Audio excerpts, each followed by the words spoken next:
This handsome young man dressed like a CEO is our protagonist Kang Joo-hyun. Just 3 seconds ago, he kicked the bucket and was resurrected in the body of a fluff ball.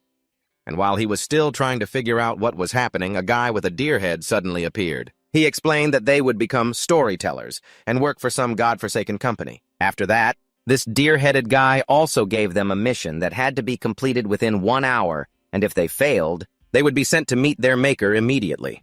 But interestingly enough, after 59 minutes had passed, Kang Joo-hyun still hadn't completed his mission. But all of this started about an hour ago amidst a scene of utter ruin where someone's thoughts began to surface. Mom said that no matter how hard life gets, I should still dream big, that if I keep chasing my dream one day, I'll wake up as the protagonist of my own life. I stupidly believed her. Thinking this, Kang Joo-hyun coughed up a large mouthful of blood and mumbled, "So this is where I die, huh?" Then, he looked at the large wound on his stomach, helpless. A wound caused by a cursed demonic spear can't be healed by elixirs or healing spells. Maybe an elixir could, but it's not like I have one. Maybe he does, though. But just as Kang Joo-hyun thought that, the sound of footsteps began to echo in front of him, followed by the appearance of a group of people led by a devastatingly handsome young man. As soon as he saw this group appear, Kang Joo-hyun spoke up. "Choi Do-jun?" But before he could finish, Choi Do-jun cut in coldly. "I could have taken him down if you hadn't interfered." "All right, that's true, isn't it?" Kang Joo-hyun said with a smile, and this smile made Choi Do-jun ask, "What's so funny?" Hearing that Kang Joo-hyun also smiled and said, "It's just that you said exactly what I thought you would say." At this, he mocked himself for how hard he had struggled to get this far.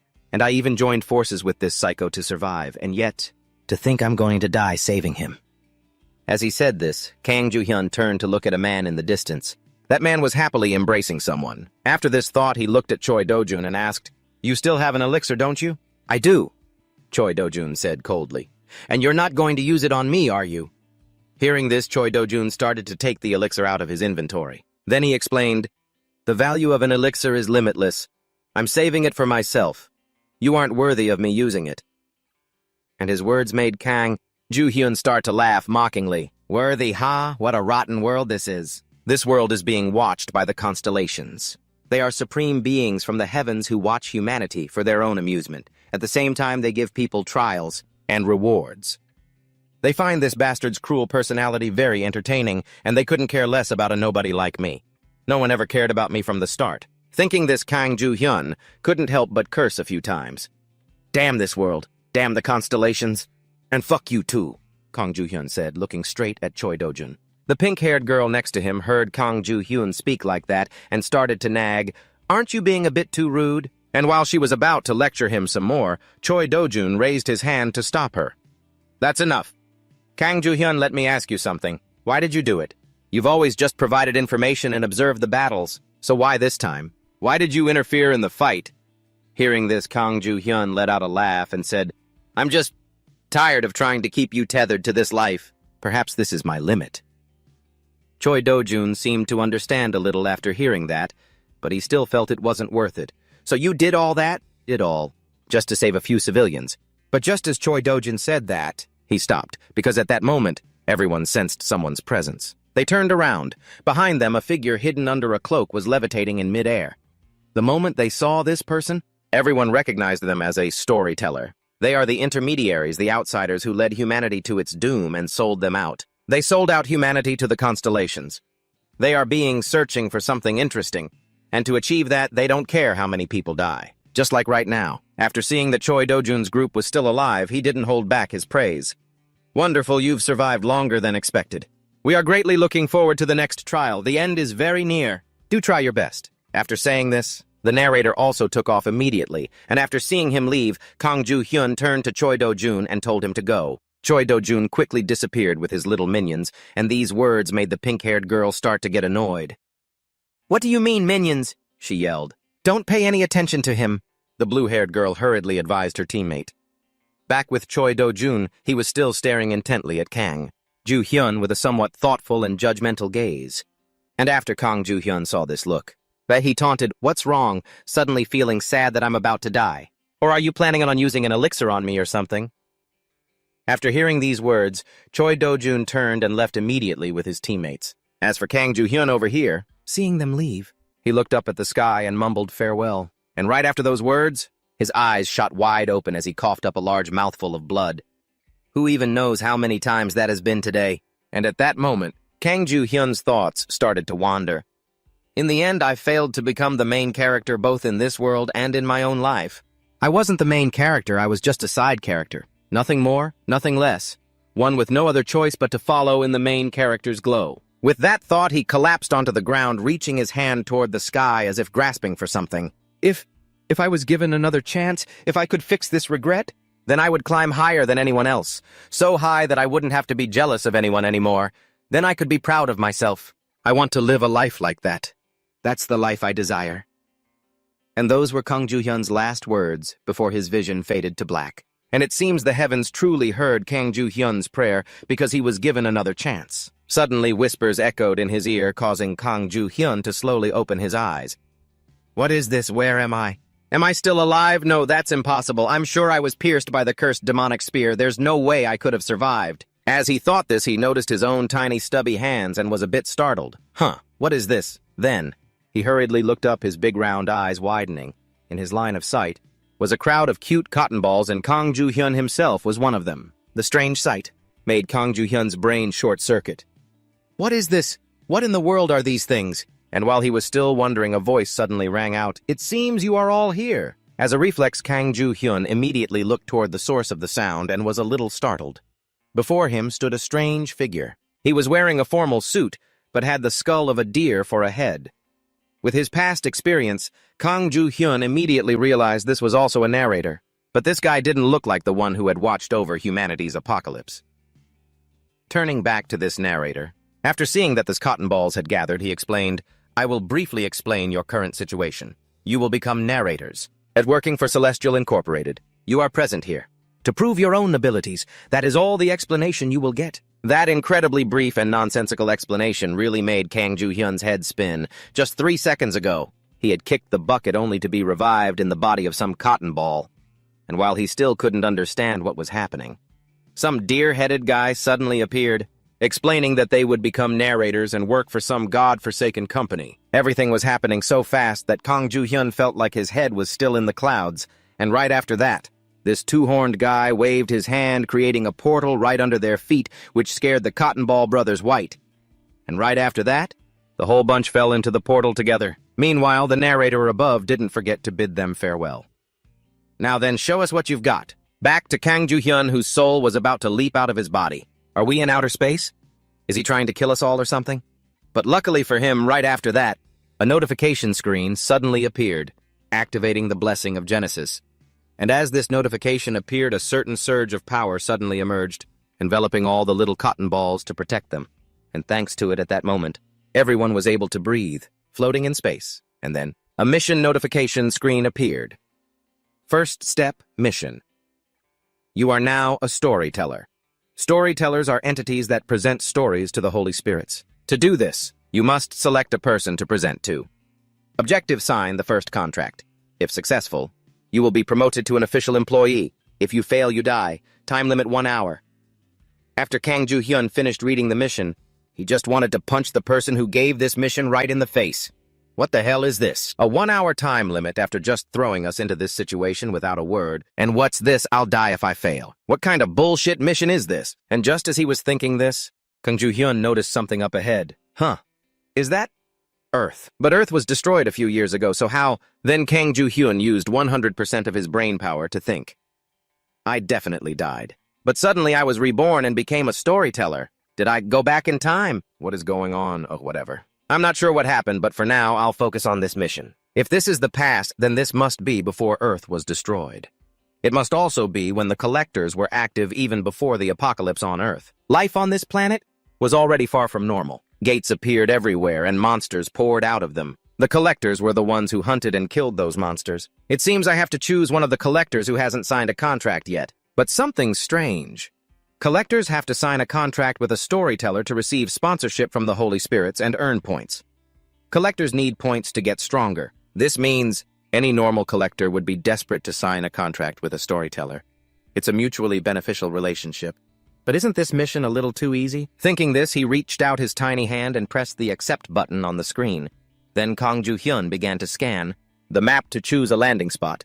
Let's see. My location is Seoul, South Korea, but there's a little problem right now because his hands are too short. I can't reach the screen. It's so hard to press anything. My hands are so damn short I don't even have fingers. For crying out loud, even gloves have a separate spot for the thumb. If I ever meet the guy who designed this interface, he'd better watch out.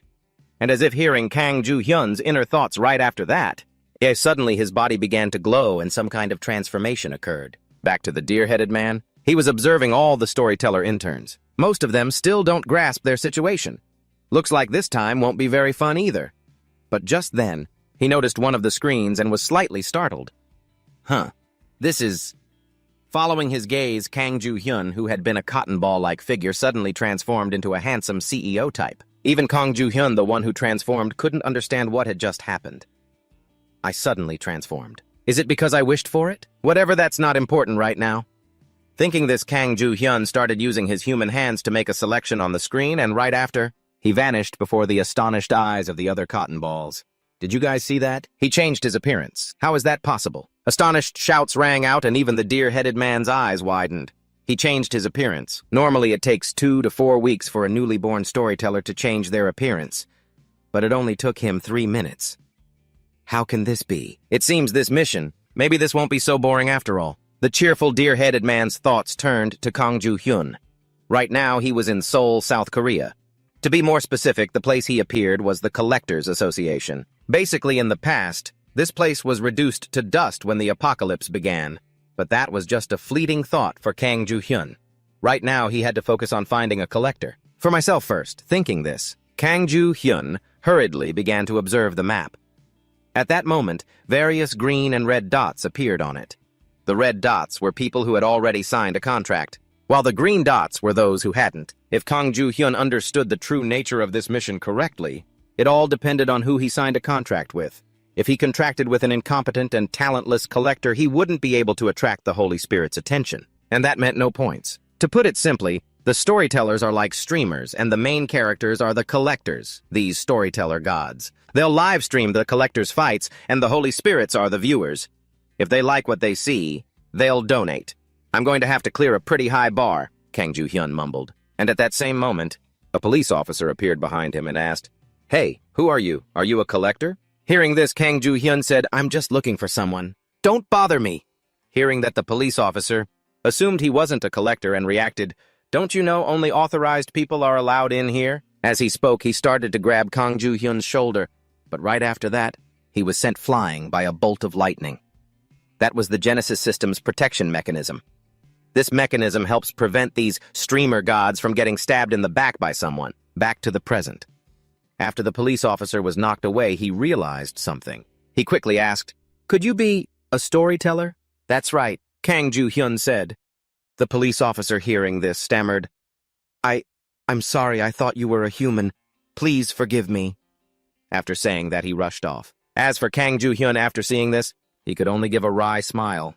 This kind of treatment towards storytellers only makes the fact that I've returned to the past feel more real. Well, whatever. As he said this, Kang Joo-hyun started to leave the Collectors Association, and that's when he noticed something. The system screen was displaying the names and ages of the pedestrians up ahead.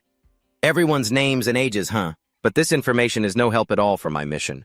I can't just grab any collector I see and start interviewing them. This is a real pickle, Kang Joo-hyun thought as he started to turn off the system screen. But just then, Kang Joo-hyun suddenly spotted something strange up ahead. Following his gaze, a book had suddenly appeared floating in the air above everyone's head. This made Kang Joo-hyun a bit curious. What's that, a book? Can't they see it? It seems like this book isn't being displayed by the Genesis system. That means this must be my own unique skill. He then looked at the time remaining and calculated. Not enough time, but there's still a little left. With that thought, Kang Joo-hyun reached his hand towards one of the books. He concentrated, and immediately after, the floating book started to drift towards him. It actually worked, I was just trying it out, Kang Joo-hyun exclaimed in amazement. Next, he opened the silver book to read it, and its contents truly startled him. Wait a minute, isn't this basically cheating? Kang Joo-hyun was so happy he broke into a sweat. Back with the deer-headed man, after seeing only 3 minutes left on the timer, he mumbled, "Humph, all the others have already found someone to sign a contract with. Looks like he's the only one left. I'm very curious to see what he'll do. He changed so quickly, but there's only 1 minute left. Basically, you could say it's over." no matter how talented he is. If you can't complete the mission, you get logged out. Back to Kang Joo-hyun, who had just suddenly appeared in some room, and he saw a girl eating ramen. After seeing Kang Joo-hyun suddenly appear like that, the girl was startled and fell backward, then anxiously said, "What the who are you? How did you get in here? If you don't leave right now, I'm calling the police. Do you hear me?" The girl shouted when Kang Joo-hyun didn't react to her words, but this was understandable, because from Kang Joo-hyun's perspective, there was a bright yellow book above the girl's head. "Found you," he mumbled. "Let's add a bit more information. The mixed world. The mixed world, which is the world Kang Joo-hyun is in now, is a place where even abstract concepts can exist. This is a place where concepts and ideas become reality. For example, myths, stories of legendary heroes, horror stories, and so on. This is a world where both physical and spiritual things harmonize with each other to form reality. That's the place where he's living right now. So even if he learned skills like this, it wouldn't be anything unusual. Let's go back to when Kang Joo-hyun had just read the Silver Book. This is what was written inside. Name Kim Sang-duk. 31 years old. Skill water cannon. Awakening date. 5 years ago. Combat ability average. Born into a poor family. This book didn't just show the skills of a person. It also showed their past. Kang Joo-hyun was truly impressed by the information this book displayed. And right after that, he glanced up above his own head to check. Do I have a book like that too? Probably not. I wasn't expecting much, but I still feel a little sad. But why do these books have different colors? As he spoke, Kang Joo-hyun started to return the book to its owner. And next, he took someone else's silver book. He read it to compare, and before long he realized something. This is, if my guess is correct, I've only seen bronze and silver books so far, but there must be gold books too. The higher the color of the book, the more valuable the life that person has lived, and the aura radiating from the book will also show that person's talent and potential. Even if the book is bronze, but the aura it gives off is silver, then that person has the potential to rise to the silver level. I can't believe I can see the potential of collectors who haven't made a contract yet. This is amazing. So now I just need to do one thing, and that is, I just need to walk around the areas with the most green dots and find someone with super high potential. With this skill, I'll definitely be able to find someone talented. Thinking this, Kang Joo-hyun immediately vanished on the spot, and right after that, he began to realize just how cruel this society was. Because even with the support of his super hack skill, all he saw were a bunch of junk heap bronze books. I can't find anyone, damn it. Why is there no one? Why is there? Kang Joo-hyun lamented as he lay sprawled on the ground, and then right after that, his eyes darted over to check the time, and he worried, time's almost up. But I can't just randomly choose another color, not when I know that somewhere out there is someone with a gold book. If only that blessing that lets me teleport didn't have a cooldown, I could have searched much faster. As he said this, he remembered something. He hurriedly turned to a passerby and asked, "Excuse me, may I ask what year it is?" The strange question from Kang Joo-hyun surprised the girl a bit, but she still answered, "It's 2025. October 22nd, I think." "Thank you," Kang Joo-hyun said. Then he stroked his chin and thought, so it's 5 years before the apocalypse. During this time period, which collectors haven't revealed their talents yet, I should pick someone who will appear within the next 6 months. That's right. The ones known as the Miraculous Trio. Monster Sage Bang Sang Fire, Knight Kun Idian, and Sword Queen Kang Hee-jin. I think those were the ones. Bang Sang hides his identity. There's too little time left, so it's impossible to find him. The Fire Knight is probably still in America, so finding him would be difficult too. Then, the only one left is the Sword Queen Kang Hee-jin. She's definitely the strongest of the legendary trio. There was an interview that said she remained anonymous during the early stages of her career. Thinking of this, Kang Joo-hyun immediately used the storyteller's instant teleportation ability. And right after that, he vanished on the spot. When he reappeared, he found himself inside a cramped room. Huh? This place is a dormitory. Someone like Kang Hee-jin lives in a place like this. Then, he also spotted a girl slurping noodles in the corner of the room and spoke up asking if she was Kang Hee-jin. And after that, well, you all know what happened next. Kang Hee-jin was completely startled and threatened to call the police on Kang Joo-hyun. Back on Kang Joo-hyun's side, after confirming the yellow book above Kang Hee-jin's head, he politely placed a hand on his chest and said, "Hello, you're the collector Kang Hee-jin, correct?" Hearing this, Kang Hee-jin stammered, Yes, that's right. And who are you?" "I am a storyteller from the Celestial Corporation dispatched to Earth. My name is Kang Joo-hyun. I'm here to sign a contract with you."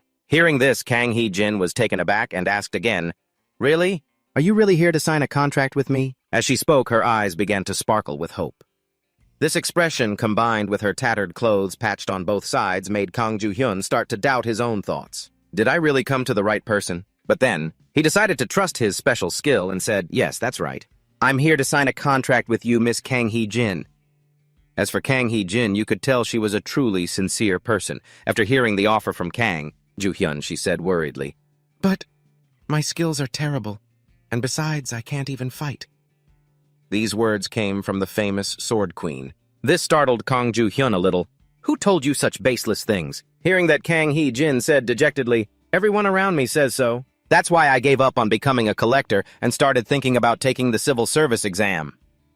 Meanwhile, Kang Joo-hyun listened and now understood everything. I was wondering why she was living in a place like this. It must be because she hasn't realized her own talent yet.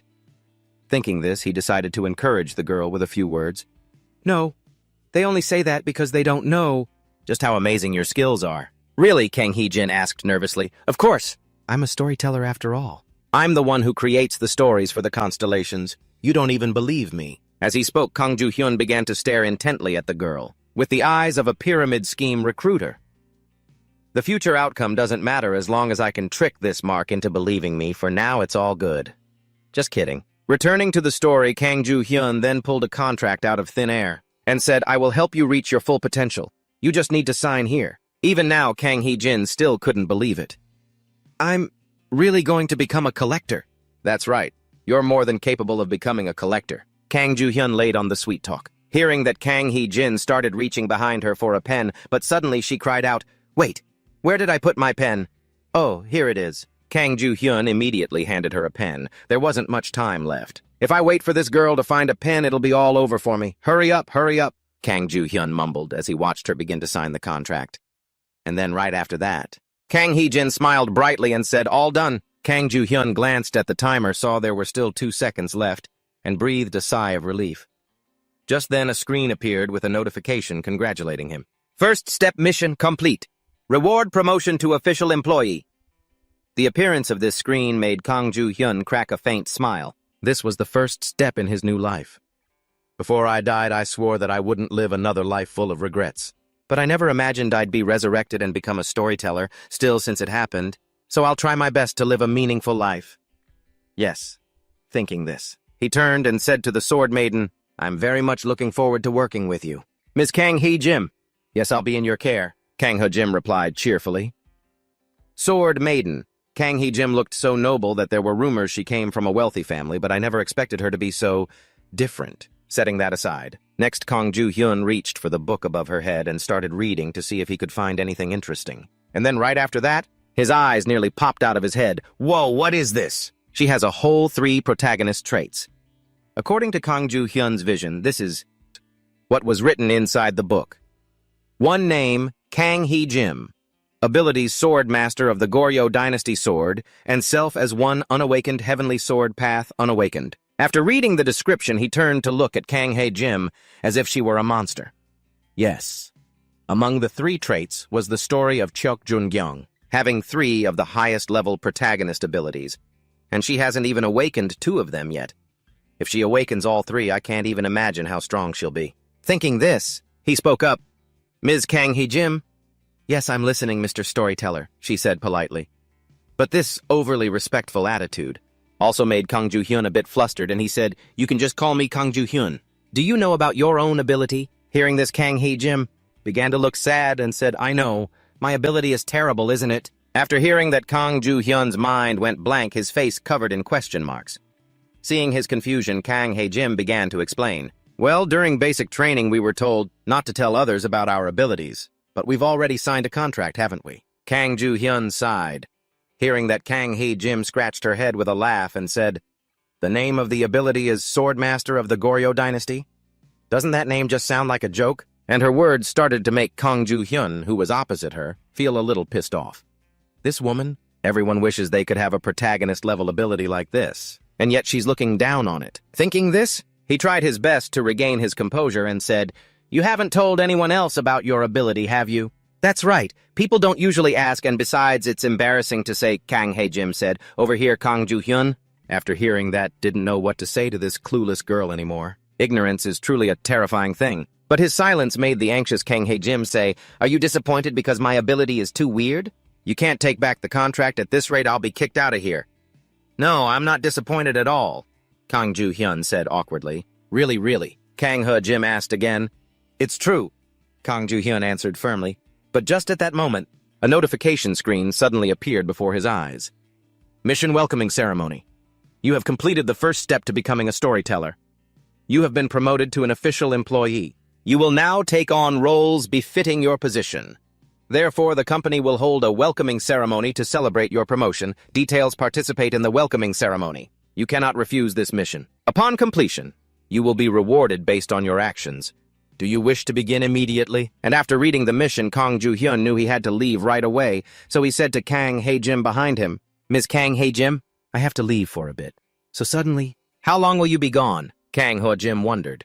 I'm not sure either, but it looks like it'll take quite a while. By the way, Ms. Kang Hae-jim, what equipment are you using? Hearing his question, Kang Hae-jim pointed to a shield in the corner of the room and said, I use a shield. Kang Joo-hyun was a bit surprised. Huh.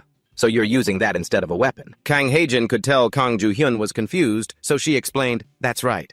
I don't have any combat-related abilities, but I'm incredibly strong. I figured it would be best to carry a shield onto the battlefield, but it's still not enough. To clear up his confusion, Kang Joo-hyun asked, During basic training, you must have tried using other things, right? Hearing this, Kang Hae-jin smiled brightly and said, Oh, I used a spear back then. The trainers there recommended it to me, because its reach is long and safe. Upon hearing this, Kang Joo-hyun could only bite his lip and think, This Kang Hae-jin, why did she choose everything but a sword? To prevent her from wasting any more time on pointless things, he spoke seriously. Listen to me carefully. First go exchange this shield for a sword, then find a wide open space and practice swinging it. Huh? Is that all I have to do? Kang Hae-jin said in astonishment. Yeah, you'll understand soon enough just how amazing your Goryeo Dynasty swordsmanship master ability is. Remember to practice just like I told you. After speaking, he tapped the accept button on the system screen and vanished instantly. Kang Hae-jin was about to ask something else, but unfortunately he was already gone. A long while later, she had exchanged the shield for a sword and gone to a wide open space just as Kang Joo-hyun had requested. I've switched to a sword like he said. But can I really learn how to use it just by swinging it? I've never even swung a sword before. Kang Joo-hyun, you idiot. You should have been more specific. As she thought this, Kang Hae-jin began to swing the sword wildly. But then right after that, she was surprised to discover. What is this feeling? It's a strange sensation that I've never felt before. What on earth is this? Kang Hae-jin thought to herself and continued to swing the sword. Sometime later, Kang Joo-hyun used his instant teleportation ability to appear where Kang Hae-jin was. She's slow. It took more time than I thought. I wonder how she's doing. With that thought, he saw Kang Hae-jin practicing her sword swings and was impressed. Her stance is so steady even without anyone to teach her. But that's to be expected. They don't call her the Sword Queen for nothing. Just then, Kang Hae-jin noticed Kang Joo-hyun's presence and said with a start, Oh, storyteller Kang Joo-hyun, when did you get here? Kang Joo-hyun replied, Oh, did I interrupt your training? You looked so focused I didn't want to disturb you. Oh my, it wasn't that serious, Kang Hae-jin said shyly, turning towards Kang Joo-hyun. As soon as she did, he looked at a notification that had just arrived. Poetry Department Official Employee Mission. You have completed your task and chosen your path.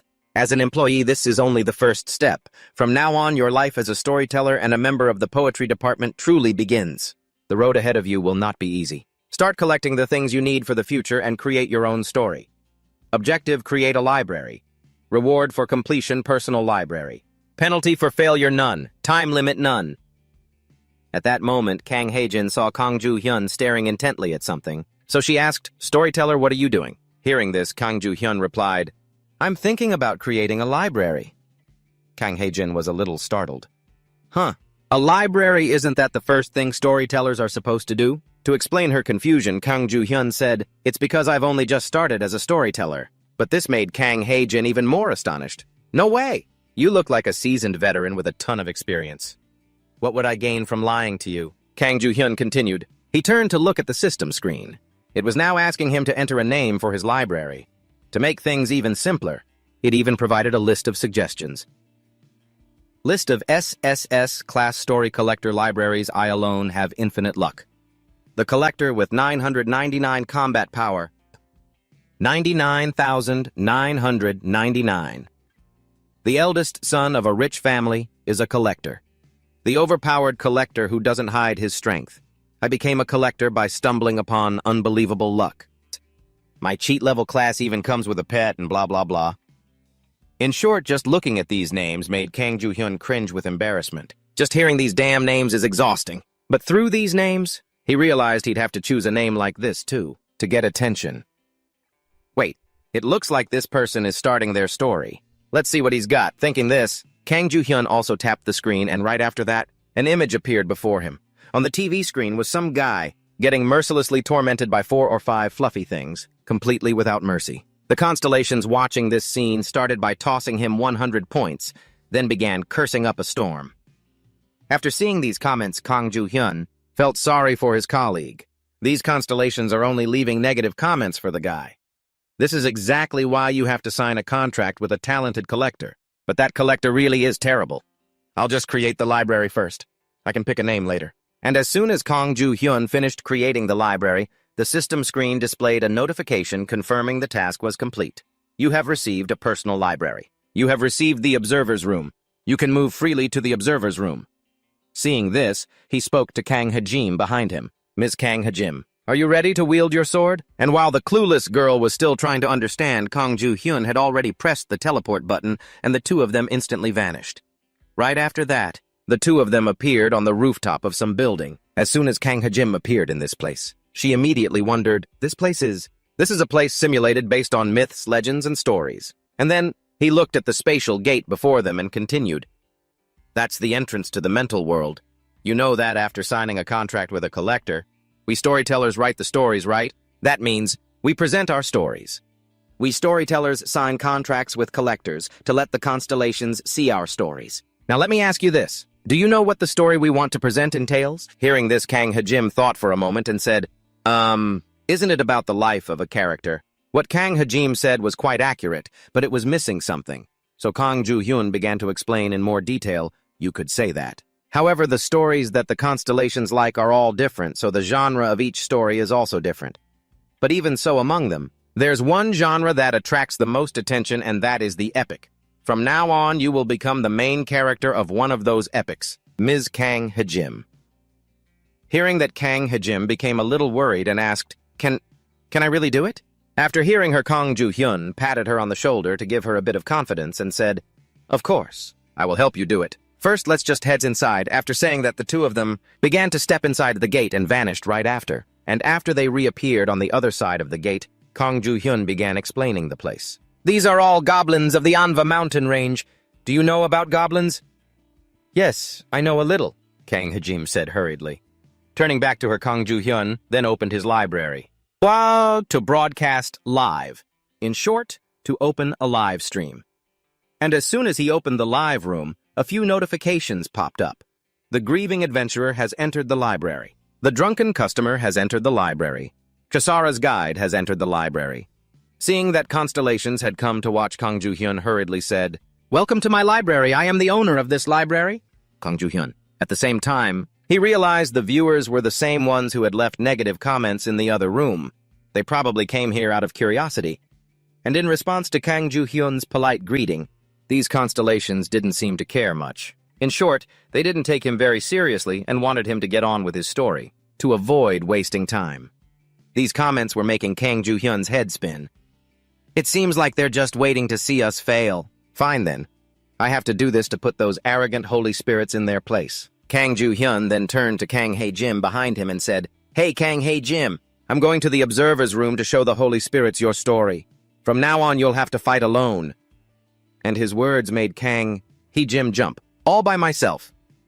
It's okay. Just swing your sword like you practiced a moment ago. You'll be fine. Kang Joo-hyun encouraged her with confidence. At the same time, in front of them a monster started to emerge. The hideous appearance of this monster only made Kang Hae-jim even more terrified. Narrator, these goblins. In response to her words, Kang Joo-hyun could only offer some encouragement. Ms. Kang Hae-jim, you can do this. Please believe in yourself, even if you say that this is still too scary, Kang Hae-jim said weakly. The lizard-like appearance of this monster had frightened her to the point of tears. "I'm so scared I could die." And at that moment, the lizard monster in front of her swung its arm right at her. Luckily, Kang Hee-jim was nimble enough to dodge it. But even so, the lizard man's strike was incredibly powerful enough to shatter the ground below. And then, the red-skinned lizard man continued its relentless assault on Kang Hee-jim while she could only cry out in fear, "Somebody help me!" And as Kang Hee-jim backed away to dodge these attacks, she suddenly tripped on a rock jutting out from the ground and fell flat on her back. But thanks to that, she managed to dodge a horizontal slash from the monster. But falling to the ground seemed to make Kang Hee-jim lose all her will to fight. "This is bad. At this rate, I'm going to die. I have to escape." And in her moment of extreme fear, for some reason, memories from long ago suddenly surfaced in Kang Hee-jim's mind. It was from when she had just become a collector. Hey, look at her. That's her right. The one with nothing but brute strength. Even her ability is nothing special. A healer would be more useful. She can't even form a pact with a narrator.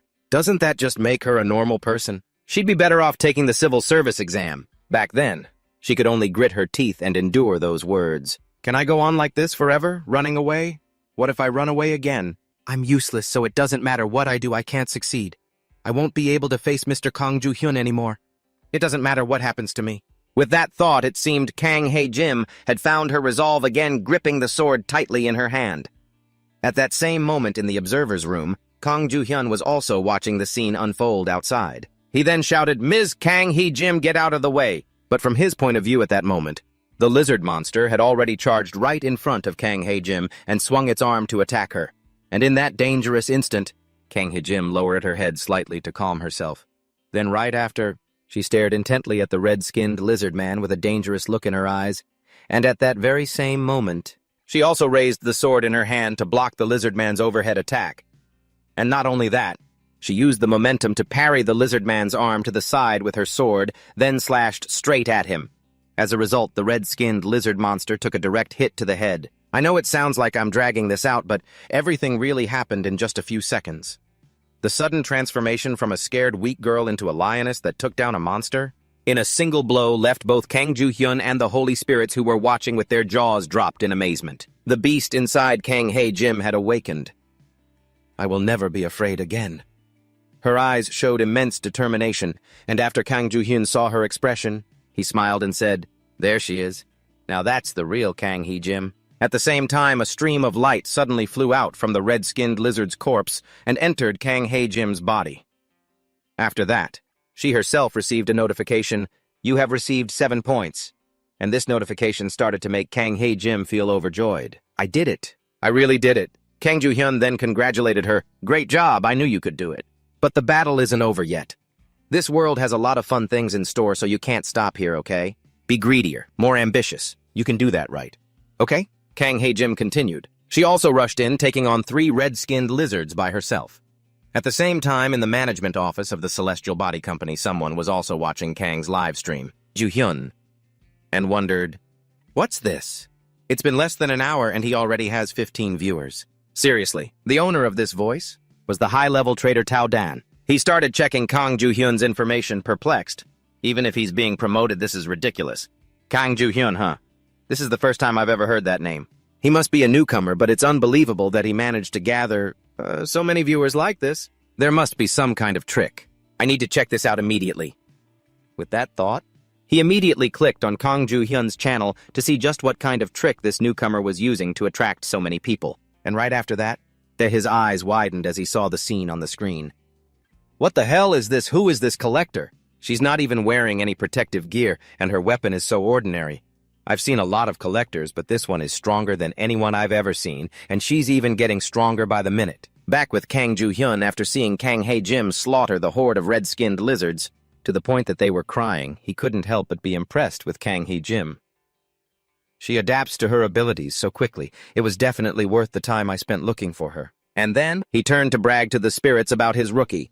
"Well now, spirits, this is her very first battle." Pretty impressive, isn't it? But that's not all. She can do even more. And Kang Joo-hyun's words were like a stimulant for the spirits. They started getting hyped up and continuously sent points to support Kang Hee-jim. Countless notification screens popped up congratulating Kang Hee-jim for receiving 200 points and 150 points. Just then, Kang Hye-jim noticed something up ahead and spoke up. "Hey, Mr. Kang Joo-hyun, what is that?" Following her gaze, a red barrier had appeared at the back of the cave. Kang Joo-hyun heard her and began to explain. "Ah, that's the boundary. You can't enter that area to fight. The collectors have an agreement about it. To maintain stability." "Yes, I understand." There was a hint of disappointment in Kang Hye-jim's voice, and Kang Joo-hyun seemed to notice it. He asked, "Are you disappointed?" "Ah, yes, a little. Because it all ended so quickly," Kang Hye-jim said hastily. "Hey, who said this was the end? We've come this far. And so we have to see it through to the very end, right?" "Ah, you mean," Kang Hye-jim said as she started looking towards the boundary. "That's right. You're going to completely erase this mindscape." Kang Joo-hyun began to persuade her. "A mindscape can be removed from reality by wiping it out. But when you erase one, a new one will appear in a different location. Since no one knows what story it tells, they don't hesitate to enter it. But it can be quite dangerous inside. That's why people started maintaining this mindscape as it is instead of erasing it. And being a collector, Hye-jin knew this very well. So she turned to Kang Joo-hyun to make sure. "Is this really okay?" And after hearing her words, Kang Joo-hyun stepped up to reassure her. "Is there a problem? If anything happens, you can just say that I forced you to do it. Besides, you don't look like you want to stop here either. Was I that obvious?" Kang Hye-jim said, flustered. Then she psyched herself up and said, "All right then. I'll do as you say." Her decision was met with overwhelming support from the spirits. And to make the atmosphere even more exciting, Kang Joo-hyun resumed his emceeing. All right, spirits. Let's all cheer for Ms. Kang Hye-jim. It would be boring to stop here." Back with Tao Dan, after seeing this rookie duo decide to break through the boundary on their very first battle, he couldn't help but worry for them. "Wait, what is she planning to do, cross the boundary? No. She can't possibly be serious, can she? She must be insane. That's a taboo for collectors on Earth. Things weren't supposed to happen like this." The green lizard god started screaming when he saw Kang Hye-jin charging straight toward the boundary, and this dangerous act also pushed up the number of viewers on the stream. Kang Joo-hyun's live stream reached 20 viewers, but that didn't surprise him much. A protagonist must relentlessly push forward to achieve their goals. That's what it means to be a hero. In the past on Earth, stories were filled with adventure, but collectors set boundaries within the mental realm and repeatedly farmed just to stay safe. As a result, the Holy Spirits lost interest, and instead the apocalypse began all to create more interesting stories. The end of this world? I have to change that. Not through outside interference, but by relying on myself. Thinking this, Kang Joo-hyun decided on the title for his story, Chronicles of the Sword Empress, The Hero's Tale. Viewers 25. And not long after that, right before Kang Hye-jin entered the deepest part of the mine, Kang Joo-hyun suddenly appeared in front of her and said, "Great job, Ms. Kang Hye-jin. We've made it to the deepest part of the mine." Meanwhile, Kang Hye-jin, seeing Kang Joo-hyun appear, she immediately lit up and said, "Mr. Kang Joo-hyun," the way her expression changed so quickly. Surprised Kang Joo-hyun. Huh. A second ago, she looked so intimidating. And then he said, "We're almost there. Why don't you get some rest?" And as soon as she heard those words from him, Kang Hye-jin plopped down and said, "Ah, yes, I am a little tired." Turning towards Kang Joo-hyun, he looked at her and thought to himself, she made it this far thanks to her skills and strength, but it's clear she's pushed herself a bit too hard. I'll have to help her train her physical stamina later. With that thought, he asked aloud, "How does it feel to fight with a sword?" "It's amazing I should have been using a sword from the very beginning," Kang Hye-jin said, giving a thumbs up. And as soon as she said it, Kang Joo-hyun noticed the book above her head began to shine brighter. The book is brighter. It seems what Kang Hye-jin accomplished today has changed something. Then he sat down and reminded her this is the final level. Remember when the goblins ran away? They've probably all gathered together and are waiting for you. It looks like they have a leader. Their movements are very coordinated. It's fine if you want to stop here. At his words, Kang Hye-jin started laughing and said, "Are you kidding me? We've come this far. I have to see it through to the end. You're the one who told me to cross the boundary and come in here. It wasn't just to mess around, was it? Of course not. I take responsibility for my words. So shall we go?" Kang Joo-hyun said, "All right then." Kang Hye-jin answered confidently. Her confidence made Kang Joo-hyun a little happy. I was planning to stop her if she showed even a hint of hesitation. But it looks like she's made up her mind. But even so, this is still incredibly dangerous for a beginner. That's why Kang Joo-hyun still had to remind her of a few things before they moved on. But it's going to be dangerous. So we should set a goal first. Do you know how to clear a mental realm? Yes, I've learned how, Kang Hye-jin replied. Then this will be easy to explain. The condition for clearing a mental realm is conquest. It's best to take down all the goblins, but you should aim for the leader first. There are many ways to clear a mental realm, but this is the easiest method. You just have to defeat the boss monster there. Okay, then let's go, Kang Hejin said happily as she started skipping ahead. But just then, Kang Ju-hyun spoke up again.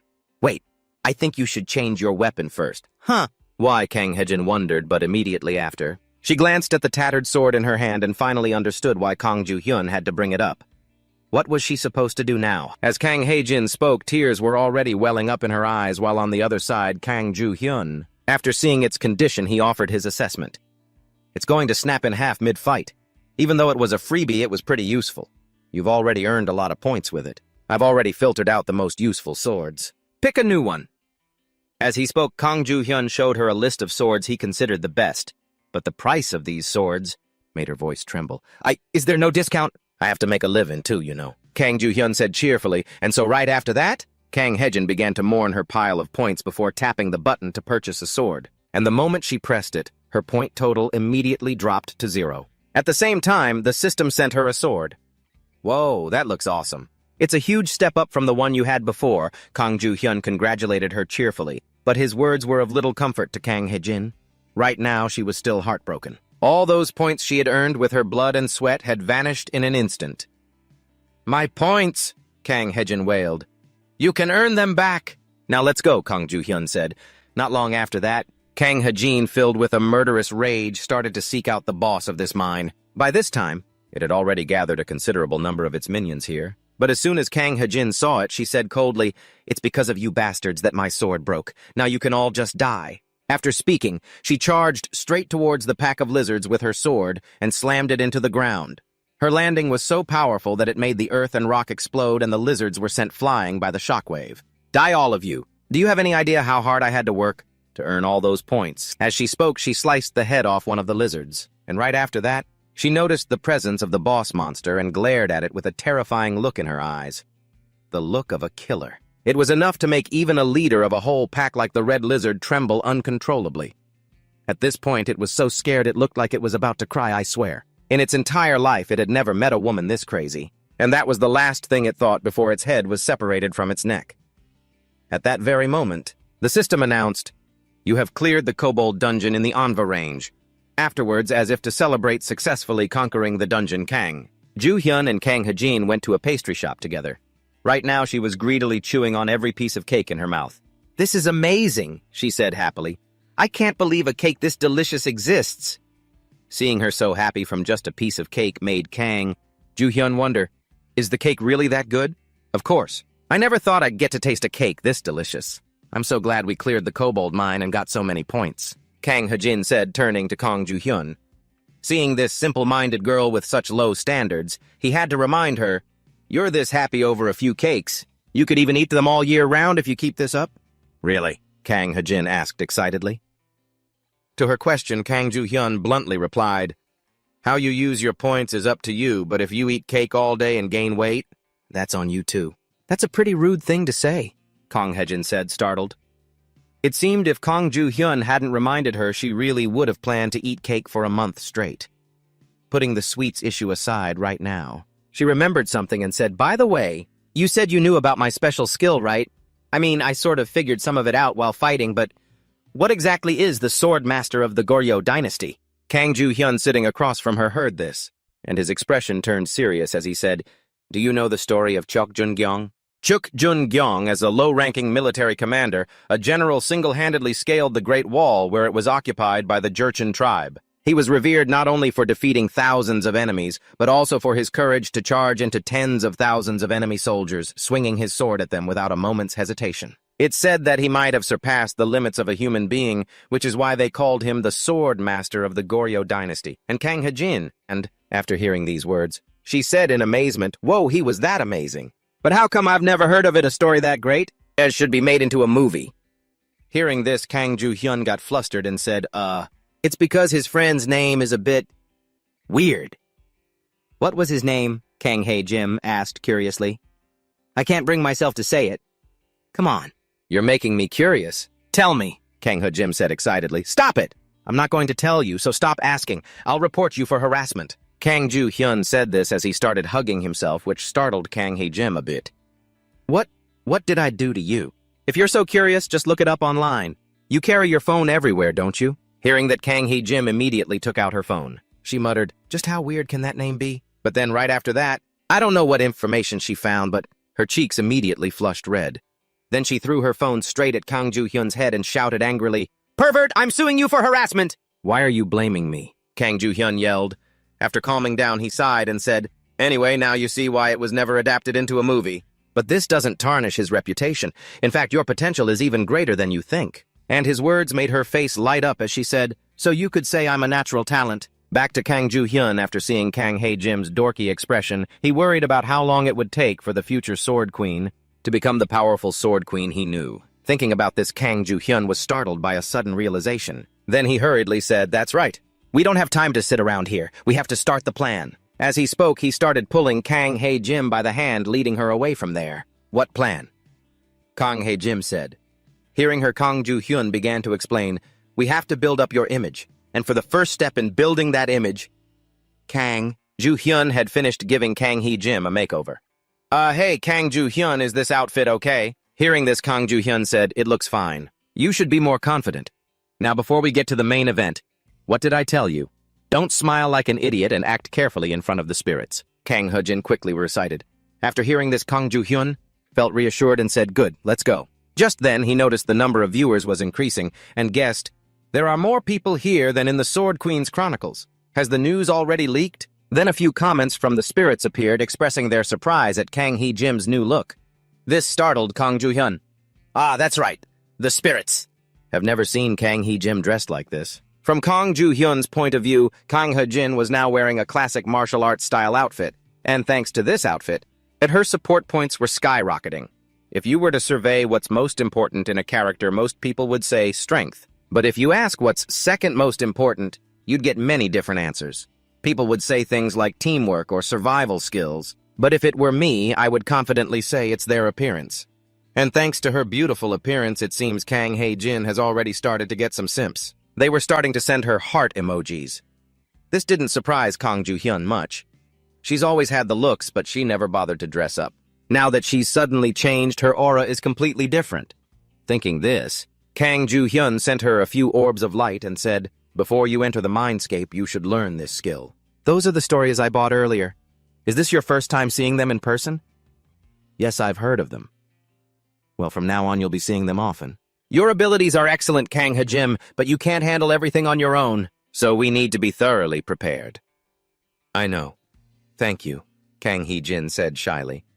Then she began to merge the orbs of light into her body. Seeing this, Kang Joo-hyun quickly asked, "How does it feel?" Kang Hee-jin began to explain, "It feels pretty refreshing. That's a good sign. Usually it takes a bit of effort to absorb them." Hearing him, Kang Hee-jin, who was opposite him, looked a little puzzled and said, "But, Kang Joo-hyun, where did you get the points to buy these stories?"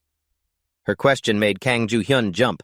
It seemed this was money he had gotten by deceiving Kang Hee-jin, so he quickly changed the subject. "Shall we get going now? We should put on a good show for the spirits." And then right after that, the two of them stepped through the gate and appeared in another strange place. The moment they arrived, she asked, "Where are we?" "I haven't told you yet," Kang Joo-hyun said. Kang Hee-jin jumped, then exclaimed, "Oh, right. But still, where are we? This place is deserted. There's no one around." Her short-term memory almost made Kang Joo-hyun crack up, but he managed to hold it in. He began to explain, "We're in the labyrinth of Crete. To be more precise, the one in the palace of Knossos. A few people have tried to solve the maze, but no one has ever succeeded." Hearing this, Kang Hee-jin asked, "Why not?" "Because they couldn't figure out the condition for clearing it. Besides, the labyrinth itself is a chaotic mess," Kang Joo-hyun said. And just as he was saying that, Kang Hee-jin, who was walking ahead, spotted some bodies at a turn and cried out in shock, "Are those—" Hearing her, Kang Joo-hyun quickly raised his hand and signaling for her to be quiet and whispered, "Don't say anything." Kang Hee-jin lowered her voice and asked, "Kang Joo-hyun, are they—" Kang Joo-hyun knew what she was asking and said plainly, "That's right, they're all dead." Judging by the decomposition, they can't have been dead for long. As he said this, he glanced over at the broadcast feed and thought to himself, the viewer count is over 100 now.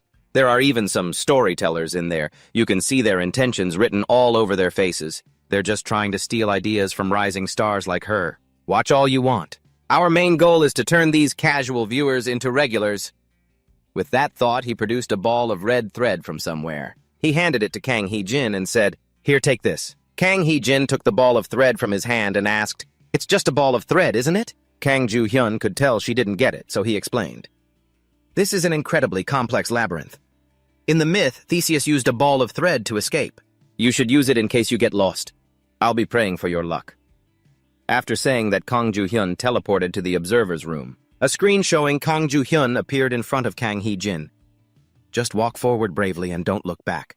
Don't overthink it and don't get bogged down by the little details." And it seems these words ignited Kang Hee-jin's fighting spirit. As she listened to him, a look of determination spread across her face. "All right," she said. With that, she began to make her way through the skull-filled labyrinth. Meanwhile, Kang Joo-hyun had to admire her nerves of steel. Kang Hee-jin might not realize it, but her mental fortitude was much higher than the average person's. She didn't panic at all, even after seeing such a gruesome sight. Back to Kang Hee-jin. After wandering through every nook and cranny, she finally spotted a light at the end of a hallway. "A ray of light," Kang Hee-jin muttered, and at that very moment, Kang Joo-hyun by her side also noticed something strange. So he shouted a warning, "Wait, Ms. Kang Hee-jin!" And right after he said that, for some reason, a humongous minotaur suddenly appeared in front of Kang Hee-jin, and as soon as it saw her, it let out a furious roar to intimidate her. It then swung its giant fist towards the slender woman. Its powerful punch caused a small explosion, and Kang Joo-hyun in the observation room could only cry out in worry, "Ms. Kang Hee-jin, back to the fight!" As the smoke and dust settled, the Bull Demon King discovered that there was no human body beneath its fist, and then to its astonishment, Kang Hee-jin, moving at super speed, struck it right in the chest with her sword. It seems the cut hit an artery or something because blood started gushing out everywhere. Upon seeing this, Kang Hee-jin joyfully said, "Looks like I'm having bull's head soup tonight." When the holy spirits who were observing heard her say this, they all started commenting, asking, "What's bull's head soup?" Over here, Kang Joo-hyun could only say helplessly, "Oh, come on. I told her not to say things like that." Next, he quickly shouted instructions to Kang Hee-jin, "Ms. Kang Hee-jin, that minotaur. It's much stronger than the goblins. Its hide is thicker and tougher, making it hard for you to hurt it, so fighting it head-on is pretty difficult. You should switch to hit-and-run tactics, wear it down, and finish it with one explosive blow. Ms. Kang Hee-jin, are you even listening to me?" Kang Joo-hyun yelled as he saw her charging in, going all out against it. From Kang Joo-hyun's perspective, the minotaur also picked up a large rock at its feet. Then it threw it straight at her. But facing this boulder, Kang Hee-jin remained calm, and with a single slash, shattered it into pieces, and not only that, through the screen, Kang Joo-hyun was startled to realize that the sword in Kang Hee-jin's hand was beginning to emit a faint light while her face took on a serious expression. She then slowly raised the sword in her hand above her head. Streams of light began to converge into the blade, and with the experience of a regressor, Kang Joo-hyun immediately realized what this meant.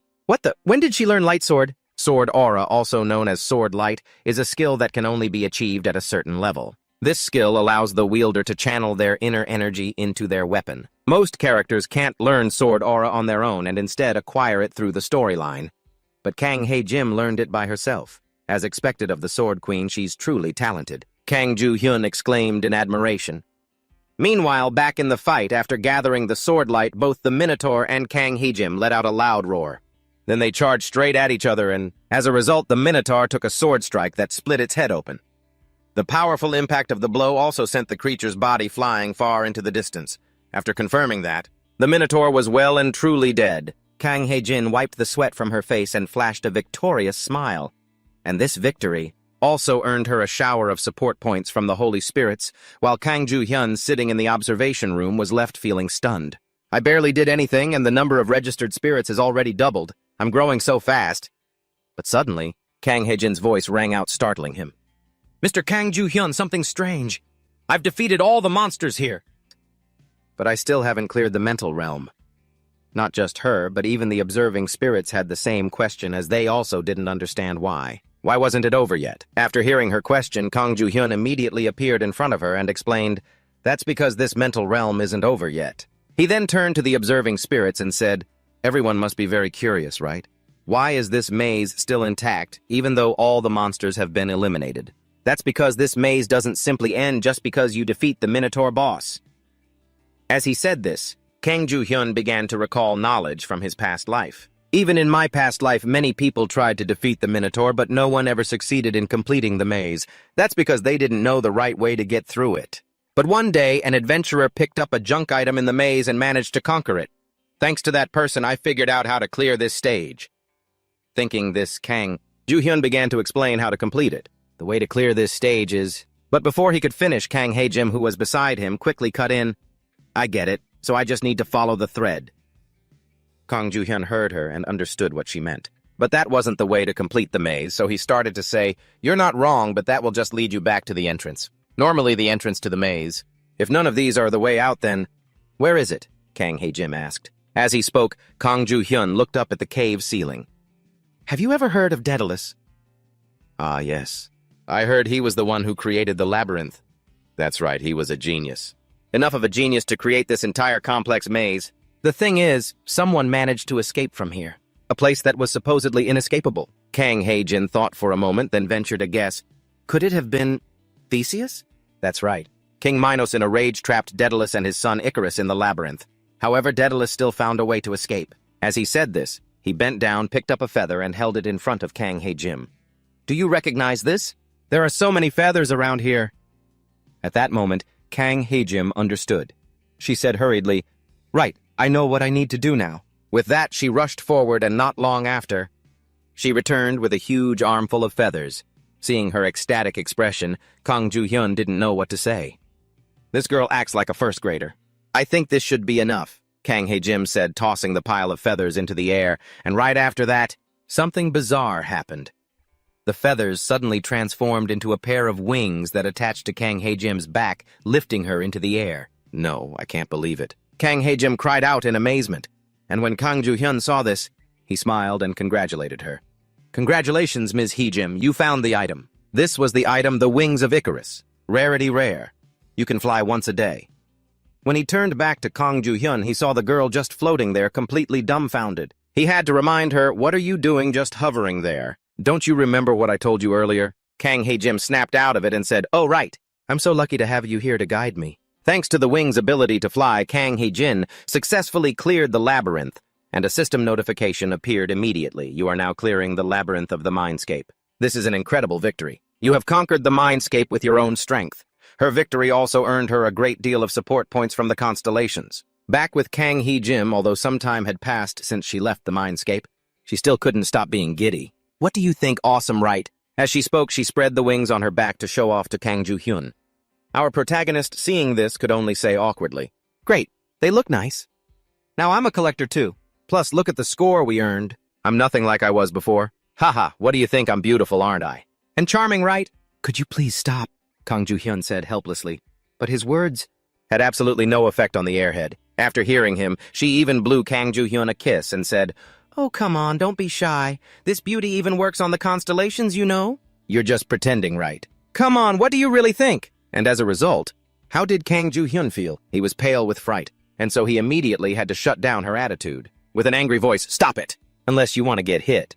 You're so mean. As Kang Hae-jin spoke, tears started to well up in her eyes, but after they passed it off as a light-hearted chat, and she regained her composure, Kang Ju-hyun spoke. That's enough nonsense. Have you been to the association yet? Hearing this, Kang Hae-jin scratched her head in confusion. The association, no. Why do you ask? It's time for you to upgrade your rank. You can't stay at rank 9 forever, can you? You have to rank up if you want to earn more money, Kang Ju-hyun said, and just hearing the word money was enough to make this goldfish-brained girl's face light right up. Her eyes even turned into dollar signs, and right after that, she immediately spread her wings and flew straight out the window shouting, I'm on my way! Hey, wait for me! Don't use your wings for things like that! Kang Ju-hyun hurriedly shouted, seeing how worked up she was. At the same time, he grew a little worried. If I let her go alone, she'll get into trouble. Not long after the two of them arrived at the Collectors Association, and the people there were immediately stunned by Kang Hae-jin's beauty and aura. Do you recognize any collector that looks like her? She really does have a special aura. It seems she's not an ordinary collector. Plus, she's so beautiful. In their eyes, Kang Hae-jin was exuding the true aura of a sword queen. Cold and powerful, a complete contrast to her dorky attitude at home. Turning back to Kang Ju-hyun, just to be sure, he had to remind the girl beside him one more time. I'm just saying this as a precaution, but don't even think about revealing those wings in here. It seemed those words hit a little too close to home for Kang Hae-jin. As soon as she heard him, she flinched and stammered, I wasn't thinking that at all. After she spoke, the two of them walked up to the counter. The moment the staff member saw the Sword Queen aura radiating from Kang Hae-jin, he said nervously, "Hello. How may I help you?" And Kang Ju-hyun, seeing his reaction, wasn't too surprised. She must have made this guy nervous. I know the feeling, because I felt the same way in my past life. With that thought, Kang Ju-hyun stated their purpose. "We're here to claim the reward for conquering a mind realm." And the words Kang Ju-hyun spoke caused the people behind them to start murmuring. What? The reward for conquering a mind realm? I heard 2 new mind realms were conquered recently. Don't tell me they're the ones who did it. Are they blinded by fame or something? I can't believe they cleared a mind realm. Tisk tisk. With an attitude like that, they won't last long. Murmurs began to rise, a mix of admiration and jealousy. Meanwhile, the staff member, having heard this, asked for more details. Did anyone accompany you two? No, she conquered the mind realm by herself, Kang Ju-hyun said, and his words shocked the crowd of onlookers even more. What, no way? He must be lying. Even the staff member found it hard to believe and asked again, Then could you please tell me her rank? Rank 9, Kang Ju-hyun replied coldly. I see. I will call the person in charge immediately. Please wait a moment. After that, the two of them took a seat to wait, and all the while the crowd's chatter didn't stop. Did you hear that she's rank 9? I thought she'd be at least rank 5. She's lying about conquering the mind realm, right? Kang Ju-hyun, hearing these words, grew a little worried and turned to look at Kang Hae-jin. Whew, she seems okay. And just as he was thinking this, a harsh voice suddenly rang out from in front of them. Look at that. Scammers are so brazen these days, huh? This came from some guy. The buff guy with the buzz cut followed with an incredibly cocky look on his face. He looked down at Kang Hae-jin and burst out laughing. This girl conquered the mental world? That's hilarious. Where do you think you are? How dare a fraud like you run your mouth in here? And in the face of his words, Kang Hae-jin's expression remained ice cold, and she didn't say a word. However, her attitude was also starting to get on the buzz-cut guy's nerves. He started to get annoyed. Unbelievable, a level 9 just ignored me. Thinking this, he raised his voice. You're not even going to answer me. I guess that makes sense. A level 9 collector conquering the mental world? Now that's a funny joke. After saying that, he started staring intently at Kang Hae-jin, waiting to see her reaction. But unfortunately for him, her robotic expression didn't change, and this was starting to make the buzz-cut guy feel like he was about to explode. Are you ignoring me? He said in a tone that sounded like he was ready for a fight at any moment. Luckily, Kang Ju-hyun, who was beside her, spoke up. I'm sorry, but she doesn't want to talk to you. And his voice caught the buzz-cut guy's attention. He turned and said, And who the hell is this guy? I'm just her manager. And you dare interfere in a matter between 2 collectors? I prefer to be called her colleague, Kang Ju-hyun said to the brute. After hearing that, he turned his anger towards Kang Ju-hyun. Colleague, so you're a fraud too. I don't know where you crawled out from, but this is the Collectors Association. Get lost if you don't want a beating. He started glaring at Kang Ju-hyun, his voice full of menace. But of course his words had absolutely no effect on him, because he had the protection of the Genesis system after all. Because of that, Kang Ju-hyun spoke confidently, and in response to this challenge, the big guy roared, You bastard! As he raised his hand preparing to strike Kang Ju-hyun. Luckily for him, Kang Ju-hyun was still a good person, so he gave him a warning. Just so you know, she's ferocious. You'd better be careful. But his advice didn't seem to work on thugs like this one, because after hearing it, he threw a punch straight at Kang Ju-hyun. But just before the fist could hit him, it was caught by Kang's small hand. Hae-jin caught it tightly. Seeing this, the thug shot her an angry look and said, Huh? What now? While I'm still being nice. But before he could finish, the violent young woman used a takedown move that slammed him flat on the ground. The blow was so powerful that it left a huge crater in the floor. The bystanders' faces went pale at the sight. Only Kang Ju-hyun was still able to smile cheerfully after seeing this. See, I warned you. I told you to be careful, but you wouldn't listen to me. Turning back to the big guy now, he had no idea what had just happened to him. What just happened? I remember reaching out my hand. No way. Me defeated by a short little girl like this. At that thought, his anger boiled over. He scrambled to his feet, and as soon as he was up, he immediately swung his fist at Kang Hae-jin. The people around them broke out in a cold sweat, worried for her. A few even squeezed their eyes shut. Mom. Not daring to watch what would happen next. But then things took a turn that completely surprised everyone because once again the big guy was easily subdued by Kang Hee-jin. This time, Kang Hee-jin was twisting one of his arms behind his back, forcing his entire body flat against the ground. It was a familiar restraining hold, one often used by the police. Once caught in this position, it's nearly impossible to escape. The fact that a slender girl like Kang Hee-jin could so easily restrain this huge guy made everyone start whispering in awe. He lost again. I thought that guy was a level 7. How did he end up like this, even if his guard was down? The crowd's whispers were like thorns stabbing into the big guy's pride.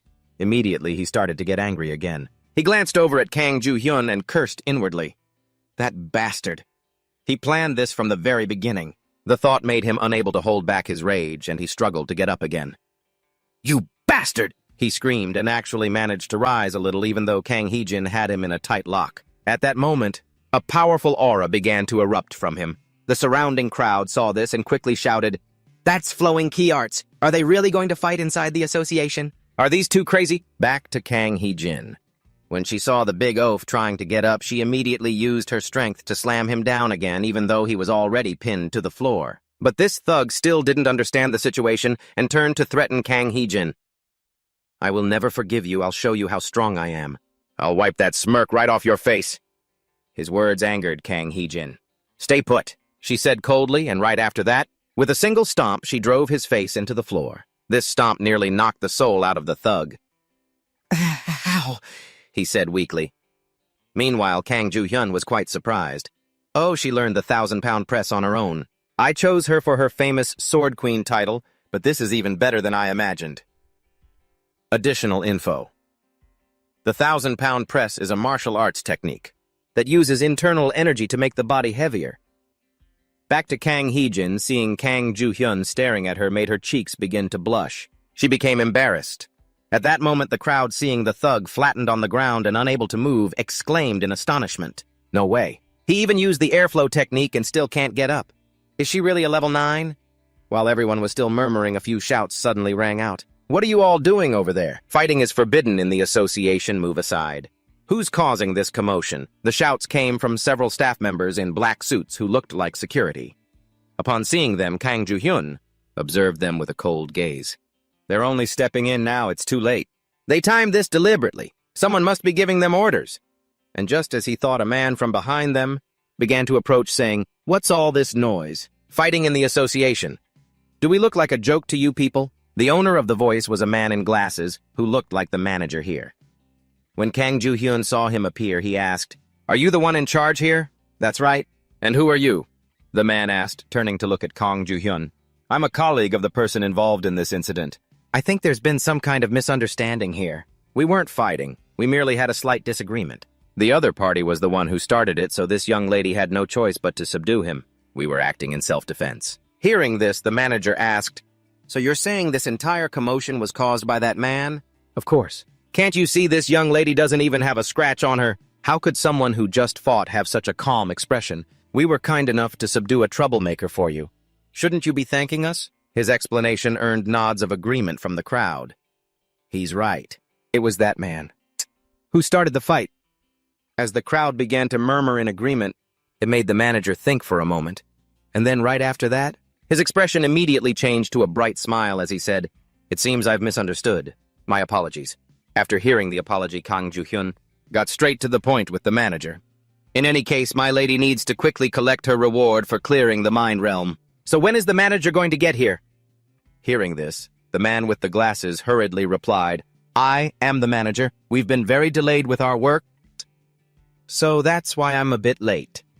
I heard there was a fight, so please understand. I would like to speak with you privately. Could you spare me a moment of your time?" "That's fine. Hee-jin, that's enough now," Kang Joo-hyun said, turning to Kang Hee-jin. After that, the two of them began to follow the manager to a private room. At that moment, the crowd, after seeing the two of them leave, they also started to let out words of admiration. "Wow, that level 9 woman is so amazing. She looks so cool, doesn't she?" And the crowd's reaction also made Kang Joo-hyun a little satisfied. She had made a spectacular debut as a collector. But now it's time for the important part. "I'm going to drain you of everything you have," Kang Joo-hyun thought as he began to stare at the man in front of him. But this wasn't going to be an easy task because from Kang Joo-hyun's perspective above this man's head, There was currently a silver book. The book's cover and its aura were both a brilliant silver. Even though it wasn't gold, he was no opponent to be easily defeated. Just look at the situation from a moment ago. He wanted to pressure me, but as soon as he saw the situation turn disadvantageous for him, his attitude changed instantly. The ability to assess a situation isn't a skill, but a state of emotional change he achieved after accumulating a lot of experience. Over time, he's become just like an old fox. And just as Kang Joo-hyun was thinking this, the two of them arrived at the manager's office. Well then, please this way, he continued. After everyone was seated, he introduced himself. I am Choi Jong-mo. Though it may not be much, my responsibilities here are quite heavy. On the other side, hearing him speak, Kang Joo-hyun also introduced himself. I'm Kang Joo-hyun, and this is Kang Hae-jin. Then both sides got down to business. I heard that the two of you completed the Mind Realm. Not the two of us. To be precise, she completed it on her own, Kang Joo-hyun said coldly. And after hearing this, Choi Jong-mo smirked slightly and said, Oh my, is that so? For her to complete it all by herself is even more unbelievable. Everyone thinks that way, until she demonstrates her abilities, Kang Joo-hyun said while staring intently at the man, and his gaze caused Choi Jong-mo to quickly change his expression to a smile and say, That's true. So what is it that you want from us? And before this question, Kang Joo-hyun didn't rush to make his demand, but instead asked back, What you're saying sounds strange. All we are demanding are the rights we deserve from clearing the Mind Realm. Or are you not planning to give us our reward? And these words made Choi Jong-mo flinch for a moment. But immediately after, he composed himself and explained, If it's about the reward, I can't unilaterally agree to any decision. Aren't you the manager? Isn't that why you brought us here to talk? Kang Joo-hyun asked. I'm truly sorry, but that's precisely the problem, Choi Jong-mo said hurriedly. And from this point on, Kang Joo-hyun had no intention of beating around the bush any longer and laid his cards on the table. Your name is Choi Jong-mo, correct? Since things have come to this, I'll be honest. I already know that the association will not give us a satisfactory reward. No way, how could you? How could... Choi Jong-mo stammered, but before he could finish, Kang Joo-hyun, sitting opposite him, cut him off. Let's stop wasting each other's time. The important thing now is, you don't want to give us the reward, do you? We've probed each other enough. Let's speak frankly. And his blunt words made Choi Jong-mo begin to think. If a mind realm isn't completed, another one won't be added. Because of that, the government has always chosen to maintain the status quo, and the association along with the collectors have all agreed with that choice. That way, it doesn't create more trouble for the government, and the association and collectors can hunt and level up safely. Thinking this, he began to speak seriously. Mr. Joo-hyun, you're hitting us right where it hurts. You two have thrown a bucket of cold water on a situation that everyone had tacitly agreed upon. Do you realize that? And in response to his words, Kang Joo-hyun immediately replied, The reason mind realms exist is to tell stories to the spirits and prove our worth as collectors, but look at how everyone is behaving. They have done the exact opposite of all that. At this moment on the other side, after hearing Kang Joo-hyun's words, Choi Jong-mo said in a low voice, The opposite. No, this is what's logical. If another mind realm is created, it would cost a lot of money and manpower to analyze it, and there's also the risk that many people would die. We have intentionally kept the mind realms as they are, so people don't have to lose their precious lives. Your excuse is quite impressive, Kang Joo-hyun said coldly. Hearing this, Choi Jong-mo slammed his hand on the table in anger and shouted, We do this! So that things don't change. If we do as you say, and people die, will you take responsibility? And his angry attitude had no effect on Kang Joo-hyun. After listening, he was still able to calmly reply, Why should we take responsibility? We are just fulfilling our roles as collectors. So not only do we not get a reward, we're also being forced to take the blame. How strange. Whether they died or not. That was all due to their own skills and fate. And these words made Choi Jong-mo start trembling with anger. Watch your mouth! Meanwhile, Kang Joo-hyun continued. What I mean is, while I feel sorry for their deaths, there's no need for us to take responsibility. Hearing this, Choi Jong-mo couldn't hold back any longer. He shot to his feet and said, Other people could lose their lives. You shouldn't speak so carelessly, just because it has nothing to do with you. The man's words almost made Kang Joo-hyun die laughing. How ridiculous. To prevent people from dying at the very end of that raid. In the end, just how many people died because they weren't strong enough to fight those entities. Thinking of this, Kang Joo-hyun immediately retorted, Someone might lose their life. It's a tragedy for someone to die while clearing a mindscape, but just because they're afraid of it. And don't dare to touch it, nothing will get solved. That's why we took action. The collectors of today are completely rotten. For the sake of their own safety, they've all become cowards who don't dare challenge themselves. Are you saying you're any different? Choi Jong-mo said, startled. That's right, we are different. Unlike those people out there. We don't run stop or hold back. But it seemed these bold words from Kang Joo-hyun had no effect on the old man. After hearing everything he had to say, Choi Jong-mo let out a contemptuous laugh and said, You think you'll get a reward for this? No matter what you say, nothing will change. That's just how this society is. And this is how its system operates. Got it. So the old man was finally showing his hand. But after hearing him, Kang Joo-hyun wasn't angry at all. He just said calmly, So that's the game you're playing. Aren't you afraid of the consequences, Choi Jong-mo? Consequences, ha. What can just the two of you do? Choi Jong-mo said confidently. But that confidence only lasted a few seconds. Because right after Kang Joo-hyun showed him the light, just the two of us, huh? The two. To you, perhaps that's the case. But how will the others react? Others, there are no others here. Choi Jong-mo said, puzzled. But then right after that, suddenly something appeared before his eyes, causing them to widen. Following his gaze, countless screens were now appearing above Kang Joo-hyun's head. Comments from the spirits. At present, all of the comments were furious over the old man's words. At the same time, Kang Joo-hyun also spoke up. Ah, that's right, I forgot to introduce myself. Allow me to do so properly. I am a storyteller from the Celestial Corporation, currently in the process of writing a story. My name is Kang Joo-hyun. Welcome to my library. Choi Jong-mo. And at this moment, Choi Jong-mo knew he had fallen into Kang Joo-hyun's trap. The boy had read him like an open book. I thought he was just a manager, looking out for his collector. However, his humble attitude, the way he cared for his collector, as well as those masterful negotiation skills, were because these figures deserve to be taken more seriously than those storytellers who always act superior to humans. Even so, when exactly did he plan all of this? Since when? No, this theory is impossible. The young man before me is acting as if he predicted this situation long ago. Under these circumstances, there's no way to back out of this. If the association's image is damaged and nasty rumors reach the spirits, it will cause trouble for all the collectors in the association. At this thought, sweat started to pour down the old man's face. I have to think of a way. Think. There's a solution to everything. Come on, think. There must be a way to handle this situation. As he thought this, he looked up and saw Kang Joo-hyun's confident expression in front of him. And that expression only made him more anxious. He felt as if his every thought had been seen through by the young man before him, as if he was completely cornered. Then, due to the immense stress, his legs trembled violently and he plopped down into his chair. Meanwhile, Kang Joo-hyun, seeing this, understood that the old man was fully aware of his situation.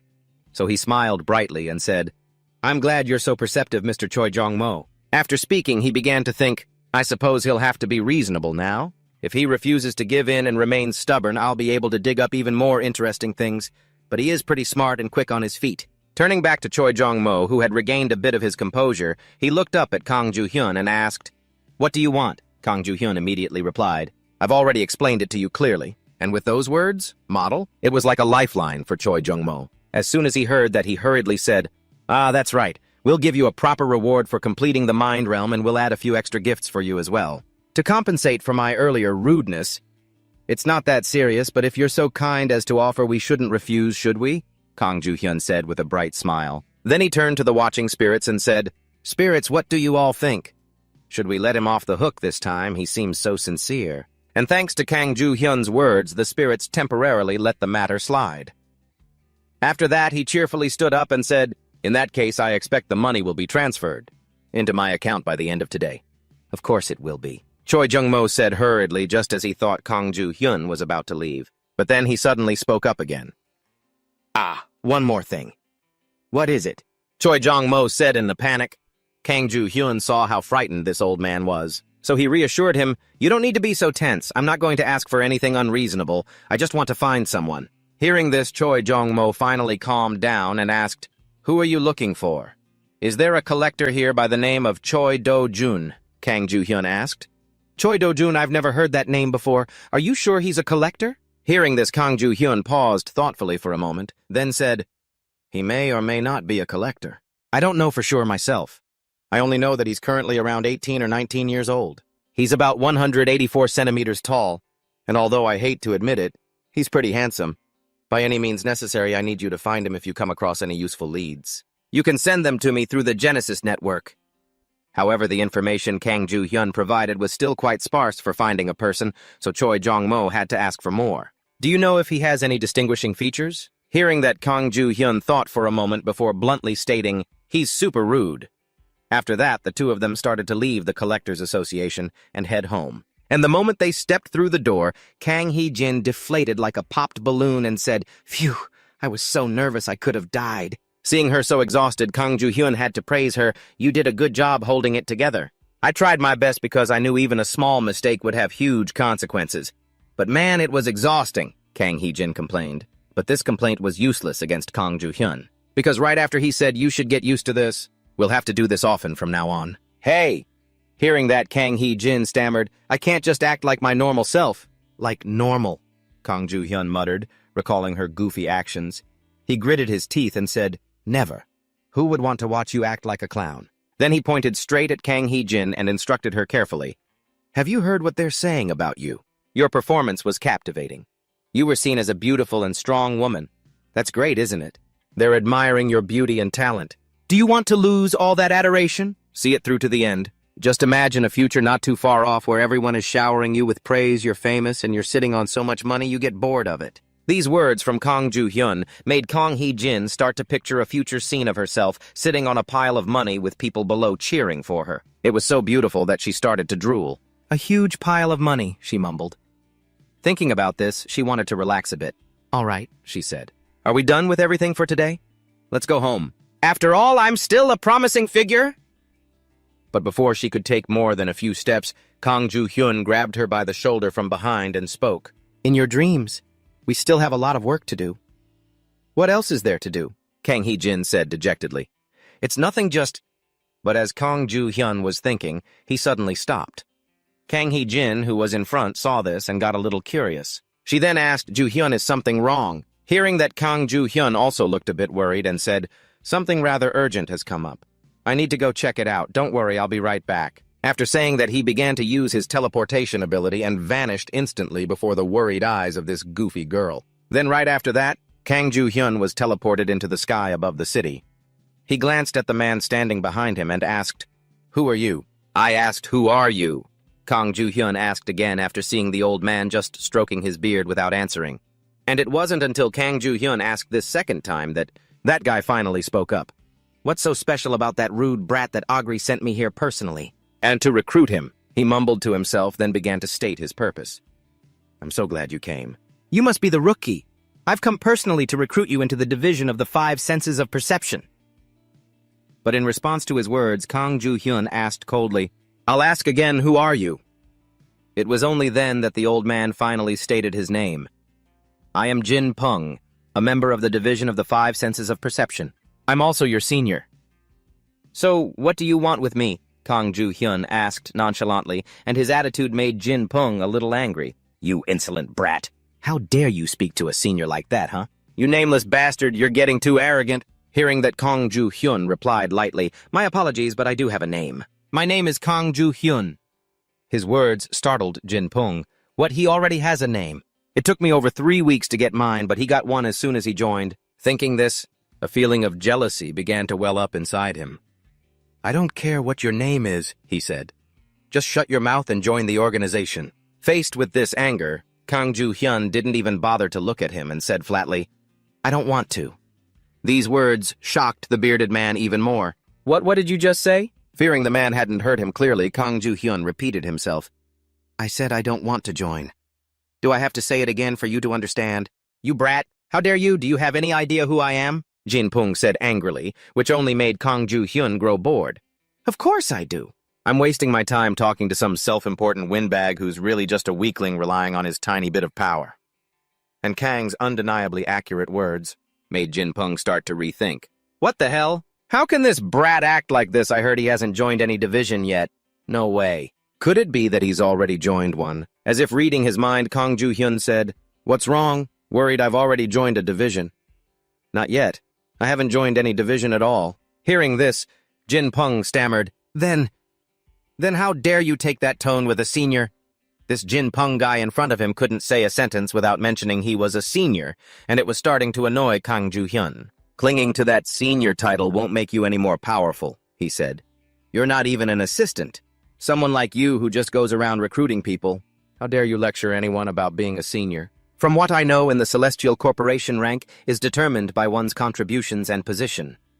His words made Jin Peng start to tremble as he stammered, "How did you—" But before he could finish his sentence, Kang Ju-hyun cut him off. "Are you surprised that I know? You saw that I was just a rookie and thought you could scare me with a few threats, huh? Do you know what division I'm from?" Jin Peng said in a loud voice, but Kang Ju-hyun couldn't care less where he was from. So he said bluntly, "Go back to that great division of yours and tell them I will never join.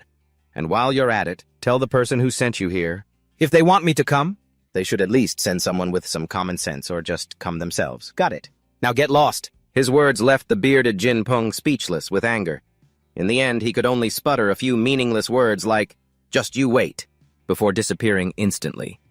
After watching him take off, Kang Ju-hyun could only mumble, "What a bunch of lunatics." He then teleported back to Kang Hae-jim. Seeing Kang Ju-hyun return so quickly, Kang Hae-jim was a bit surprised. "You're back already?" "Of course. Have I ever broken my word?" "So what was the other thing you needed to talk about?" Kang Hae-jim asked, hearing that Kang Ju-hyun was startled into remembering. "Ah, right. I think it's time we hired you a manager." After that, Kang Ju-hyun led Kang Hae-jim somewhere, but since it had been a while since he was last here, it took some time. "It's not here either. If I remember correctly, it should be around here." Thinking this, Kang Ju-hyun turned to look in a certain direction. Then he happily said, "This is it." Hearing that, Kang Hae-jim quickly looked in the direction Kang Ju-hyun was staring, but then she became a little worried and said, "Here, this place? It doesn't look as reliable as the other places we've passed. Is this really the place you had in mind?" "That's right. I'm sure of it," Kang Ju-hyun said confidently. Then Kang Ju-hyun walked up, knocked on the door, and said, "Hello," and right after that, an ear-splitting scream came from inside, followed by, "Wait a minute!" The scream made them both jump, and the "wait a minute" from the person inside took quite a long time. They probably had to wait for what felt like several normal minutes before the sound of a door opening was heard. Then a short-haired girl stepped out, looked at the two of them, and asked, "What are you doing here?" Turning to Kang Ju-hyun. The moment he saw her face, memories started flooding his mind. "It's too late. No matter what you do, you can't mend a relationship that's already over. It might be fine at first, but sooner or later, the same problems will just reappear. It's a shame I won't be able to see you again. You know you should stay away from that guy. He's lost all his humanity. Come to me instead. I can give you the best of everything." But based on these images, it seems that in the past, this girl was killed by that Choi Do-jun right in front of Kang Ju-hyun. These painful memories suddenly rushing back made his face turn pale. But luckily, the voice of the girl in front of him snapped him out of it. "Hey! Hello! Ah, I'm sorry. Is this the Manhwa Management Agency?" Kang Ju-hyun said hurriedly while thinking to himself, "She looks a little different now, but she's still the same as before." Back to the brown-haired girl. After seeing that these two were here on business, she quickly invited them both into her office and introduced herself. "Let me introduce myself first. I'm Baek Soo-ryun, the director of Manhwa Management. So are you two here to hire someone from us?" she said with a voice full of anticipation. In response to her eagerness, Kang Ju-hyun said, "That's right. This lady needs a manager." Hearing that, Baek Soo-ryun turned to look at Kang Hae-jim and was captivated by her aura. This beautiful and cold collector wants to use my service? Am I dreaming? But before she could daydream for long, Kang Ju-hyun spoke up. "Ms. Hae-jim, you don't have to be so tense here." Hearing that, Kang Hae-jim let out a sigh of relief and immediately turned goofy. "Really, phew, I'm saved. I was pretty tired today."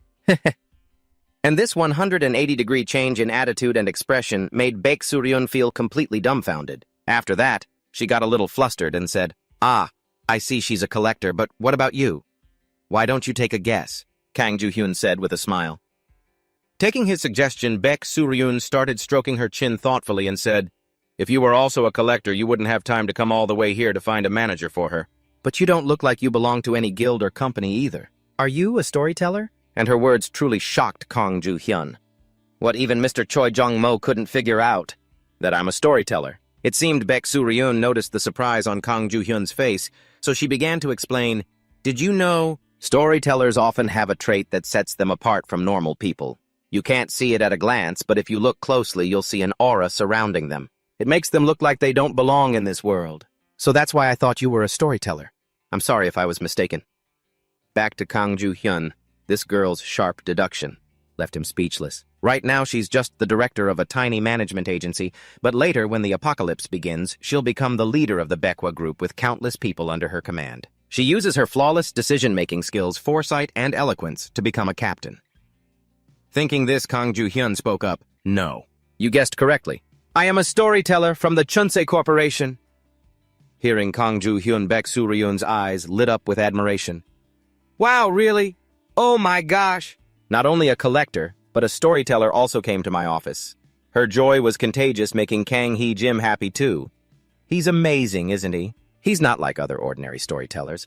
Oh, how did you two meet? Baek Soo-ryun asked. Well, I was sitting at home eating instant noodles when suddenly blah blah blah.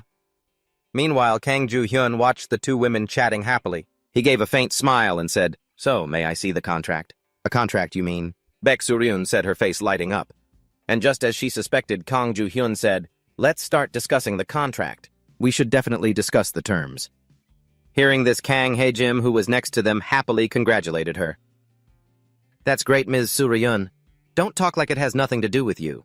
You're the one who's going to benefit from this contract. Kang Ju-hyun complained, and a moment later, after both sides had signed the contract, Baek Soo-ryun said that the contract was fine. And at that very moment, Kang Hee-jim, feeling a bit curious, asked, Ms. Soo-ryun, what does a manager usually do? Hearing this, Baek Soo-ryun happily explained, the first thing, which is also the most important, is that we provide support to ensure collectors can always focus on their work. We also cover their work schedules, diets, lodging, a lot of things. Sometimes I even act as a broker and arrange interviews. You do so much. Does anyone help you with all that work? Kang Hee-jim asked curiously, and to this question, Baek Soo-ryun confidently asserted, No, but I know how to do all of it. Don't worry about me. I used to work for a pretty famous guild before switching to this job. But then right after that, her attitude immediately turned negative. To be honest, I probably would have been a driver too, but I didn't have enough money to buy a car after setting up this office. You know how to drive? Kang Ju-hyun asked. I have a Class 1 driver's license and a truck license. I'm also certified to operate an excavator, and I know both electric and gas welding. This mix of multidisciplinary knowledge really made Kang Hee-jim, who was sitting across from her, break out in a sweat and ask, But why? I like to be prepared in case I have to switch jobs, Baek Soo-ryun explained. Then she seemed a bit worried and said to the two of them, Anyway, I can get the job done. Please trust me. Kang Ju-hyun could see her anxiety, so he sighed and reassured her, You don't need to worry. I'll be the one choosing the mindscapes, recruiting new people, and arranging the schedules. Besides, Ms. Hee-jim has already made a name for herself, so we don't need your services right away.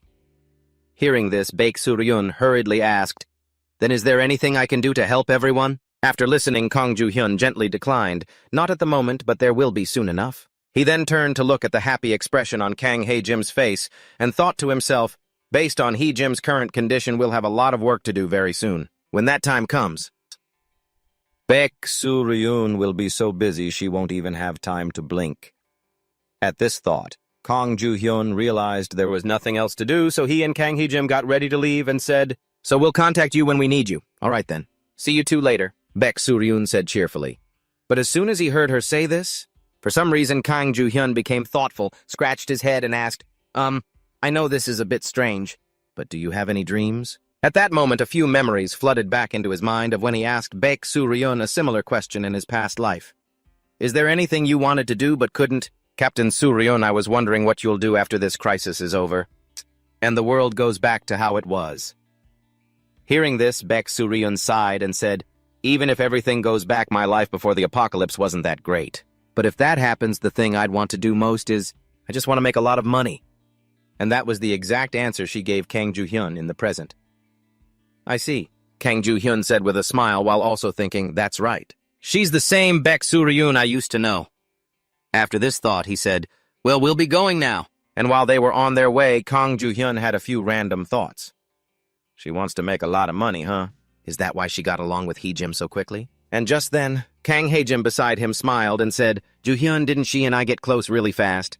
I've only just met her for the first time, but it feels like we've known each other for a very long time. It's strange, isn't it? Her words made Kang Ju-hyun recall some memories of when Kang Hee-jim and Baek Soo-ryun met in his past life. Not really, Kang Ju-hyun said. Really? I wonder if we were soulmates in a past life, Kang Hee-jim said with a bright smile. No, the scene changes to Jinbum. As soon as he returned to his office, he started to lose his mind. What was that? That bastard told me a member of the 5 cardinal points to get lost. He didn't even call me senior. That arrogant bastard. I'll get my revenge. I will definitely get my revenge on that arrogant bastard. But he's protected by Genesis's blessing. There has to be a way. As he spoke, he started glancing at the system screen, and then it seemed he found something interesting to deal with Kang Ju-hyun, so a wicked smile spread across his face as he thought, wait, here it is. There's a way. And just like that, a week quickly passed. At this time, Kang Ju-hyun had also brought Kang Hae-jim to the gate leading to some kind of mental realm. A considerable number of people had already gathered here, and as soon as Kang Hae-jim appeared, murmurs began to spread. Look, isn't that girl the rising star from recently? Rumor has it she's completed 4 mental realms. I also heard she reached level 7 in less than a week after her debut. Back to Kang Hae-jim, after seeing so many people gathered here, she felt a little nervous and asked, there are so many people here. Is the mental realm this dangerous these days? That's right. The mental realm that opens around this time is very special. Unlike the others, it only opens once every 3 months and you don't get a chance to try again if you fail. Kang Ju-hyun explained, and his words only made Kang Hae-jim more anxious. Why would you choose such a dangerous place today? In response to her question, Kang Ju-hyun asked one of his own. You became a collector to succeed. Right, That's right. Me too. Although I've become a storyteller, my goal is the same as yours. I want to succeed. I want to climb to a position that no one else can reach. I'm just like you. You strive for personal reasons for passion. I don't think that's a bad thing. But half-hearted passion is the only thing holding you back. When you truly want something, you will try to achieve it even if your flesh is torn and your bones are crushed. Do you believe you can do it? Kang Ju-hyun said, turning to look directly at Kang Hae-jim, and his words seemed to make her hesitate. Well? And just as she was about to speak, the gate in front of them suddenly flared with light, and right after, someone's shout rang out, Hey! The mental realm is opening. After seeing this, Kang Ju-hyun knew this wasn't the time for discussion, so he said, I'm not forcing you to answer me right now, but sooner or later you'll have to have an answer. For me, and for yourself. And that's what Kang Ju-hyun said to Kang Hae-jim before she stepped inside the gate. And right after stepping out from the other side of the gate, sweat started beading on everyone's faces because at that moment, before their eyes was a horrifying battlefield with countless clashes happening. And faced with such a brutal war zone, the trembling voices of the collectors could be heard. We have to participate in this. A battle on this massive a scale. Sounds great. At the same time, down below, a commander began to give orders to the soldiers beside him. Hold them back at all costs. We will teach those Ottomans a lesson. Then he turned to the soldiers behind him and yelled, while the soldiers also shouted, We can't lose if they get through. Everything will be over. And just like that, the battle between the two sides began. The sounds of screams and cries for help on the battlefield started to echo, reminding Kang Ju-hyun of the painful memories from his past life. The scene back then was of everyone running for their lives from a monster attack. Pleas and cries for help rang out everywhere while Kang Ju-hyun could only watch helplessly. At this thought, Kang Ju-hyun began to grit his teeth and told himself, No, I can't let this happen again. I swear it. Back to 1 week ago. At Celestial Incorporated, right when the welcoming ceremony for new storytellers was taking place. At this time, the man with the deer head was leading the group of rookies. As he walked, he offered some advice to these fledglings. To prevent you from being at a disadvantage, I'll tell you something you should be wary of before the celebration begins. The welcoming ceremony will be held, with a celebration for the Celestials. His words made the Cotton Ball brothers jump. What Celestials? We're going to a place like that. But before they could discuss it further, the deer-headed man's voice continued. There will be some very famous Celestials appearing, but the welcoming ceremonies are not in the same room. So you won't have to face them. Don't worry. Next, everyone started to happily join the welcoming ceremony. The event itself was pretty simple. Basically, it was a party thrown by the company for the new hires. The activities mostly revolved around eating, drinking, and cheerful conversation. And while the whole group of cotton balls were happily toasting each other, Kang Ju-hyun started sulking alone in a corner, thinking to himself, Celestial Corporation. It's one of the 3 largest lending companies. I've never been here before, but I have to admit I'm a little surprised. And while his head was in the clouds, a voice from nearby suddenly pulled him back to reality. Hey, what are you doing? Aren't you going to enjoy the party? As if by reflex, Kang Ju-hyun turned towards the source of the sound, only to see a cotton ball with 2 horns on its head talking to him. And its appearance made Kang Ju-hyun wonder, who's this? This guy has horns. Can people here change their body parts? But despite his curiosity, Kang Ju-hyun didn't voice his question. Instead, he began to answer the cotton ball's question. I'm not really feeling it, but for some reason, this answer seemed to tick off the cotton ball. What you think you're better than us just because you can change your appearance? No, I didn't. Kang Joo-hyun immediately tried to explain, but before he could finish his sentence, the cotton ball cut him off. You'd better not underestimate us. I'll catch up to you soon enough. Having said his piece, he immediately turned and walked away. But his fighting spirit didn't anger Kang Joo-hyun at all. In fact, he found it a little interesting. Meanwhile, at that very moment, a few strange guests suddenly appeared in the room. And the strangest part was, among the group there was some big shot wearing a suit, but with no head.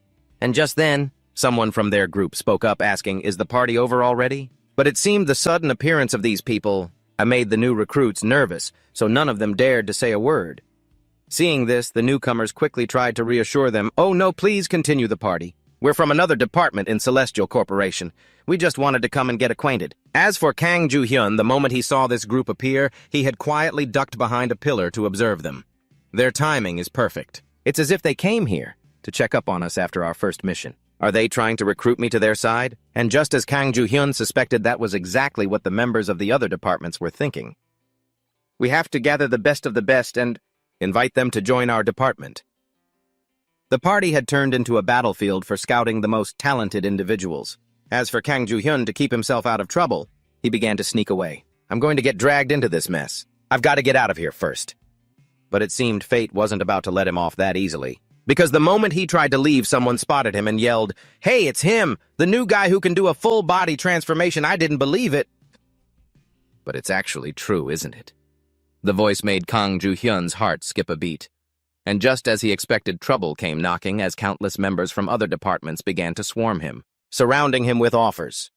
Do you want to join our finance department? What already? No. He should join my department. Faced with this downpour of offers, Kang Joo-hyun could only manage a strained smile and say, thank you everyone, really. At the same time, he was desperately racking his brain thinking, how am I going to get out of this? And just as that thought crossed his mind, Kang Joo-hyun suddenly noticed someone with a strange aura. Up ahead. That person. I have to get out of here first. With that, Kang Joo-hyun hurriedly pushed through the crowd, ran straight towards this person in black and said, haha, if you were coming, you should have given me a heads up. So what brings you here? Kang Joo-hyun said this in a completely natural tone, despite having no idea who this guy was.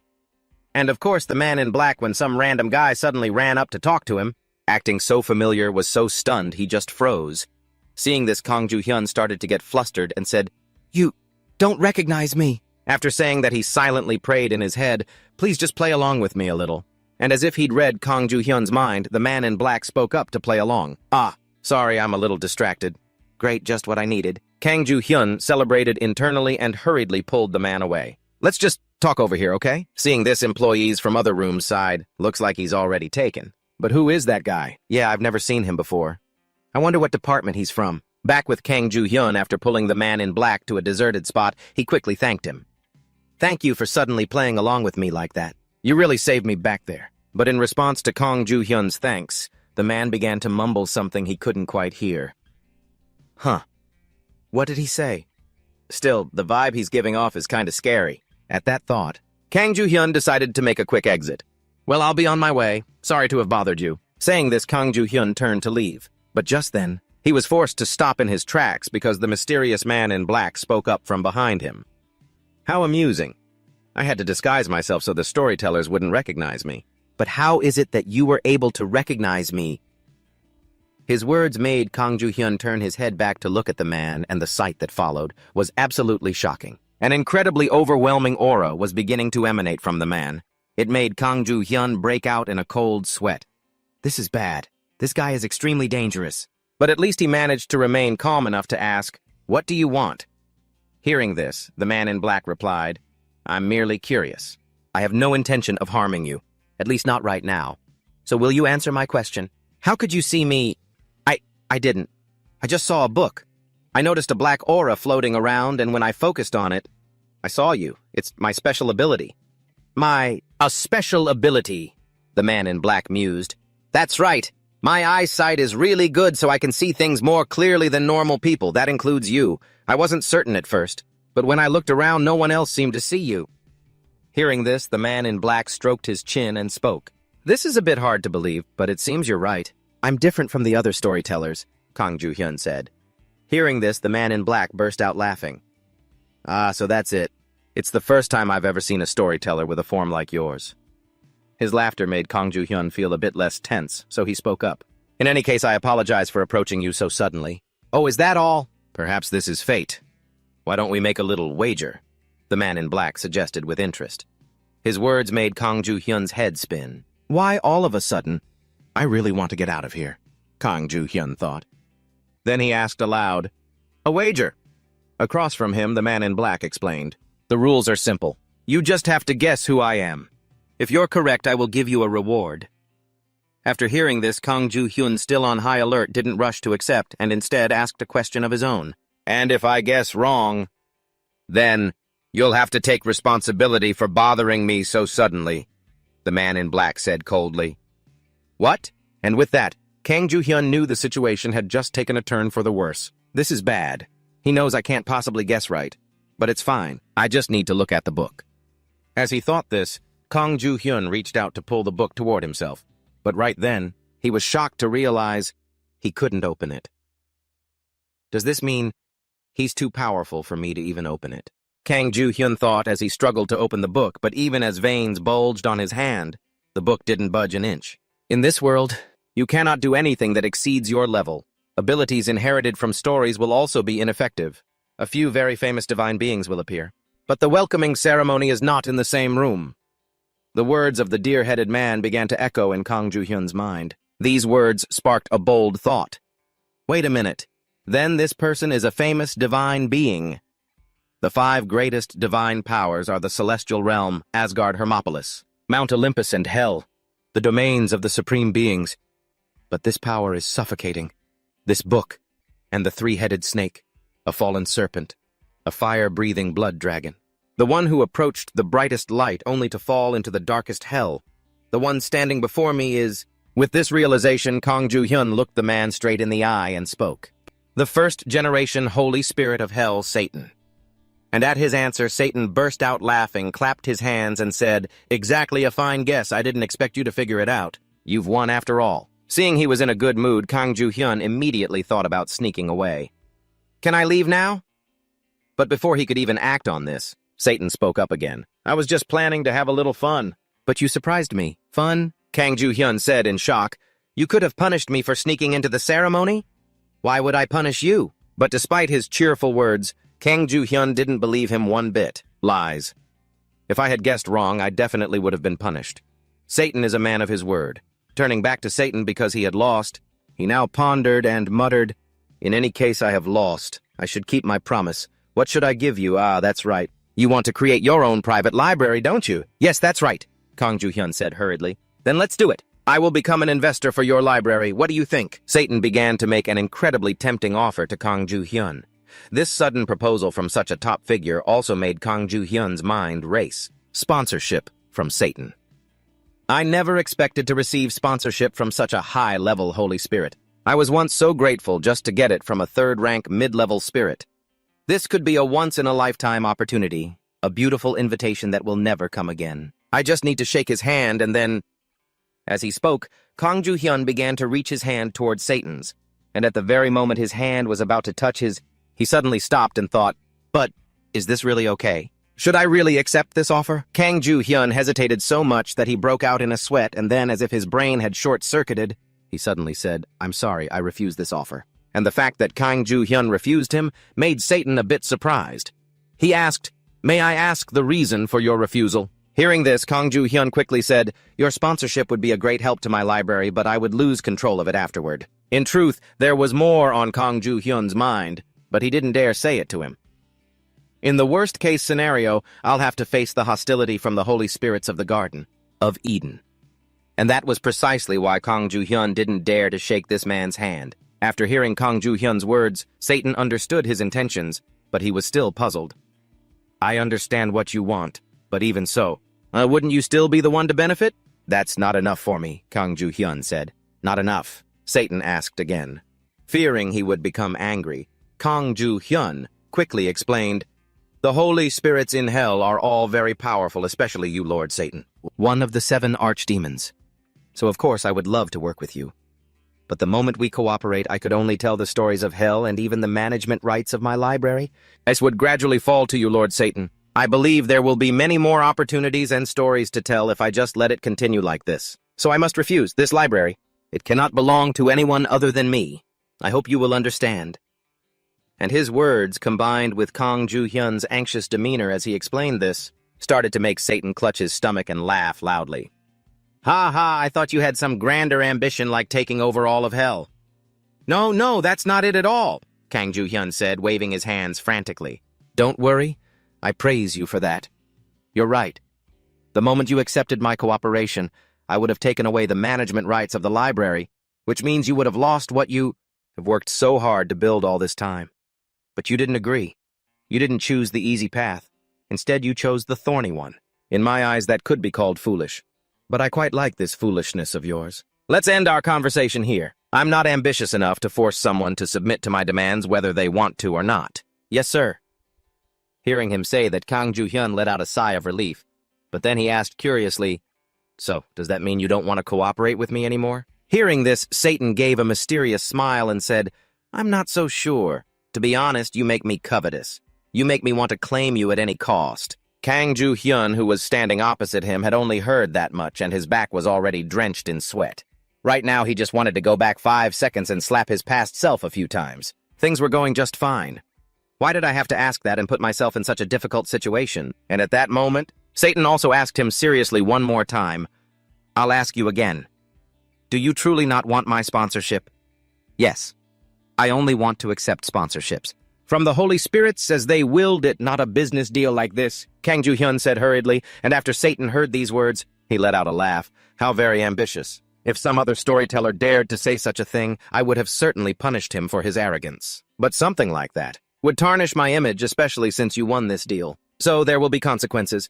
I can't act now, but I will give you a wonderful gift. It was a pleasure meeting you today. I will visit your library as soon as I can. After saying that, he vanished instantly, leaving Kang Ju-hyun with a worried look. Only after he was gone did Ju-hyun snap out of it. He realized, the other storytellers will be looking for me soon. I have to go. And with that, he began to wander aimlessly. He came upon a gigantic library. Where did I run to? Where did I run to? I never thought a place like this existed here, and it looks like no one has come to find me. I'm safe. Should I read a book to kill some time, the first volume? As Kang Ju-hyun started to open a book just then, footsteps echoed from behind him, followed by an old voice. How strange. This is the first time we've had a visitor here. Hearing this, Kang Ju-hyun, he hurriedly turned towards the sound and was nearly blinded. What is that thing? That light. It was a book shining powerfully. Before Kang Ju-hyun's eyes at that moment stood an old man, and on his head was a brilliantly shining book, one that was surprisingly large. How valuable must a story be, to become something like this? Kang Ju-hyun thought to himself. Just then, the old man across from him spoke up. Who are you? Very few people come to this place. Hearing this, Kang Ju-hyun quickly replied, I'm a newly joined storyteller. His words seemed to startle the old man. What? A newcomer. Haha, my mistake. You look so mature I couldn't even tell you were new. I never thought I'd personally meet the one from the rumors here. What are you doing here? Kang Ju-hyun asked. I manage this place. Is there a problem? You work for the organization too? Kang Ju-hyun asked. The old man cheerfully replied, No, this is a place the bureaus have given up on organizing. Even though I'm retired now, I volunteer to stay and manage it, he said happily. His words made Kang Ju-hyun think. A man with a book like that is retired. He must have had a glorious past. Turning back to the old man, he seemed to remember something and said, Anyway, young man, aren't you supposed to be at the welcoming ceremony? Hearing this, Kang Ju-hyun said awkwardly, Attendance was mandatory. But after the ceremony ended, we were free to go. Everyone was being so pushy trying to drag me into their bureau, so I ran away. His embarrassed words made the old man chuckle. The same thing happened to me when I was young. Does that mean you haven't joined a bureau yet? Is that right? That's right. And I don't plan to in the future either, Kang Ju-hyun said with conviction. When the old man heard him, he posed a question. You're choosing a path without any support. Aren't you afraid? It would be a lie to say I'm not afraid, but I have my own goals. Is that so? So you have aspirations. Storytellers like us aren't born biologically. We are created. We are born with a certain level of skill. But we are just empty slates. What is one to do? What will one do? What must I do? Should we follow the system's guidance or listen to the words of the high holy spirits? But the path you walk isn't one you chose. Basically, someone is ordering you to do it. It's a shame. Most storytellers have no ambition. It's rare to meet someone like you, a storyteller who isn't swayed by the opinions of others, and who has their own path they want to walk. At this point, he seemed to have made up his mind, then told Kang Ju-hyun, "Follow me. There's something I want to show you." For some reason. But after hearing the old man say that Kang Ju-hyun actually followed him. And what happened next? His eyes flew wide open at what the old man showed him. This is... Kang Ju-hyun stammered, witnessing a hallway with countless paintings hanging along the path. The old man noticed the look of confusion on Kang Ju-hyun's face and began to explain, "Ever since the Celestial Corporation was founded, this place has been used to store the stories with the greatest influence and response across the multiverse. It's also known as the Hall of Fame." Kang Ju-hyun slowly moved along, observing the paintings. He then exclaimed, "In these stories, everything is so vivid, it's unbelievable." His face lit up with joy as he witnessed these legendary tales. But it wasn't long before the old man's footsteps in front of him stopped and his voice rang out, "It's the end of the road." Following their gaze, the hallway had come to a dead end with nowhere else to go. The old man looked ahead and said, 35 years ago, it all ended. The reason I brought you here is because I want someone to remember this place, even though it's been abandoned now and no one knows how brightly it once shone. If I die one day, I'll be so sad if no one knows about this place anymore.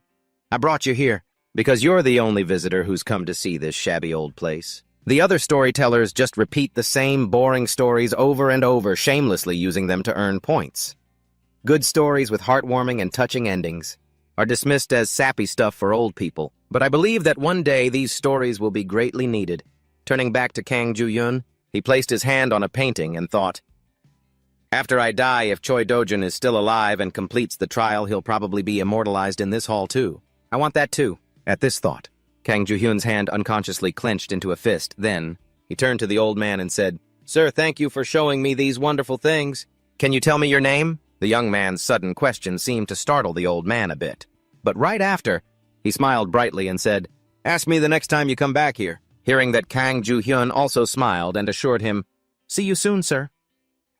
After saying that, Kang Ju-hyun vanished instantly, and at the same time a notification appeared. "The welcome ceremony has ended." Returning to the present, a loud shout suddenly rang in Kang Hee-jin's ear. "Ms. Hee-jin! Ms. Hee-jin! Can you hear me?" The shouting startled Kang Hee-jin, and she cried out, "Yes, I can hear you." Hearing this, Kang Ju-hyun said, "Not good. Focus." Then Kang Hee-jin observed the battle below and asked, "Ju-hyun, is this a battlefield?" Kang Ju-hyun heard her and explained, "That's right. This siege marked the end of the Middle Ages and the beginning of the modern era. The decisive battle where about 150,000 Ottoman troops ended the Eastern Roman Empire. It's the siege of Constantinople. The Roman Empire was destroyed when it lost the battle against the Ottoman Empire." Hearing this, Kang Hee-jin seemed to understand something and asked, "Could it be that we're on the Roman side defending this city?" "That's right," Kang Ju-hyun said. At the same time, he recalled information from his past life. "In my past life, Kang Hee-jin awakened her skills for the first time here and earned the title Sword Queen. If I want her to continue awakening her skills, participating in this event is unavoidable." And just as he thought that, Kang Hee-jin's trembling voice rang out again. "Ju-hyun, you can see it too, right?" "I can see it very clearly," Kang Ju-hyun said at that moment. He was a little worried about this girl's mental state. Her voice trembled as she stood on the castle wall looking down at the countless soldiers slaughtering each other below. Especially with the overwhelming number of enemy troops, she couldn't hide her anxiety and asked, "Can we even win?" "I thought this would be very easy since quite a few other collectors came in here. But I was wrong." Kang Ju-hyun, who was in the observation room, heard her question. He then gave a firm answer. "Nearly 500 people isn't enough. Our defense force is only 7,000 while the enemy has 150,000. And that's just the attacking force. If you include the support units, the number will rise to nearly 300,000. This number is so overwhelming it's despairing." This also left Kang Hee-jin a bit confused. She turned back and asked the remaining collectors, "Do we even have a chance of winning? Why is everyone even here?" But before any collector could answer, Kang Ju-hyun explained the reason to her. "Right now, nearly 2,000 holy spirits are watching this battle. We have to show them. This is a once-in-a-lifetime opportunity to show everything you've got to the holy spirits. The same goes for the holy spirits. They can see collectors they've never met before. I see a few holy spirits from other channels watching you very intently."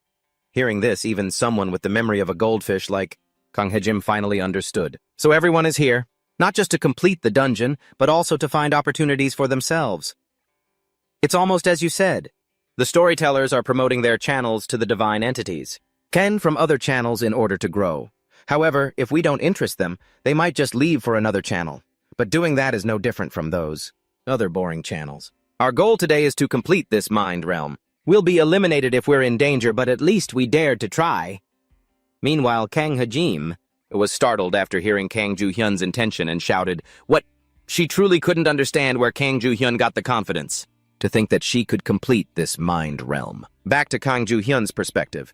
In reality, the plan for Kang Hajim to complete this mind realm was a 50-50 chance at best. But it wasn't entirely baseless. In her past life, the Sword Queen couldn't complete it. Even though she was the longest survivor, she still failed in the end. Even so, it's no exaggeration to say that the Hajim of now is as strong as the Sword Queen was back then. This is something worth trying if we really have a chance to complete this stage. Then the benefits we would receive, they would be unimaginably huge. Back with Kang Hajim, a party invitation from 2 people came her way.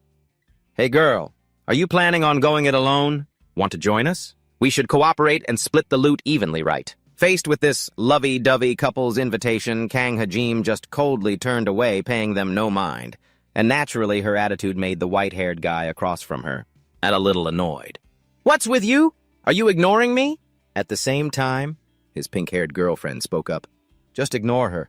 She's arrogant because she managed to complete a few mind realms on her own. She doesn't give a damn about you. You should just clear this place yourself, acting like they're in the right when they're just trying to use me. I should just keep quiet and do what needs to be done." Kang Hajim thought to herself, and just then, a loud shout suddenly echoed, drawing the attention of all the collectors. "Welcome, mercenaries!" As the sound rang out, everyone quickly turned toward it. They saw a general and his 2 guards. The words had come from this old general, and his identity made everyone wonder, who's that? Who else could it be? It's the illusion of the person in charge of the defense in this battle. Is he a king? Question after question rose from the collectors, and the general seemed to have heard their inquiries. So he began his introduction. "I am Constantine Dragosis Palaiologos. Though I find myself in an unfavorable situation, I am still the rightful emperor of Rome. As the emperor of the Roman Empire, I am deeply grateful to the brave mercenaries who have gathered here to help us fight our enemies with every single person present here. We blah blah blah." And while this king was still speaking, Kang Hajin stared at him thinking, this person is just an illusion, created to serve this scene, but he looks so real. And just as she thought that, a few trumpet blasts echoed from ahead of them. The king of Rome heard it and announced, "It seems the preparations are complete." And right after he finished saying this, a system announcement was sent to all the collectors. "The siege of Constantinople has officially begun. Defend and lead this battle. To victory, you only have one chance." And then, the 2 armies officially charged at each other. With their overwhelming numbers, the enemy soldiers' morale was far higher. Forward for the emperor. It's time to end this war once and for all. Turning to the collectors, they weren't just standing around for show. A few of them charged down to help, like the couple who had just invited Kang Hajin to join their party. This is a piece of cake," the pink-haired girl said cheerfully, while the white-haired boyfriend next to her activated some kind of skill. He created 2 magic circles over his fists and then launched several concussive punches forward. After taking those hits, the enemy soldiers started running around in a panic, which only made the white-haired guy more bloodthirsty. "How many more are there? Bring 'em on!" he shouted gleefully. But this joy didn't last long, because a short while later, his voice started to sound worried. "Why aren't there any announcements? Did we come to the wrong place?" Hearing this, his pink-haired girlfriend behind him snapped, "Stop wasting your breath. If you have time to talk, use that energy to cast your skills." They were saying these things, likely because after fighting for a while, the situation hadn't improved at all. Meanwhile, Kang Ju-hyun, who was in the observation room watching the battle's progress, realized something was wrong. "Something's not right," he mumbled. And as time went on, the couple was indeed fighting with incredible strength. Most of the opponents who charged them were beaten to a pulp. But after fighting for so long, even though they weren't injured, they were becoming exhausted. Beads of sweat were already rolling down the white-haired guy's face. His breathing had become ragged. And what made them both despair was that the number of enemies before them was still as dense as a swarm of ants. It seemed the number of foes they had defeated was nothing but a drop in the ocean compared to the enemy's entire force. "When is this going to end? Look, it's like an endless sea of people," the couple said in despair. And it wasn't just them. chaos was starting to break out among the other collectors as well. Damn it, I used too much power at the start. Oh, my beloved Holy Spirits. Not yet, I'm not giving up. I can still keep going. The guy with the two-toned hair said, but his face was already covered in sweat. He didn't look okay at all. Meanwhile, Kang Ju-hyun in the observation room frowned as he analyzed the battle and said, "They all made a mistake right from the very beginning. On the other hand, she's still doing just fine," Kang Ju-hyun said as he turned to observe his beloved rookie. And after seeing that Kang Hae-jin was still fighting quite well, he was no longer worried and began to wonder how the other channels were doing. Thinking this, he did something on the system screen, and immediately after, an announcement appeared, transferring to the broadcasting center.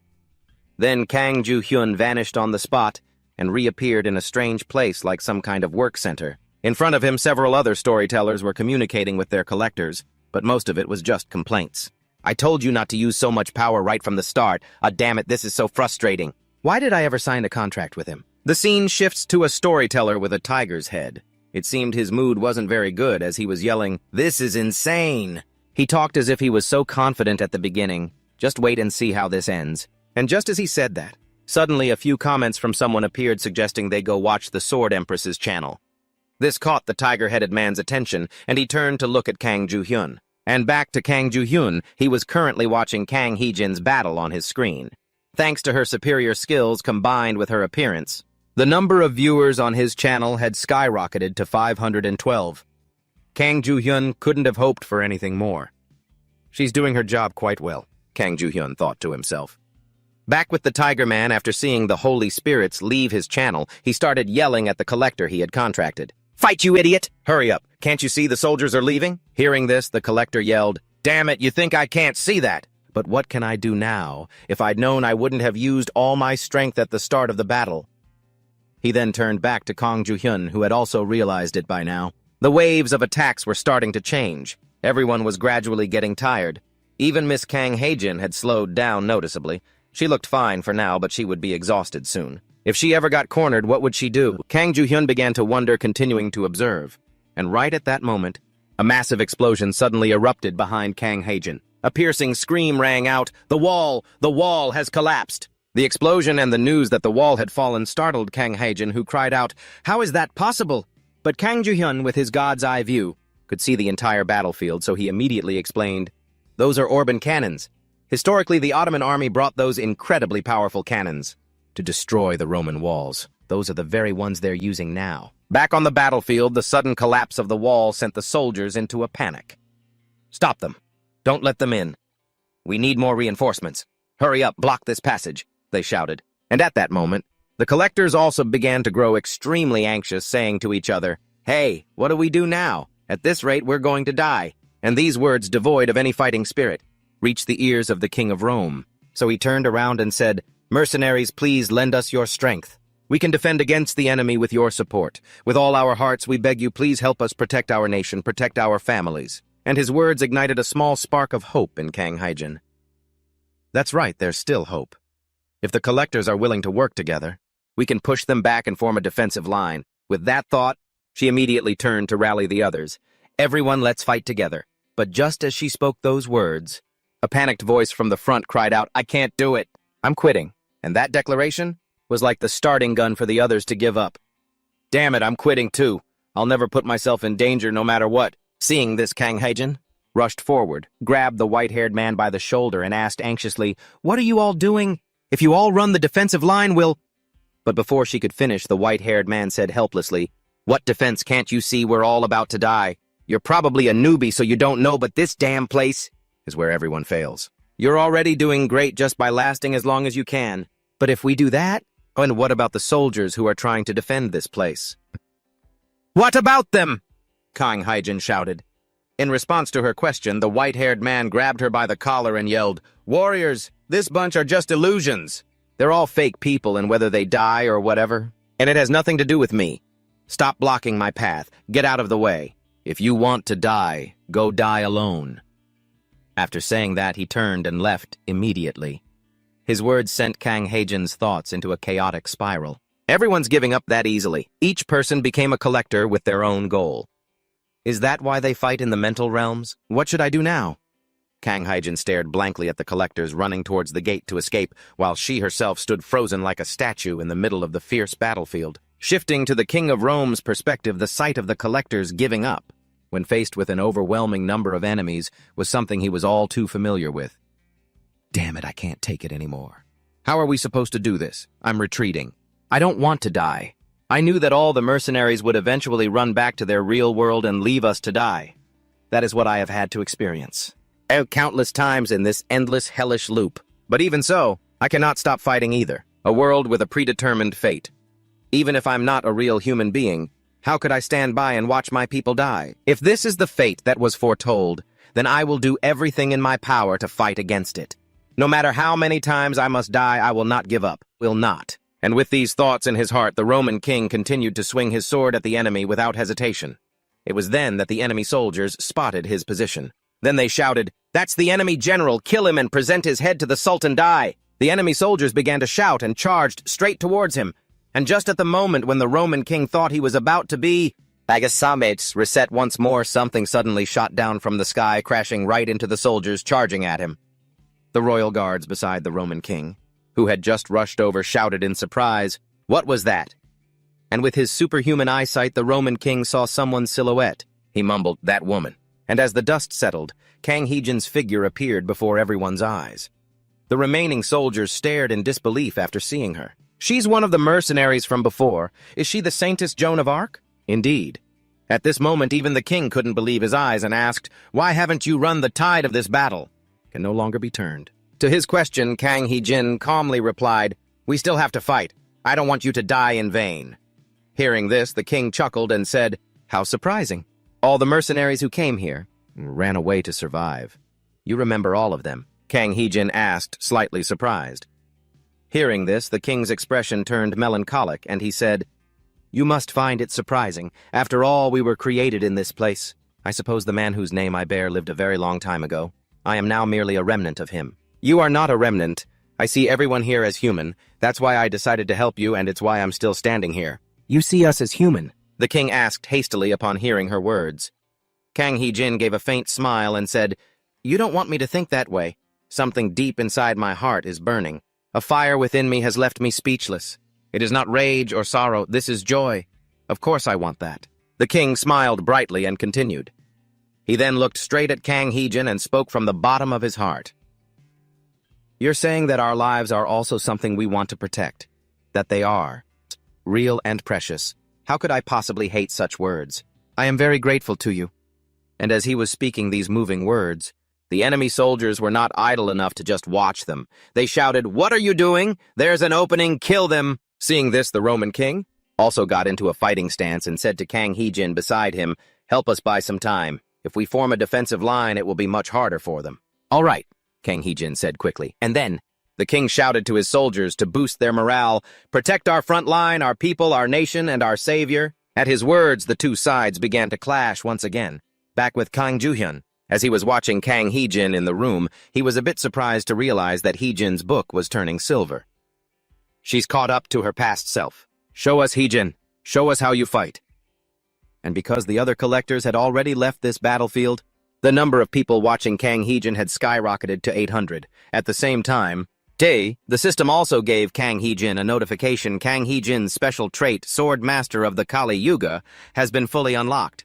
The locked special trait, Unity of Sword and Self, has been partially unlocked. But it seemed Kang Hyjin was too focused on fighting to notice this announcement, and that was because at this very moment, an enemy soldier had charged forward to attack her. "Die!" he screamed as he swung his sword at the girl. It was a rather fast slash. Kang Hyjin barely had time to tilt her head to the side to dodge, but even so, the sword still grazed her face, leaving a bloody cut, and right after that, she returned the favor, driving her sword straight into the enemy before her and sending him on his way. Just like that, Kang Hyjin began a bloody slaughter on this battlefield. Her fighting was also being observed by the other storytellers. They laughed mockingly. "Hey, your collector looks like she's trying a little too hard. Why don't you just give up?" "That's right, she's done enough. She was too arrogant, that's why she stayed. Now look at her. Heh, she won't last much longer." And amidst these mocking words, Kang Ju-hyun started to turn back to look at them with a sharp gaze and said, "Shut up, you idiots!" "What?" the tiger-headed guy said, sweating. "Are you deaf?" I said, "Shut up. Aren't you ashamed of yourselves for running away with your tails between your legs?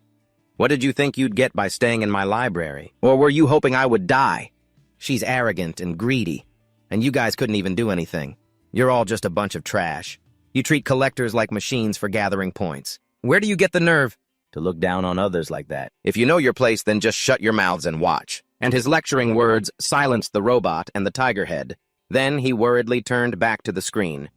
By now, the battle had become clearly one-sided. The last line of defense is collapsing. The final defensive line is about to break. Retreat now, no. If they fall, then it's all over.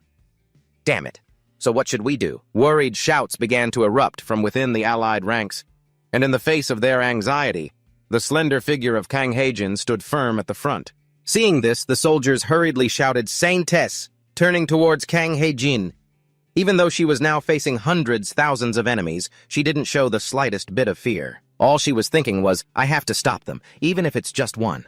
Why? Why am I not giving up? Why don't I stop?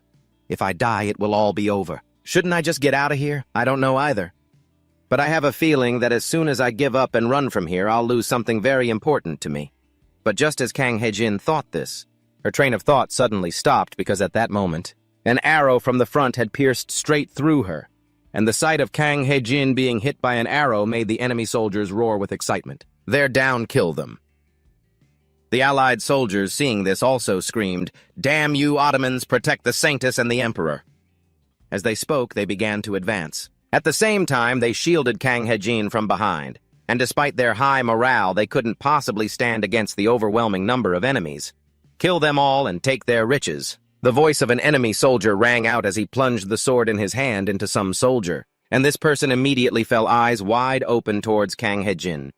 And this sight of the soldier dying with his eyes open staring right at her began to shatter Kang Haejin's spirit. I believed we could win. I was filled with pride that I could do what others couldn't, so I thought everything would go the way I wanted.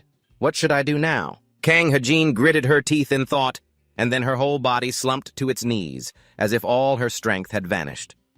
At this moment, some of the constellations began to feel sad for her. A few others praised her, saying she had done well enough, and there were also some who felt disappointed.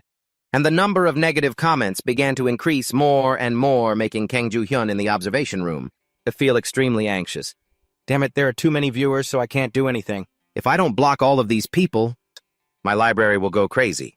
Be quiet, will you? What should I do? Kang Ju-hyun muttered as he tried to control the situation, but then suddenly, the constellation's comments came to an abrupt halt, leaving him confused. The constellations have all suddenly stopped talking. What on earth happened? As he said this, Kang Ju-hyun started to look at the system screen. Over and over again, he realized that his library had been visited by a special guest. The one who smiles from the deepest abyss is entering the library, and this name made him break out in a cold sweat with anxiety. It's Satan. And the fact that as soon as Satan entered, the chat fell silent made him chuckle. He then posted a message, "The one who smiles from the deepest abyss laughs," and asks, "Why is the atmosphere so tense?" "Because everyone is worried," Kang Ju-hyun answered him. But thanks to the appearance of this gentleman in black, the situation in the chat had temporarily calmed down. Because of that, Kang Ju-hyun was also able to calm down and say, "You're a little late, sir. I thought you would show up the moment I opened the library. I'm a busy man, you know. I only came here because I had some free time. But it looks like things are getting more and more interesting, doesn't it?" Satan mused with interest. Seeing this, Kang Ju-hyun also smiled and said, "It's going to get even more interesting from now on. I'm tired of just sitting around." With that, Kang Ju-hyun made a selection on the screen and vanished. At that moment, a notification appeared. "You have left the integrated zone and entered the subconscious realm." Back with Kang Ju-hyun. He had entered the mental realm and now stood before Kang Haejin. "Kang Haejin, it's over," Kang Ju-hyun said coldly. As for Kang Haejin, hearing Kang Ju-hyun's voice, she struggled to lift her head, about to say something. But before she could get a word out, Kang Ju-hyun urged her, "You can let go of the sword now. If you stay here any longer, you'll really die. You've already given it your all. It's just that there are some things you can't control." "You're right. There are things I can't change," Kang Haejin said on the verge of tears. "Are you going to give up?" And in response to Kang Ju-hyun's question, she screamed, "No! I know I'm being stubborn. Just like you said, there are so many things in this life that are out of our hands, things we can never reach no matter how hard we try. But even so, how could I possibly give up? Why would you say something so cruel, everyone? Everyone told me I was hopeless, that I shouldn't be a collector. For just a moment, I wanted to give up. But then you came and told me that I had my own talent, that I could do things others couldn't. Because of that, I came to understand myself better, and that's how I became who I am today. I've only just realized what I want. I don't want to run away anymore. I've had enough. As she spoke, Kang Hejin began to struggle, using her sword to prop herself up. At the same time, tears streamed down her face. But seeing her determined expression, Kang Ju-hyun continued to reason with her. You could die, Hejin. I know, but I still don't want to give up. I'm sorry. I'm so foolish, aren't I? Being stubborn at a crucial time like this, Kang Hejin said, lowering her head. After hearing this, Kang Ju-hyun quietly said, I understand. And just as Kang Ju-hyun said this, a loud shout echoed from behind them, Die, you witch! And right after the shout, a soldier with a sword charged toward them. When Kang Hejin saw this, her whole body trembled. She tried to move, but couldn't. I have to stop him, but I can't budge. Is this how it ends? I'm sorry, Ju-hyun, she thought, gritting her teeth. But at the very moment she thought it was all over, Kang, Ju-hyun's voice rang out from in front of her. Well done! A startled Kang Hejin looked up and saw him smiling at her, looking incredibly proud. Then Kang Hejin noticed the notification message in front of Kang Ju-hyun and asked, Ju-hyun, what is that? But Kang Ju-hyun remained silent and pressed yes on the screen. And right after that, a notification immediately appeared. Blessing of Genesis has been cancelled. And at that same moment, the soldier in front of them swung his blade right at Kang Ju-hyun. A spray of blood erupted, and before Kang Hejin's stunned eyes, Ju-hyun took down the enemy with a single swift strike. Meanwhile, Satan, who was somewhere else and observing this battle, he burst out laughing upon seeing Kang Ju-hyun's actions, as if he'd seen something incredibly amusing. It's too late to be saying this now, but I've always wanted to be the main character. The regrets about my childhood dream, the dream my mother encouraged me to pursue, it was all a tangled mess that a single sentence from Choi Do-jun burned away completely. The me of the past believed him. I thought I was useless, so I gave up on my dream early on and went to work for Choi Do-jun. But Hejin is different. Her will is unyielding to the very end. Even when facing death, she remains indomitable, so confident and beautiful. That's why I can't just stand by and watch. Back to Kang Hejin. After being frozen for a few seconds by Kang Ju-hyun's actions, she finally yelled, Ju-hyun, are you insane? What if you had been killed? Without the blessing of Genesis, I'm no longer protected from danger. I feel like this is something I have to do. You were right. I'm just as stubborn as you are. Kang Ju-hyun spoke as he began to cut down a few enemies in front of him. He then noticed the current viewer count above his head and continued, There are over 1,000 people watching. Don't you think this is the perfect debut stage for an unknown actor? Kang Ju-hyun's slightly playful tone made Kang Hejin chuckle and reply, Haha, thank you, Ju-hyun. This is all thanks to you. And just as she said that, Kang Hejin herself began to undergo some kind of change. Her body began to be enveloped in a radiant light. Up ahead, Kang Ju-hyun heard her words of gratitude. He then declared confidently, You got it. Then, he pushed back the enemy in front of him and yelled to the system, Open the dimensional store. They say storytellers are only meant to be observers, that they never interfere with anything. Even the other storytellers agree they shouldn't get involved. But does that mean a storyteller can't fight? Are they forced to stand by and watch, protected by a blessing? No. There's no law that says that. People just treat it as an unwritten rule, and that's exactly why I've decided to fight. I'll take the stage in a way no one ever has before. With that thought, Kang Ju-hyun proactively charged forward to attack the enemy. At that moment, the enemy soldiers realized something and shouted, Kill the witch! If she dies, we can win! The shout came from one of the soldiers. He looked like their captain, but as soon as the words left his mouth, Kang Ju-hyun sent his head flying. I won't let you have your way, he muttered. The fact that Kang Ju-hyun possessed such powerful combat skills left the enemy soldiers stunned, afraid to rush forward. Seizing the opportunity, Kang Ju-hyun warned them, Who dares take another step? As he spoke, he casually cut down another enemy. Meanwhile, watching from the rear, Kang Hee-jin saw how bravely Kang Ju-hyun was fighting. She could only thank him silently in her heart. Ju-hyun, thank you for giving me the courage to step forward, and for giving up your blessing to fight alongside us. And so I will fight too. As for the enemy soldiers, after witnessing Kang Ju-hyun's ferocious fighting, they began to cry out in fear, Who the hell is that bastard? He's just one man. How is he holding us all back? Because I'm strong, that's how, Kang Ju-hyun said confidently, and as if to prove his point, he casually lopped off another soldier's head. But only a moment later, Kang Ju-hyun himself had to plant his sword into the ground just to keep from collapsing. Reached my limit. I don't know how much longer I can keep this up, Kang Ju-hyun thought to himself. But the Ottoman soldiers also realized he had reached his limit, and they surged forward. Charge! He's at the end of his rope! And this is our chance to kill him.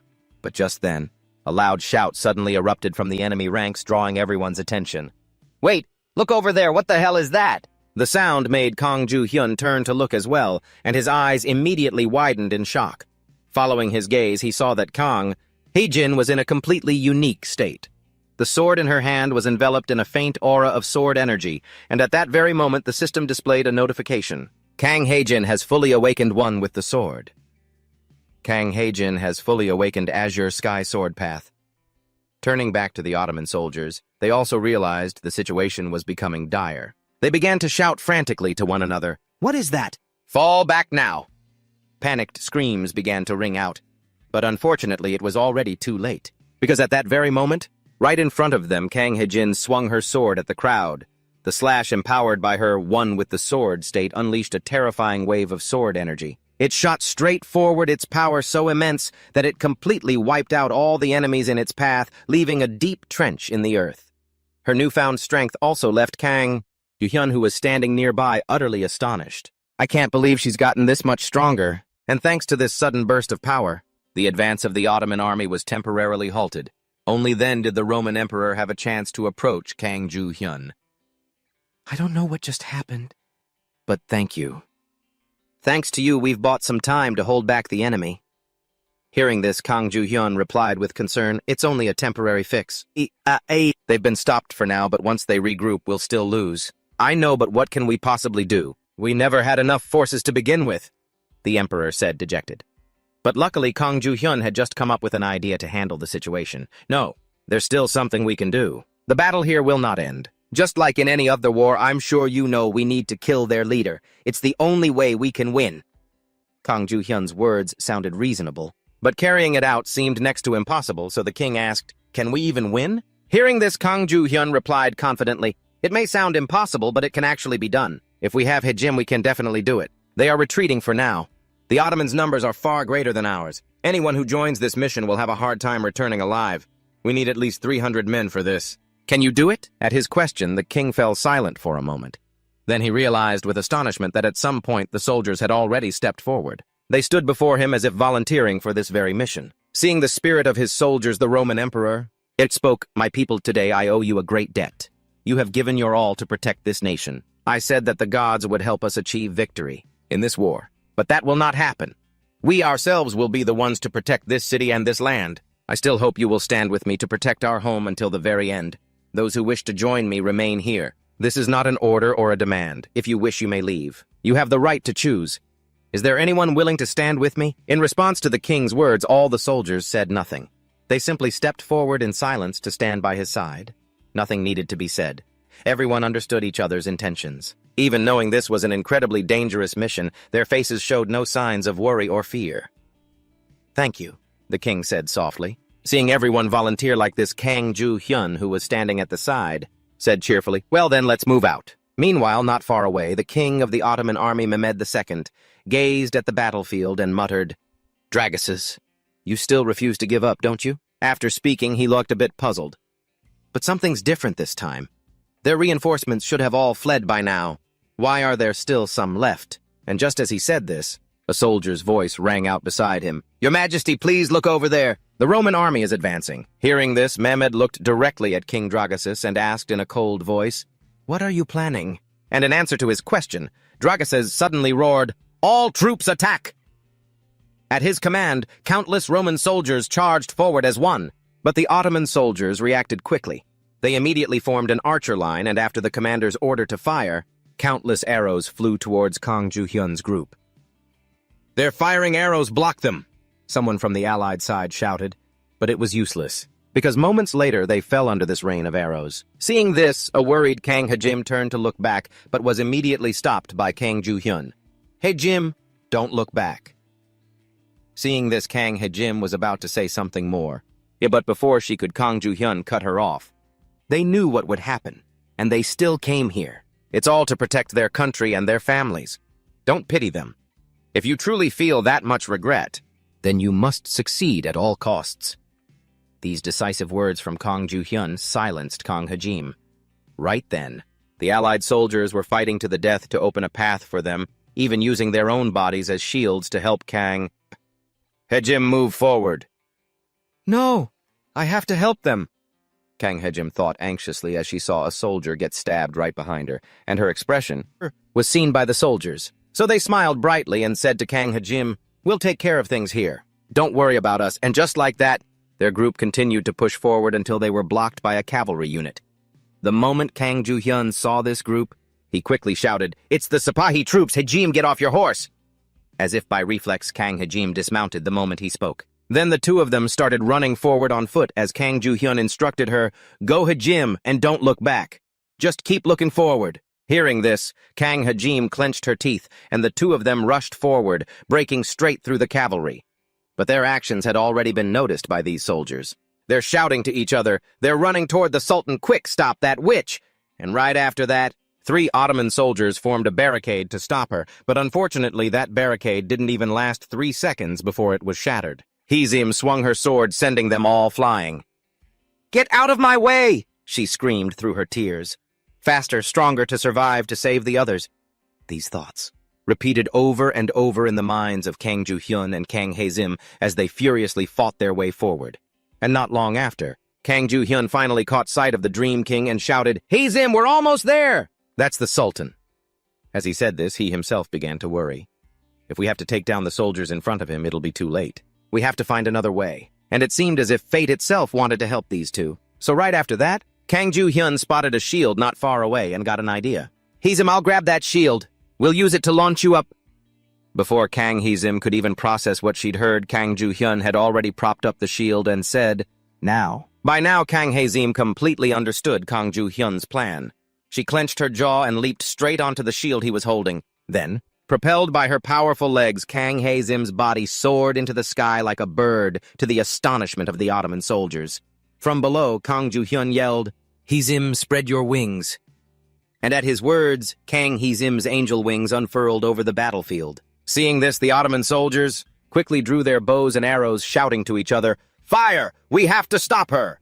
And so countless arrows began to fly straight towards Kang Hezim, but with the skills of an ace pilot, she was able to weave and dodge the arrows, and flew straight towards King Mehmed. Turning to face Mehmed, who saw a woman with wings hurtling towards him, he showed not a shred of fear. There was only surprise and admiration. "Incredible! Dragacy's my sworn enemy." And just as he said this, King Hezim shot right in front of him, and then, like a cannonball, she plummeted downwards, creating a terrifying explosion. And as the smoke and dust cleared, the image of King Mehmed struck by a blow from Kang Hezim was revealed. And to everyone's utter astonishment, the bodies of the Ottoman soldiers began to slowly fade away. Then Kang Hezim raised the sword in her hand to celebrate the victory. Seeing this, the Allied soldiers cheered with joy. "We won! We won! We really won!" They spoke through tears of joy. This scene moved even King Dragaces himself. This is what I wanted to see. Happy, smiling faces, not ones filled with sorrow. With that thought, he turned to Kang Ju-hyun and Kang Hezim and spoke. "Thank you truly, even though we are merely characters from this world. I will not forget your kindness."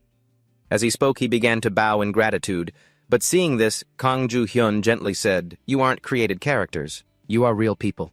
Your smile and your tears, all of it is real. You are living people, so please don't belittle yourselves. What you've accomplished is a source of pride for so many. Your Majesty, just your words of thanks are more than enough for me." "Is that so, ha-ha?" Dragaces laughed through his tears. He then composed himself and said, "I wish to reward you both, but I don't know if something as fleeting as wealth. It is enough to express my gratitude. Therefore, I shall knight you both." Seeing this, Kang Ju-hyun exclaimed in shock, "Huh? What's wrong?" King Hezim asked hurriedly, seeing Kang Ju-hyun's reaction. And in response to the ever-oblivious girl's question, he began to explain. In the ancient Roman Empire, the title of knight carries a lot of weight. In a chaotic world, it's valued even more. When one becomes a knight, they are granted the power of storytelling. This is a precious gift that you can't even buy with points. And just as he said this, the king before them began the knighting ceremony. "O noble and powerful ones, in the name of Constantinopolis Dragaces, I bestow upon you a noble title." Following the king's words, both of their bodies were enveloped in a bright light. Then the system displayed a confirmation message. You have received the title Noble Knight. Physical and combat abilities have increased dramatically. At that moment, King Draguses also bid them farewell. May you both find glory on the path ahead. As these words rang out, his body slowly faded away, and the Roman soldiers on this side also happily bid them farewell. Saintess, thank you. We will never forget you. Thank you so much. And right after they said their goodbyes, everyone's bodies dissolved into a stream of light. We finally did it. Yes, we did it. I really thought we were going to fail, Kang Heijin said, crying. And to celebrate this victory, the system issued a notification. Unexpected achievement. The higher beings are speaking your name. No one from the lower realm has ever achieved this before. You have received 10,000 points. The entire mixed world is cheering your names. Seeing this, Kang Heijin was so happy she started crying. Haha, there's no turning back now, is there? Yeah, but we're still in this together, right? I don't know what the future holds. But no matter what happens, we'll face it side by side. Hearing that, Kang Heijin smiled brightly and said, That's all I need. And then the system issued a few more notifications. Congratulations, you have cleared the stage of the mental realm. This is an achievement no one has ever managed before. You have received 10,000 points. You too have broken this world's curse. You have received an additional 10,000 points. The Holy Spirits are praising you. You receive 5,000 points. Your names will be recorded in other worlds. And at that moment, the book in front of Kangju Hyun also emitted a brilliant light. Useless, that's what people called me. Even when I tried to stand up, I was just too weak. In the end, I had to give up. But I won't be like that anymore. This is my first story, and it's also the foundation for this world. The tale of the indomitable storyteller and the Sword Queen. And a few days later, just as Kang Ju-hyun had predicted, Baek Soo-ryun was completely swamped with work. Yes, this is Baek Soo-ryun from the Baekhwa Management Bureau. How can I help you? You'd like an interview?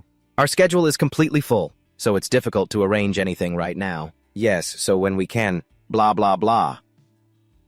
At that moment, Kang Ju-hyun, who was nearby, saw how incredibly busy she was. He felt a little bad for her. She's really busy, but she's doing a great job. Back to Baek Soo-ryun right after saying goodbye to the last client. She turned to ask Kang Ju-hyun, Hey, Ju-hyun, did you really get rid of your blessing? But before he could even answer, that silly girl Kang Heijin answered for him. Of course, that's why I can touch him now, see. As she spoke, she started wiggling on Kang Ju-hyun's lap, which made him extremely uncomfortable. If you keep wiggling, don't blame me for what happens. But it seemed this threat had no effect. Kang Heijin's carefree attitude was a world away from how she was on the battlefield. Turning back to Baek Soo-ryun after confirming that Kang Ju-hyun had really given up the system's protection, she said worriedly, Isn't that incredibly dangerous? Hearing that, Kang Ju-hyun replied wearily, Well, yeah. Without it, I can't escape to other rooms or teleport during a fight. There are a lot of disadvantages. Still, I'm fighting alongside Heijin. I guess you see me as a collector now, right? Ju-hyun and I have gotten really close lately, Kang Heijin said cheerfully, and the price for this cheerfulness was a sledgehammer blow from Kang Ju-hyun.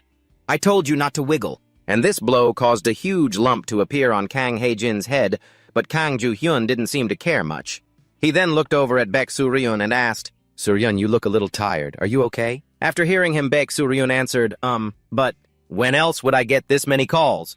I'm just happy. I still can't believe it. That you two actually managed to clear that infamous mental realm. To be honest, I didn't think we'd succeed either. But don't accept their offers just yet. We don't have time to do all their interviews, Kang Ju-hyun said. Across from him, Baek Soo-ryun sighed and replied, I know, I've been turning down offers from the guilds, but I can't just ignore the press. We've even received a few advertising offers. Kang Hee-jin, who was rubbing his head, heard that and his jaw dropped. What advertisements? I wonder if she has any ideas. But Kang Ju-hyun immediately shut down that idea. Reject them right away. Unless they're a major brand, there's not much benefit in agreeing with them. Speaking of which, suddenly a few notification screens appeared in front of him, which Kang Ju-hyun found a bit annoying. Most of them were notifications from the divine beings, making offers for sponsorship after the match. So many divine beings want to sponsor me. I should have turned this off. Kang Ju-hyun thought to himself, having so many divine beings watching is becoming a problem. I need to set up some rules and fast, but nothing major has happened yet. The divine beings are still very quiet, Kang Hee-jin said, puzzled. To answer her question, Kang Ju-hyun took an item from his inventory. Then he said, It's because of this. Huh? What is that? Kang Hee-jin asked, as she started staring at the thing that looked like a fruit in Kang Joo-hyun's hand. And at that very moment, it seems Baek So-ryun realized what it was because she suddenly shouted, "Ah, don't tell me that's the fruit of eternal life!" That's right. You know about it. I know a little. To support collectors, we have to be very knowledgeable about mythology, Baek So-ryun said. And the origin of this fruit of eternal life is that it was a gift from Satan after his victory. But the fact that Satan gave me something so precious gave Kang Joo-hyun a lot to think about. Giving me this, while so many divine beings are watching. I don't get what that guy is thinking. This storyteller is mine. Don't you dare look at him. Is that what he wants everyone to think? Back to Kang Hee-jin with her goldfish brain, she didn't understand the value of this fruit and wondered, really, it's that amazing? The sheer cluelessness of that remark made Baek So-ryun, who was standing next to her, exclaim in astonishment. You don't know about the fruit of eternal life. It's one of the 2 fruits from the Holy Scripture. That's right, even though it's this small, you probably couldn't buy it for even 10 million gold, Kang Joo-hyun added.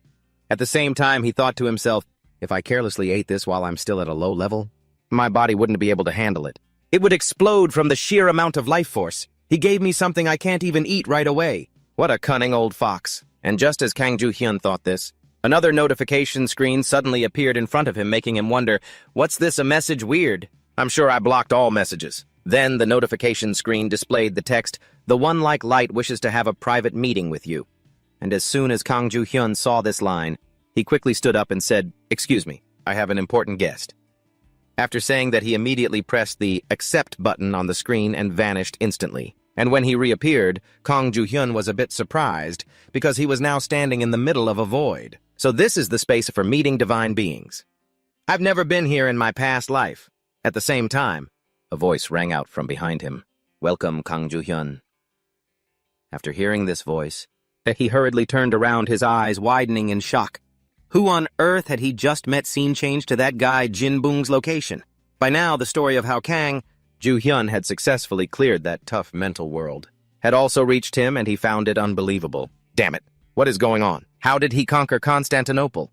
He returned a blessing that even I couldn't, teamed up with a collector and still managed to survive. As he said this, he began to tremble as he considered, if I can't deal with him, the Bureau will deal with me. I have to stop him. But just as he thought of this, he suddenly realized something. He muttered, wait a minute. He's already given up his blessing. Now I can attack him directly. Though I'm not sure if I can beat that phony collector woman. It's come to this. I have to change my plans. As he spoke, he started to operate something. A notification appeared on the system screen announcing that she had completed the mission. How about we kill the Sword Queen too? She has a lot of high-level skills. Someone assassinate him. He doesn't have a blessing. After seeing these words, the guy named Jin Pun began to laugh slyly. Kang Joo-hyun, I will make you pay for fearlessly rejecting the blessing. He turned towards Kang Joo-hyun. At that moment, he too was turning around. He looked at the owner of the voice from before. Thank you for accepting my sudden invitation, said the man with 2 pairs of wings. It's the Holy Archangel Michael. When Kang Joo-hyun heard how politely he spoke, he quickly replied, It's nothing, sir. I just never expected to receive an invitation from heaven. Please have a seat. Michael spoke as he started to sit down at a table in front of him, while Kang Joo-hyun himself couldn't figure out where this table had appeared from. And his calm demeanor also surprised this archangel, who then asked, Aren't you surprised? How could I not be? Anyone would be surprised to be visited personally by someone as noble as you. You say that, but you seem quite calm, Michael continued. He also got straight to the point of his invitation to Kang Joo-hyun. I called you here to confirm the rumor that has been spreading these past few days. You know what I'm talking about, don't you? Hearing this, Kang Joo-hyun understood everything. Ah, so it's about that. You're referring to the matter with Lord Satan, correct? If it's about Satan, then it's not hard to understand because Saint Michael has been Satan's sworn enemy since the beginning of time. With that thought, he began to explain. It's a misunderstanding. I have had no dealings with hell. Then I'm relieved, Michael said calmly. Meanwhile, Kang Joo-hyun began to voice his own question. But it's rather strange. I didn't think heaven would pay attention to my channel. Hearing him say that, Michael replied, Only fools believe in rumors. After a little investigation, we found you have no connection to hell. However, we know that you have been in contact with that demon, and the Archangel's words made Kang Joo-hyun a little nervous. Is he trying to find out about my relationship with Lord Satan? With that in mind, he began to explain everything clearly. I met Lord Satan at the welcoming ceremony. We just exchanged a few words and then went our separate ways. And he gave you the fruit of immortality for just a few words? Michael asked, puzzled.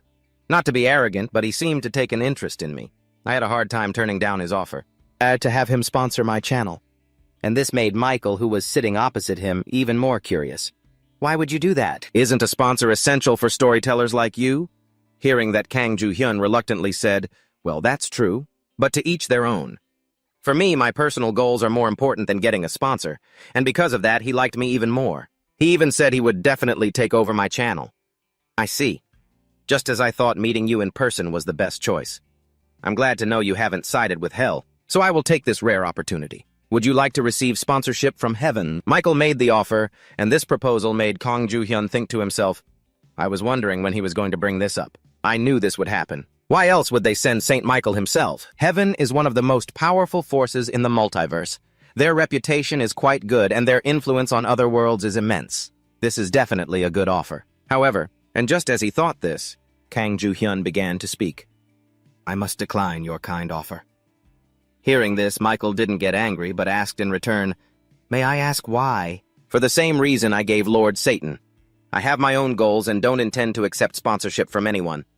I don't want my channel to be allied with any person or faction, Kang Joo-hyun said with an assertive voice, and this confident declaration piqued Michael's interest. He then said, From what you're saying, I can infer that your stories not only contain good messages, but also tales of vice. After hearing that, Kang Joo-hyun said, It's not that simple. I just want the stories I tell to be diverse and free from the influence of any individual, and they will certainly be one of a kind. You may find me arrogant. However, if you're still skeptical, please continue to follow our channel. Aren't you curious about the goal and the outcome of the channel that rejected offers from both heaven and hell?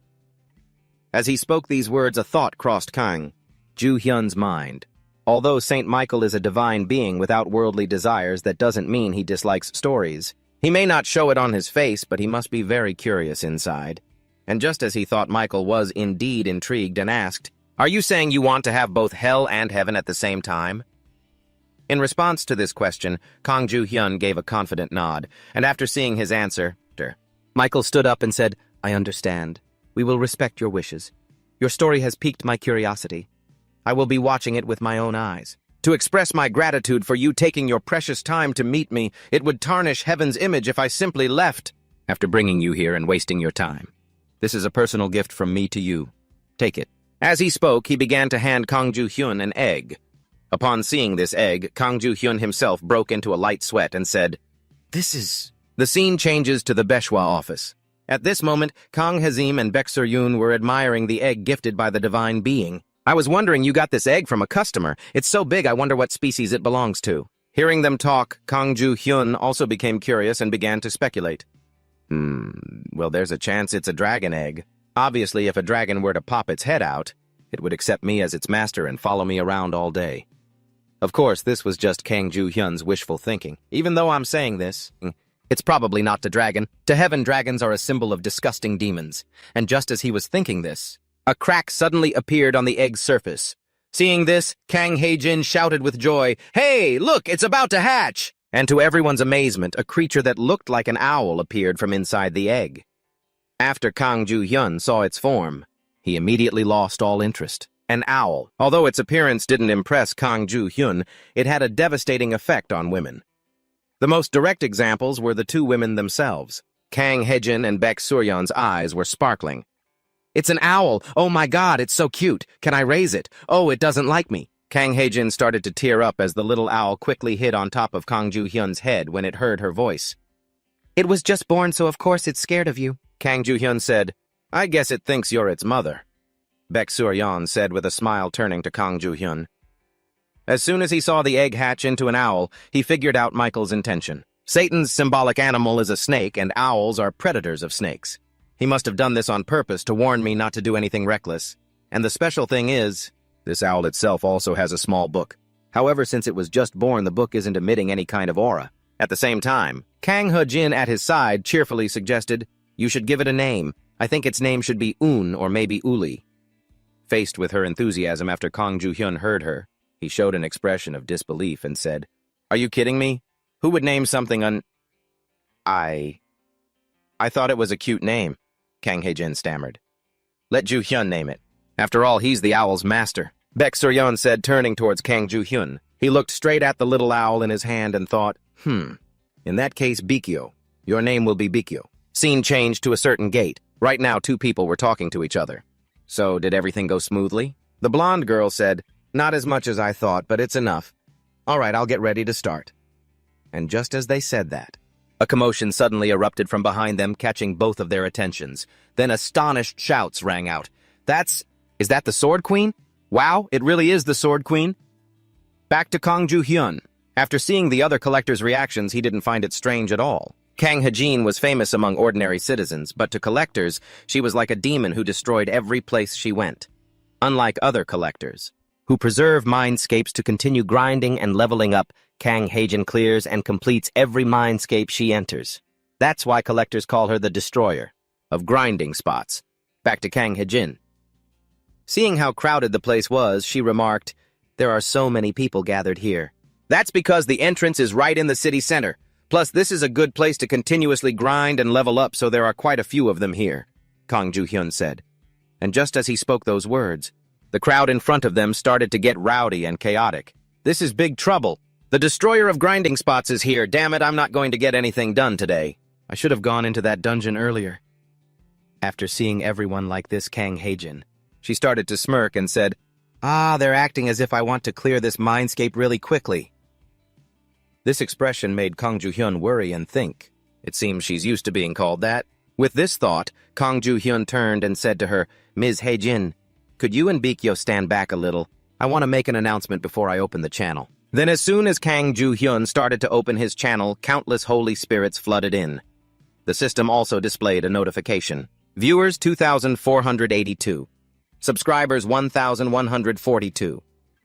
These numbers surprised Kang Joo-hyun a bit.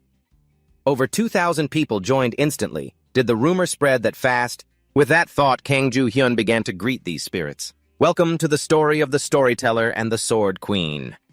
And in response to his enthusiasm, the audience in the chat channel started cursing up a storm. Someone started telling others to be quiet while some wanted to see the Sword Queen. In short, the channel had just opened and the chat was already in complete chaos. And this was driving Kang Joo-hyun crazy, but for the sake of a few coins, he still had to grit his teeth and bear it. I really miss Lord Satan right about now, he thought. He regained some of his composure and said, Calm down, everyone. I opened the chat earlier than usual because there's something I want to announce, thanks to everyone's support. And my channel has grown strong very quickly. I'm very grateful, but the current situation makes it very difficult for me to manage it well, so I have set a few rules that are effective immediately. First, no forming factions in the channel. Second, do not mention other channels or their collectors. This could cause an argument. Third, any slander, unnecessary romance, or anything of the sort. All will be dealt with strictly. Also, requests from top comments made through donations will be answered. Hearing this, a certain Holy Spirit immediately sent a donation. 100 points followed by the comment, he's really strict. I only came here because of the rumors, but I don't see anything. Seeing this, Kang Joo-hyun also muttered, if you want to leave, then leave. I won't entertain anyone who doesn't follow the rules. After saying that, he kicked that person out of the room. This decisive action left the Holy Spirits in awe. Seeing their reaction, Kang Joo-hyun smiled and thought, do you think you're so special just because you can communicate through donation messages here? And just as he was thinking this, suddenly a comment from a certain Holy Spirit popped up, catching his eye. The White King of the Sunset Sea has donated 1,000 points to you. Young man, just let it slide. I will sponsor you generously. And that number truly impressed Kang Joo-hyun. That was a pretty large sum, but it still wasn't enough to make Kang Joo-hyun sell out. The rules are the rules. If I just let it slide, then what's the point of even having them? Kang Joo-hyun said. And as if in defiance right after that, the Holy Spirit commented again. The White King of the Sunset Sea has donated 10,000 points. How about now? It seemed this Holy Spirit was determined to buy him off with money, and this started to get on his nerves. Look at this bastard. The White King of the Sunset Sea. Just the name itself screamed power. And he throws money around so freely? There's no doubt. He's associated with the 36 heavens of the upper world, one of the most powerful forces. The Dragon King of one of the 4 seas, the White Dragon of the East Sea. I thought my channel was only known to a few famous holy spirits, but I didn't realize my reputation had spread so fast. Thinking about this guy's immense status, his expression instantly changed to a bright smile. To have one of the Dragon Kings here. I feel truly honored, Your Majesty. His deferential attitude made the White King of the Sunset Sea nod with a smile, and to reward this respectful gesture, he generously spent another 10,000 points just to send a message. Don't be so difficult, just be reasonable. Do you really think we're going to have a falling out over a few words? Seeing this, Kang Ju-hyun's eyes crinkled into a smile. Ha! Be reasonable, you say? Reasonable, I'm sorry, but I can't do that. His sudden refusal silenced the entire chat for a moment. It took a few seconds for the White Dragon King to recover. He then asked, "What do you mean by that? I said no and I meant no." "Don't you understand?" Kang Ju-hyun said with finality. Faced with this, the White Dragon King was completely baffled, so he threw in another 10,000 points to ask a question. "I've already donated this much. Is it still not enough? Fine. Then how much do you want?" From the White Dragon King's words, Kang Ju-hyun could tell one thing: his pride had been hurt. He must have thought that points could solve any problem up until now, but I'm different. With that thought, Kang Ju-hyun bluntly made a declaration to this big spender. "Let me make this clear, no matter how much money, shame, it's useless. There are no exceptions to the rules I have set. That applies whether you try to bribe me or use your power and authority to try and force me. I will never change my decision, especially not for you, White Dragon of the East Sea." These words started to truly infuriate the wealthy being. Even his comment bubble had now turned red. But despite that, Kang Ju-hyun wasn't worried in the slightest. It's very difficult for the upper world to directly affect the lower world. He must be absolutely furious, he thought. But thanks to the Genesis system that manages the multiverse, he wouldn't dare recklessly unleash his full power. And things unfolded exactly as Kang Ju-hyun had predicted. All the White Dragon King could do was just throw more money at him. "Shut your mouth, you lowly storyteller. Your job is to take the money and obey my words. There is nothing that can't be solved with money. Is this enough for you now?" The White Dragon King posted 3 comments like that in a row, throwing away 30,000 points. In the face of the old man's generosity, Kang Ju-hyun promptly thanked him. "I am very grateful for your donation, sir. However, you just made a comment insulting the storyteller. Have a nice day." And with that, Kang Ju-hyun kicked him out of the room. He did it with a bright smile on his face, and the other holy spirits couldn't help but admire his guts. A donation is a donation, but the rules are the rules. This is a classic example, so I hope you all understand. If I can maintain a pleasant atmosphere without having to hand out punishments, I'll consider loosening the rules. And just as he thought that, suddenly a ray of light appeared in the sky, and right after that, a comment from the White Dragon King suddenly appeared. After seeing it, that bastard Kang Ju-hyun was so shocked he couldn't speak. How did he get past the system's barrier, he wondered. And as if to answer Kang Ju-hyun's question, the system then displayed a confirmation notice. "White King of the Twilight Sea has entered your channel." At this point, Kang Ju-hyun knew the situation had become extremely tense. "To go against the system's rules. I know you are furious, sir, but it seems you've gone too far." Kang Ju-hyun said this in a very serious tone, but for some reason his words only made the White Dragon King even angrier. "How dare a pathetic storyteller like you say such things to me? After taking a ton of my points, you kick me out. To disrespect me, a member of one of the greatest divine forces, is a grave sin. Do you really think you can escape the crime of having insulted the 36th heaven of the upper realm?" Seeing this, Kang Ju-hyun vehemently denied it.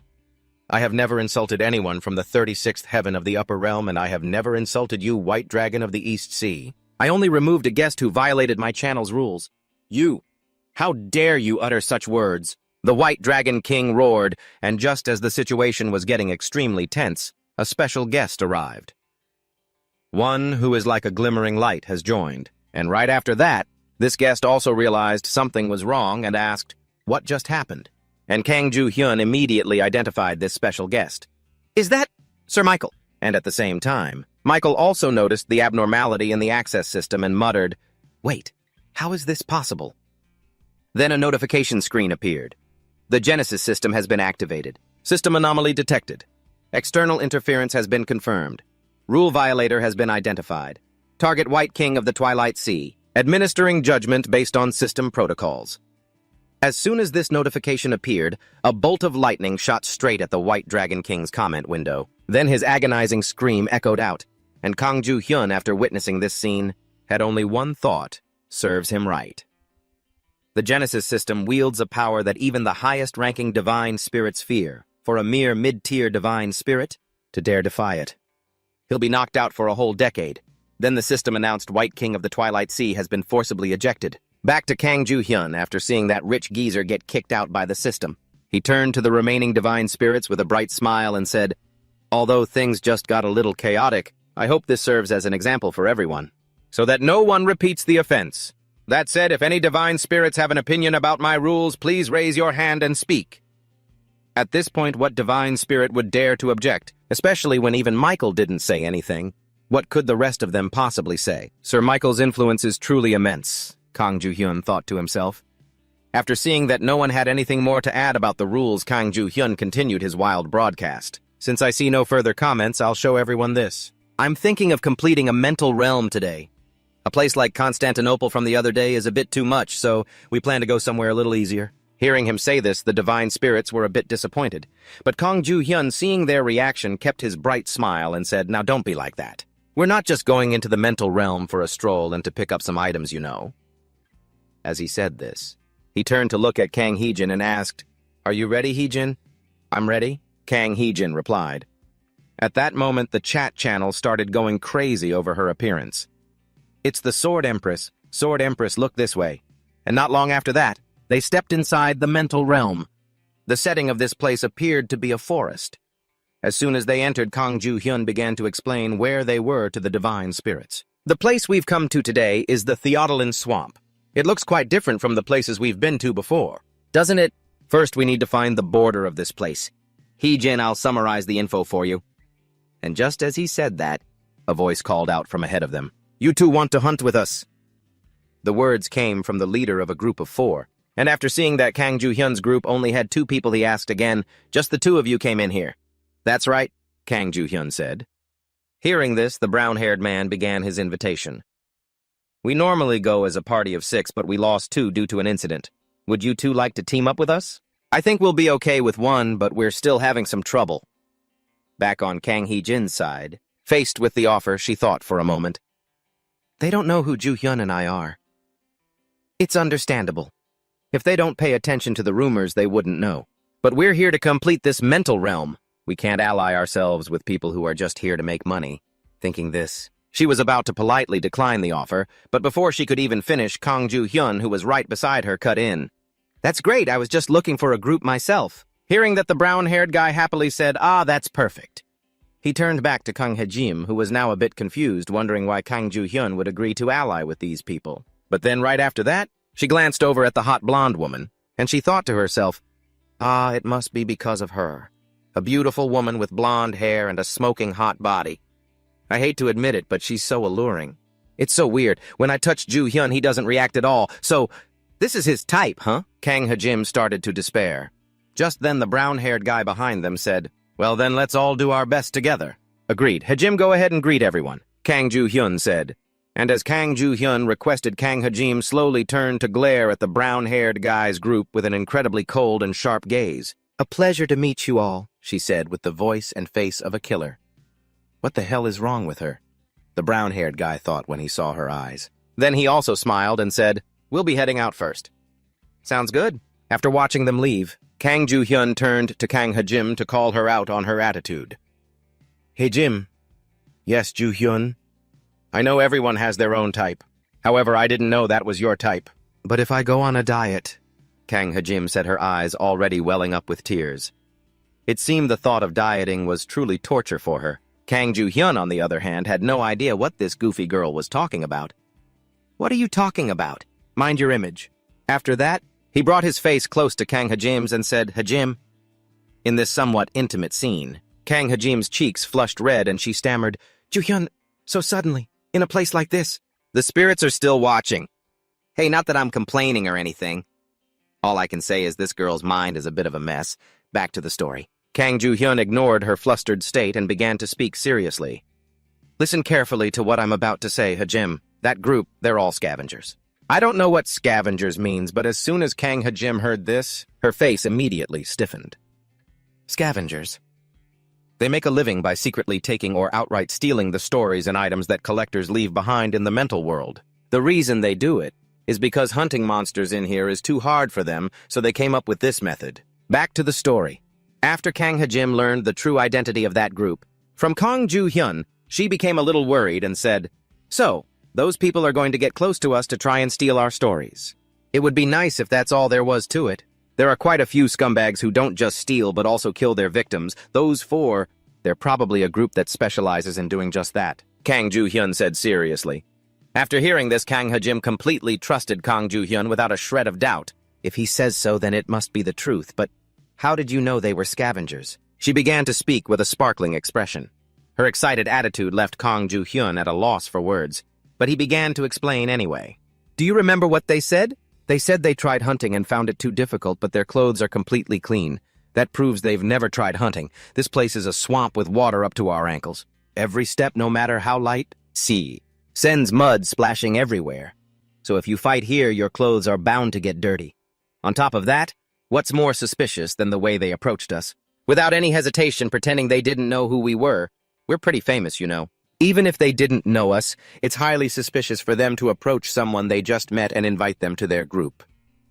Hearing that, Kang Ha-jim understood. But then she had another question. Then why did you agree to join them if that was their intention? Why didn't you just refuse their invitation? Hearing this, Kang Ju-hyun just smiled and said, why? Let me ask the spirits, shall we? He then turned to talk to the spirits who were watching. We've spotted some bad guys hiding their true intentions, approaching us with a knife hidden behind their back. They see me as easy prey. If you were in the same situation, would you still try to avoid them? Tell me what you all think. And right after he said that, the keyboard warriors began to show their true colors. That kind of person is unforgivable. You should completely annihilate those guys. You shouldn't just ignore this. Kang Ju-hyun was just waiting to hear these words from them. His fist began to clench with determination as he laid out his plan. I'll pretend I don't know anything, and I'll follow their instructions. Then at the most critical moment, I'll give them a fatal blow from behind. Doesn't that make the story more interesting? Kang Ju-hyun's plan to play dumb sounded plausible enough, but Kang Ha-jin was still a bit worried and asked, but will they really be fooled? Hearing her, Kang Ju-hyun smiled and said, do you know which kind of people are the easiest to fool? The ones who think they know everything but actually know nothing at all. The ones delusional enough to believe this world is exactly as they see it. The ones who are so overconfident they think they have it all figured out. People lost in their own sense of superiority. Those are my favorite kind of prey. And with that, the two of them, Kang Ju-hyun and Kang Ha-jin, went off with the group of scavengers. As they hunted together, Kang Ha-jin was able to take down the Lotus Monster with a single sword strike, leaving the brown-haired man and the girl beside him in awe. Wow, you're incredible. I can't believe you took it down in one hit. I've never seen anything like that before. Back to the brown-haired man. Although he was praising her out loud, inside he was worried sick. Oh, damn it. How is the Sword Queen so strong? She isn't even tired after hunting for so long. And just as he was thinking that, he noticed Kang Ju-hyun getting ready to go somewhere. So he quickly asked, oh, where are you going?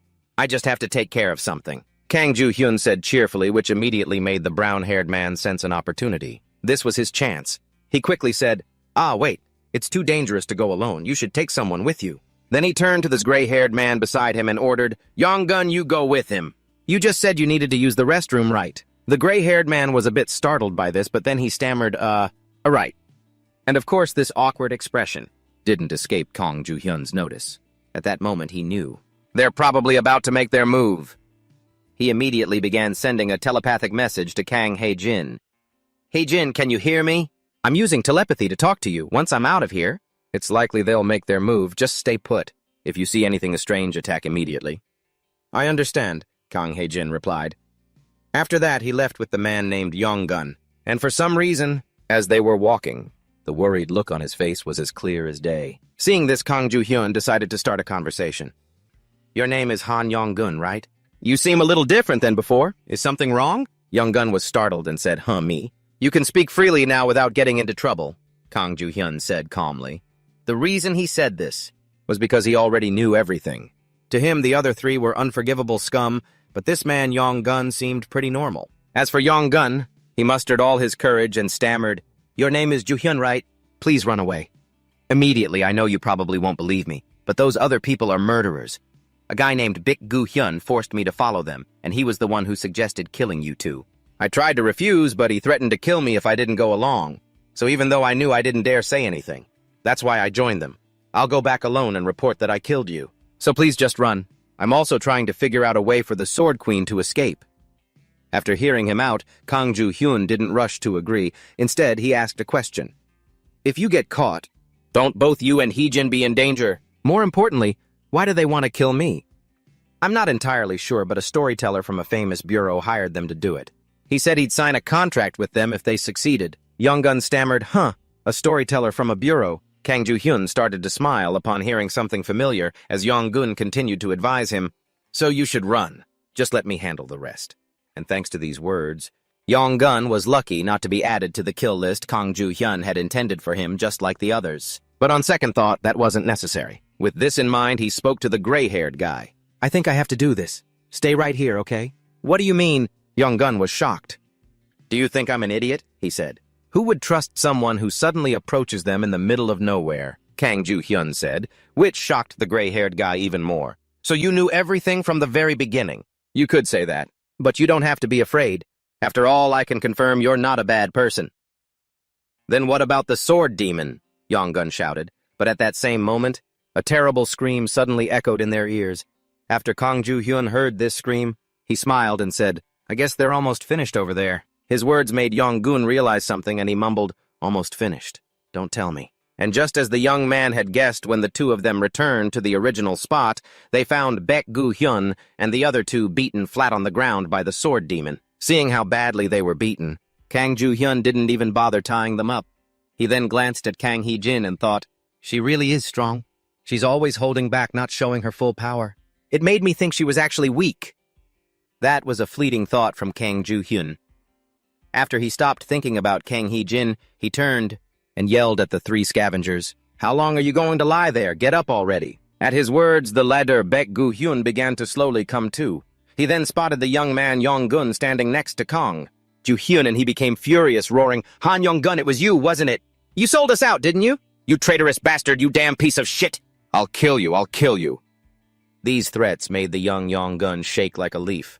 But unfortunately for him at that moment, Kang Ju-hyun was also there, and in response to those threats, Kang Ju-hyun lifted his foot and stomped right on the man's hand.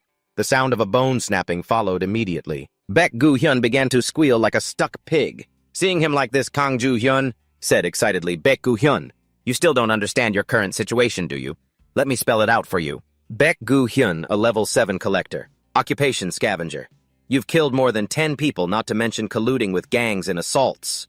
Extortion and human trafficking, and this time I guess you were assigned to kill some nobody and the recently famous sword demon. Am I right?" "That's right. Who hired you to do these things?" Kang Ju-hyun said with an ice-cold voice and expression. But Baek Gu-hyun on the other side, Jit was the type who couldn't read the room. Even though his life was in Kang Ju-hyun's hands, he still had the nerve to taunt him. "If I don't talk, what are you going to do to me? Are you going to kill me? Do you have the guts to bear the title of a murderer?" Hearing this, Kang Ju-hyun replied, annoyed, "In the end, you have no remorse at all. Aren't you afraid of the law? The law, you going to take me to court? In this country, the worst punishment for me is just prison time. That's nothing to me. Go ahead, throw me in jail. But you should know once I get out of there, you'll be the first one I kill." This fool was spouting nonsense, unaware that with every word he spoke, Kang Ju-hyun's expression was growing colder and colder. At that moment, the Holy Spirits were also cheering for Kang Ju-hyun to just kill that big Gu-hyun guy. Even St. Michael said that the wicked must receive their due punishment. And these words of encouragement began to make him reconsider. Seeing Kang Ju-hyun's silent contemplation, Big Gu-hyun became even more emboldened and started shouting. "Why so quiet all of a sudden? Say something. You should think carefully before you decide to start something with me." Hearing that, Kang Ju-hyun coldly replied, "Don't be so sure." After speaking, he tightened his grip on the sword in his hand. Then he sent one of the group members straight to the afterlife. This sudden action from Kang Ju-hyun left the scavenger completely dumbfounded as he stared at his teammate's body, which had no trace of life left in it. Both of them began to go pale with fear. All of his earlier aggression had completely vanished, replaced by nothing but sheer terror. Then, unable to take it anymore, the blonde woman beside him hastily turned and begged Kang Ju-hyun for forgiveness. "Please spare me. I must have been out of my mind to do something like this. I'm begging you. It wasn't my fault I was forced to do it, please." And in response to the beautiful woman's pleas, Kang Ju-hyun raised the sword in his hand, preparing to send her on her way. But just then, his arm was stopped by Kang Hae-jim from behind. Seeing this, Kang Ju-hyun turned to look at her and asked, puzzled, "Hae-jim?" At the same time, he thought to himself, "Is she trying to stop me? Of course. From her point of view, what I'm doing must seem pretty horrible. But what a shame." Completely contrary to what Kang Ju-hyun was thinking, In the very next moment, Kang He-jim herself swung the sword in her hand at the beautiful woman. I can assure you there was absolutely no personal grudge involved here. Back to the story. Kang He-jin's act of cutting someone down without a shred of hesitation made Kang Joo-hyun's eyes widen in utter disbelief. It seemed Kang Joo-hyun still couldn't believe that this dorky girl could strike someone down without hesitation like that. And it took him a few seconds to regain his composure before he said, I might have underestimated you. He-jim then turned towards Big Goo-hyun. After seeing yet another one of his teammates fall, he was scared to death. And the situation became even more dangerous when Kang He-jim began to stare at him with a chilling gaze and said, Leave this one to me. I realized something during the siege of Constantinople. To achieve my goals, I am prepared to do whatever it takes. And after Big Goo-hyun heard these words from her, his face turned pale and he said, Don't come any closer. Please spare me. We can talk this out. Right? You'll regret it if you kill me over here. Kang Joo-hyun, seeing him run his mouth like that, also spoke up. You know something.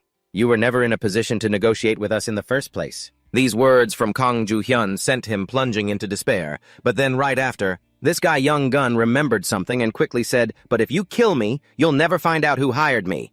But unfortunately for him, while that line might have worked on someone else, saying it to Kang Joo-hyun had absolutely no effect whatsoever. Because he'd already figured out who was behind this whole thing. Jin Pum, the storyteller of the Five Senses star from the Celestial Corporation.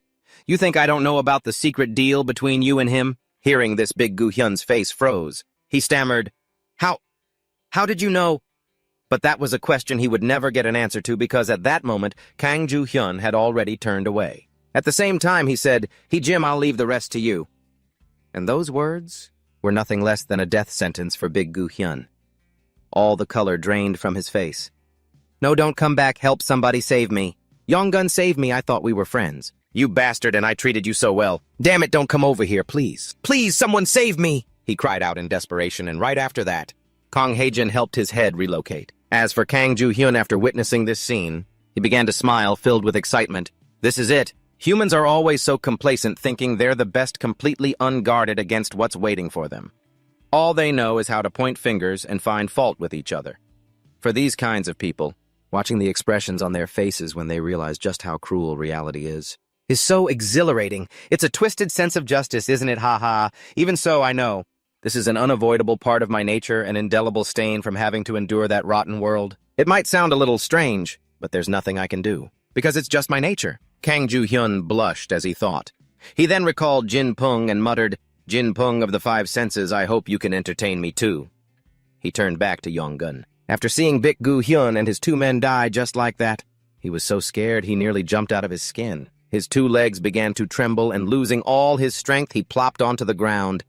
And right at that moment, he noticed Big Goo-hyun's head rolling around right next to him. This horrifying sight made his face turn pale, and he screamed, Ah, what have I done? The one time I tried to save someone and gathered all my courage for the first time in my life, I never thought I'd be played by those two right from the start. Thinking this, he bit his lip hard and asked, Why? Why did you kill them? Otherwise, we would have been the ones to die. You wouldn't be safe either if we hadn't, Kang Joo-hyun said coldly. But for some reason, after hearing that, this Yonggun guy snapped and turned around and yelled at Kang Joo-hyun, Is everything just a big joke to you? In the end, the storytellers chose you and the constellations sponsored you because you're so strong, right? What would you know? The feeling of having nothing at all yet still being forced to survive. Why is it just me? Yonggun began to bemoan his miserable fate. At this, Kang Joo-hyun started to lecture him after listening. Everyone has a unique role in life. We just refused to accept it and strove for more. We were determined, we struggled, and even risked our lives for it. To you, we might look like the chosen ones, but we're just like you. Then why am I like this? Yonggun said, trembling, and to this question, Kang Joo-hyun answered bluntly, Because we accepted reality. I refuse to be satisfied with what I'm given. If you don't have something, you just have to create it or take it from someone else if necessary. Over here, Yonggun. And hearing him say that, started screaming again. Do you think I want to give up? What am I supposed to do when all my efforts are useless? What am I supposed to do when everything I do ends up being a failure and a complete joke? The desperate words from the young man made Kang Joo-hyun a bit pensive for a moment. Then he offered some advice. A person's world is small. They mistake what they hear and feel for the entire world. If someone considers you a failure, you'll assume the whole world thinks the same, and that's all you'll end up focusing on, you know. The world out there doesn't give a damn about you. No one is blaming you.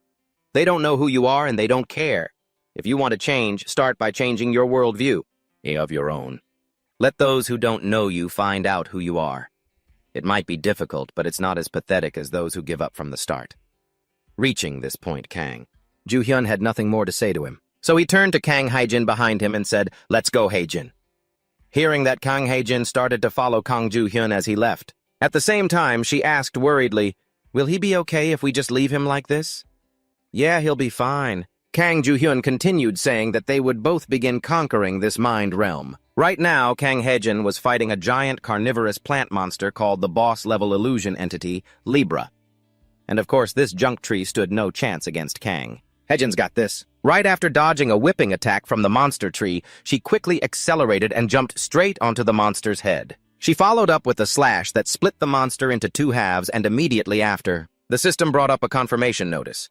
You have cleared the Dolan Swamp. You have received a reward of 3,000 points. You have obtained the Expanded Aura Sense skill, combining with the basic Aura Sense. Expanded Aura Sense has become Comprehensive Aura Sense. You have obtained the Gardener's Story, received 90 swamp tree roots, received Lebra sap. The mental world is disappearing. As this notification appeared, Kang Hae-jin's body began to be covered by strange streams of ancient runes, and these things are helping her body recover. Clearing the mental world makes all traces of it disappear, huh? I'm so glad. I really like this outfit, Kang Hae-jin said happily, while Kang Ju-hyun, who was next to her, explained the situation. Except for injuries and rewards, every trace belonging to the mental world will disappear when it's cleared.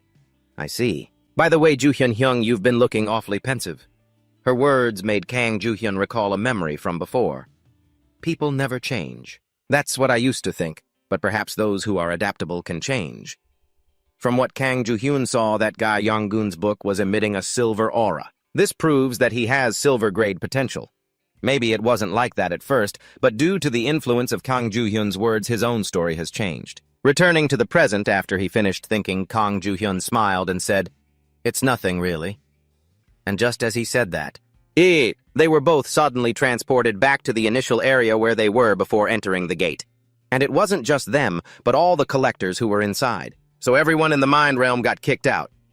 "We're back," Kang Hae-jin said in surprise. And at that moment, the other collectors realized what had happened and turned to them wailing, "No way! The training ground destroyer has already cleared it. I rushed here as soon as I heard about that training ground, but I was too late. Damn it, leave some for the rest of us." Across from them, Kang Ju-hyun watched the collectors wail like that. He did feel a little bad for them, though. "We've gotten what we needed. Let's go," Kang Ju-hyun said cheerfully. As soon as they returned to the Manhwa headquarters, Kang Hae-jin let out a sigh and reverted to her goofy mode. "Phew, I'm so tired." Seeing them return, Baek Soryun asked, "How did it go today?" Nothing special, but I still got a ton of rewards. See?" As she spoke, Kang Hae-jin cheerfully showed off the things she'd received. Just then, Kang Ju-hyun, who was across from them, remembered something and said, "That reminds me, Hae-jin. Can you show me your status window?" "Huh?" "Oh, here. Name Kang Hae-jin. Characteristics: Goryeo swordsmanship, unity of sword and self, way of the azure sky sword. Title: Honorary Knight of the Roman Empire. Divine Holy Sword Maiden. Obtained stories: Saintess Erin's Apostle of God. Labyrinth Survivor. Goblin Slayer. Skills 3. Sword/Mercenary's Sword. Technique: Arthur Wide Area Aura Sense. Luminous Eye Zen Breaking Sword. Physical Enhancement. Blah blah see more. Stats: Strength. Low-grade Agility. Mid-grade Stamina. Low-grade Intellect. Low-grade Magical Aura. Low-grade. But Kang Ju-hyun, after seeing this information, he fell into deep thought. This made Kang Hae-jin ask with concern, "Is something wrong?" "Not exactly. It's just that the stats section is a bit vague. Don't you think it's a little too simple? Your abilities have grown so quickly, but your stats are still just listed as low-grade. It's pretty strange." Hearing this, Kang Hae-jin also thought for a moment and said, "You're right, it is strange. More than strange, it's a huge problem. If the stats are this vague, neither the storytellers nor the collectors will be able to gauge your true level, even if you do your best to grow. If you pour all your effort into growing but the status window stays the same, how would you feel?" Kang Ju-hyun asked seriously. "If I tried that hard and my stats didn't change, I'd probably be devastated," Kang Hae-jin said dejectedly after that. He recalled some memories from his past life. After the apocalypse in his previous life, there was a major revision to the status window back then. The stats were listed in great detail and with precision. It seems this act of demoralizing collectors with vague stats is intentional. Someone is interfering. Until now, I thought the disasters were the result of the collectors' carelessness. But what if there's a reason for their laziness? What if someone is controlling this entire process from behind the scenes? It's still too early to conclude, but if my suspicions are correct, then the ones hiding in the shadows are planning to destroy this world. Bring them all out, because only then can I truly enjoy cleaning you all up. Kang Ju-hyun thought as an incredibly dangerous expression appeared on his face. A few days later at the Manhwa office, I'm back. Baek Suryan's voice rang out. Seeing her, Kang Hae-jin asked, Suryan, where have you been? I just met with a magazine publisher. I have a feeling you'll be getting an interview soon. Baek Suryan said cheerfully. But this made Kang Hae-jin completely flustered. What an interview. Yep, you'll be appearing more and more in public from now on. Kang Ju-hyun, who was nearby, added, That's right. Collectors are celebrities, after all. Just a few TV shows and commercials. If the goal is to promote Hae-jin's name, an interview is the best option.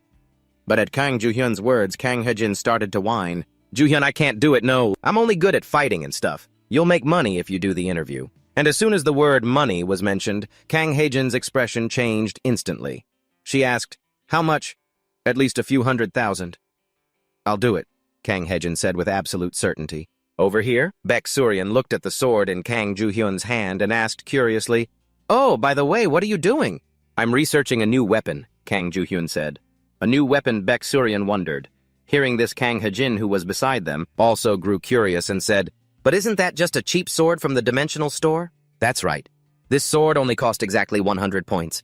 Ms. Hae-jin, could you help me look up the information on this sword? Hearing this, Kang Hae-jin quickly checked its info and said, It says, Salio the Ancient Sacred Longsword. Is that good or bad?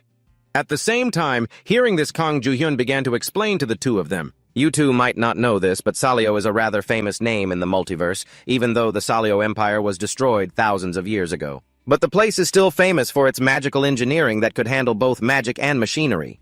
This sword is an ancient sacred artifact from that Salio Empire. As he said this, Kang Ju-hyun felt a surge of joy and thought, Although the value of this sword is not yet known in the multiverse, I, someone from the future, know it very well. You can't even find this hidden item in the mental world. After thinking this, he remembered something else. Then he turned to Kang Hae-jin and said, Oh, right. Ms. Hae-jin, you should practice more primary attack moves. You'll become a mid-tier collector soon enough. In terms of physical stats, you're not inferior to other mid-tier collectors, but your skills and manuals haven't caught up. That's because your talent allowed you to leapfrog to a level of power that many people have to train hard for years to reach. That's why you should start preparing mid-tier and high-tier manuals. But aren't ultimate moves of that level really expensive? Kang Hae-jin asked. Faced with this question, Kang Ju-hyun confidently told them, I know a way to buy one cheaply. First, search for Thunderstep in the low-tier manual section. Then try opening your dimensional store. Hearing this, Kang Hae-jin hurriedly opened her dimensional store and found the Thunderstep manual for 100 points. After Kang Ju-hyun saw that Kang Hae-jin had found it, he continued to instruct her. Next is the innate skill Raging Thunder from the mid-tier manuals. Finally, among the low-tier manuals, there will be one called Thunderbolt. Buy all three of them. And as soon as he said this, Baek Suryan, standing nearby, showed a confused expression and said, Ju-hyun, aren't these manuals notoriously trash? No one can withstand them. The speed of Thunderstep. The Raging Thunder innate skill is so strong it can cause the user's body to be constantly electrocuted. As for Thunderbolt, it's a sword skill, but it's very difficult to use. They call these three skills the most useless trio of brothers. Hearing this, Kang Hae-jin was startled and turned to say, Huh? Then what's the use of them? Is it even safe to learn this stuff? Ms. Hae-jin, you don't trust me. Well, if you insist, Kang Hae-jin said excitedly, tapping the system screen to make the purchase. And right after that, so 3 orbs of light appeared before her. All right, I just need to learn all 3 of these moves, right? With that, Kang Hae-jin pushed the 3 orbs of light into her body, and then immediately after, her entire body erupted with a ferocious wave of power. At the same time, Kang Ju-hyun gripped his sword tightly and thought. With that thought, he immediately raised the sword above Kang Hae-jin's head, letting it absorb the power from her. The moment the sword made contact with the lightning energy erupting from Kang Hae-jin's body, it began to transform, all before the astonished eyes of this girl, Baek Suryan. Once the transformation was complete, The scrap sword in Kang Ju-hyun's hand took on a completely new appearance.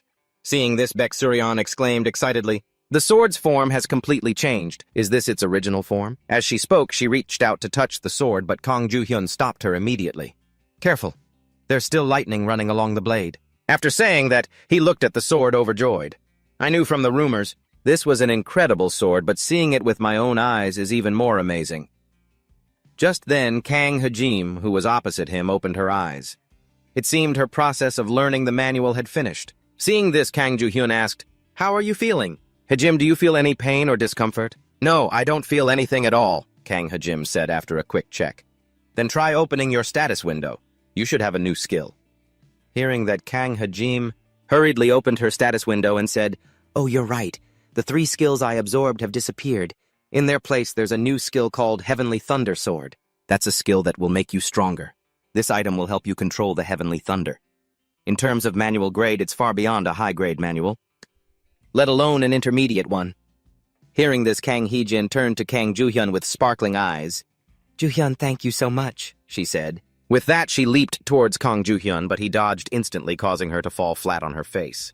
Kang Ju-hyun had to warn her. "Don't you realize I'll get electrocuted if you try to hug me before you've fully controlled your lightning energy?" Back to Kang Hee-jin, after she had calmed down from her excitement, she asked curiously, "But how did you know about this hidden trick? If the Holy Spirit saw this, they would go crazy." "Of course they'd like it, but it'll be a hassle if they start getting curious about its origin," Kang Ju-hyun thought before saying, "I don't want any more trouble, so just forget it. You should keep this sword. It will absorb the lightning energy you can't control." As he said this, he tossed the sword to Kang Hajim. The very moment she touched it, arcs of electricity immediately began to flash. Baek Suryeon, who was standing nearby, saw this, and right after, she pulled Kang Ju-hyun aside and said, "Ju-hyun, come over here and talk to me for a second. Are you planning to use Hajim as a living battery for that sword?" Hearing this, Kang Ju-hyun asked, confused, "Isn't that a good thing, too? It helps Hajim out as well, you know." And just as he said that, he noticed Baek Suryeon's whole body was trembling. He thought, is she worried about Hajim? But unfortunately for Kang Ju-hyun, while Baek Suryeon was worried, it was about something else entirely. "If something goes wrong, my office will be burnt to a crisp." "Baek," Suryeon declared. "Oh, so that's what you were worried about," Kang Ju-hyun said, surprised. Turning back to Baek Suryeon, she started lecturing Kang Ju-hyun. "From now on, if you're going to pull a stunt like this again, you have to at least give me a heads up, blah, blah, blah." Hearing her go on and on, Kang Ju-hyun's head started to spin. "I'm just now realizing Suryeon isn't normal either." And here I thought her personality had finally changed. And while he was still listening to Baek Suryeon's lecture, a message suddenly arrived. From Choi Jong-mo. "I've found information on Choi Do-jun." The message made Kang Ju-hyun's expression freeze for a moment, and then immediately after, he rushed out the door calling back, "I'm stepping out for a bit. Hejim, don't take your hand off the sword." And as he sprinted outside, his thoughts began to race. Why is it that even after getting a fresh start, I still have to get involved with him? Why do I care so much about him? Should I be angry if I see him again? Maybe I won't feel anything at all. It doesn't matter either way. I still want to try and meet him just once, not long after. Kang Ju-hyun arrived at the Collectors Association. When the receptionist saw him, she immediately asked, "Welcome. How can I help you?" "I'd like to make an appointment with the association manager Choi Jong-mo," Kang Ju-hyun began. But before he could say anything more, Choi Jong-mo's voice rang out beside him. To me, his voice sounded a bit tense. After we entered the office, Choi Jong-mo started, "First, I'd like to ask about your relationship with Choi Do-jun." Hearing this, Kang Ju-hyun replied, "We don't know each other. I've only heard rumors about him." "Huh, is that so? In any case, as you requested, I looked for him. Since you provided basic information like his age, gender, and distinguishing features, it wasn't too difficult to find him." "Is this the Choi Do-jun you were looking for?" Choi Jong-mo asked as he handed Kang Ju-hyun a photo. The moment he saw the person in the picture, Kang Ju-hyun was able to confirm with absolute certainty that this was Choi Do-jun. "Yes, that's him. I'm 100% sure. Where is he now?" In response to Kang Ju-hyun's question, Choi Jong-mo calmly explained, 15 years ago, before Earth was integrated into the multiverse on Mind Linkage Day, he went missing. This sudden news made Kang Ju-hyun's face freeze. What, Choi Do-jun went missing? He couldn't help but shout, and Choi Jong-mo confirmed once more, "That's right. He was one of the many who vanished during the 99-day coup. We call those who disappeared sleepers. When Earth, originally a material world, Akiki merged with the multi-world. Our world suffered a massive impact. All the barriers between the world's illusions and its reality collapsed, marking the moment. And when the contents of stories became reality. We call that day the day of ideological unification. During that time, many people vanished from reality and were presumed missing. The reason why the sleepers disappeared is still a mystery. But there's one thing we know for sure. Those who disappeared left Earth for another dimension. Occasionally, a few sleepers return to our reality, but most of them are just corpses. And those who return alive have been turned into monsters. In the future, some sleepers, also known as returners, will come back from other worlds completely unharmed. But that time has not yet come. I can't believe Choi Dojun is a sleeper.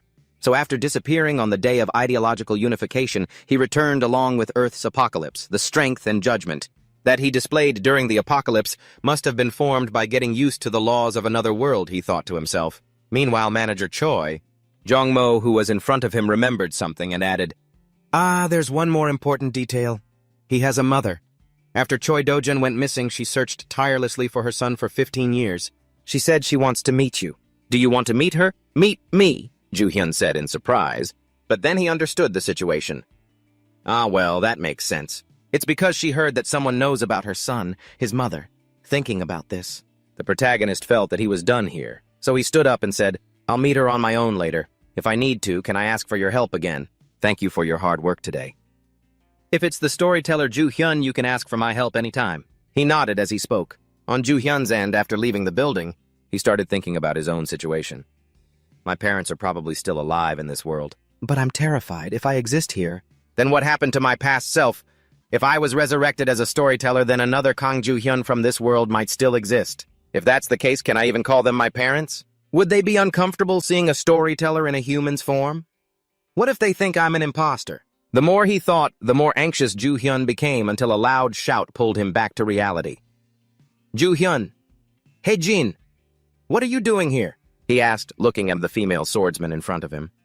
In response to his question, she answered a bit shyly, well, I followed you. You looked anxious when you left, and I wanted to know if you were okay. Oh, is that why? Sorry for making you worry, but I'm fine. It wasn't as big of a deal as I thought, he said, waving his hand. Seeing this, Hejin's expression brightened. Oh, really, you do look better now. In that case, shall we head back to the office? Back to the office. Ju-hyun mumbled as if he was thinking about something. This made Hejin ask with some curiosity, What's wrong? Is there still something you need to do? But Ju-hyun was truly lost in thought. I've decided to be the protagonist in this life. My parents were the biggest influence on that decision. So even if my parents don't accept me as a member of the family, I don't need to be afraid or run away. After thinking it through, the protagonist seemed to have found new motivation and spoke up with a suggestion. That's right. There's a place I want to go. Would you like to come with me? I can come along. Of course. What are you planning to do? She asked cheerfully. He replied, I need to go meet my benefactors because no matter what happens, they're still my parents, he thought to himself. After that, the pair quickly hailed a ride, and during the trip, the athletic girl didn't forget to praise him. You're really interesting. Even though you're a storyteller, you don't associate with other storytellers, and you have a past that no one knows about. You're wrong, Du-hyun said, shaking his head, but the female swordsman remained firm in her belief. No way. I believe that one day you'll tell me. So who are these benefactors we're about to meet? They must be amazing for you to call them benefactors. That's right, they're truly wonderful, Du-hyun said with a nod.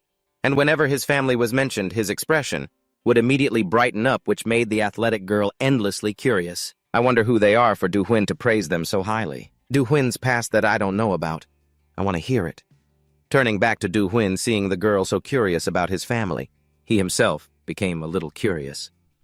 I wonder if Hejim has any family. That's right, if I read her book. As he thought this, he reached his hand toward the book on Hejim's head, but then, as if a thought struck him, he stopped and asked her directly. Never mind. Hey, Hejim, do you have any family? What are you asking because you're interested in me? She said excitedly, making Du-hyun slightly regret asking the question. There she goes again. If you don't want to answer, it's okay. No, it's not that I'm just so happy. I don't have any family, she said calmly. But her words made the main character's face go completely blank. What beside him? Hejim began to explain in detail. I used to have one, but I can't even remember what my father looked like. I think he ran away after my mother gave birth to me. Maybe for that reason.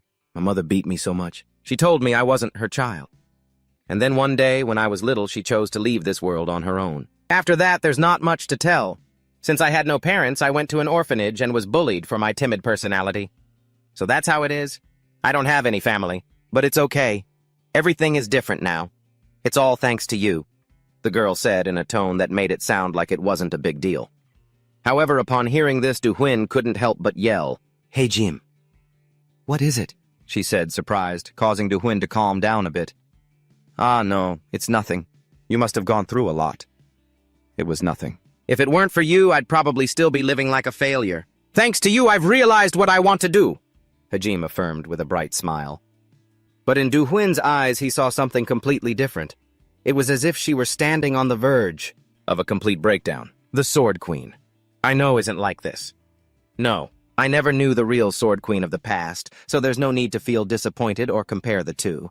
Although right now her mental state is unstable, and she could collapse at any moment. Depending on my actions from now on, Hajime has the potential to change.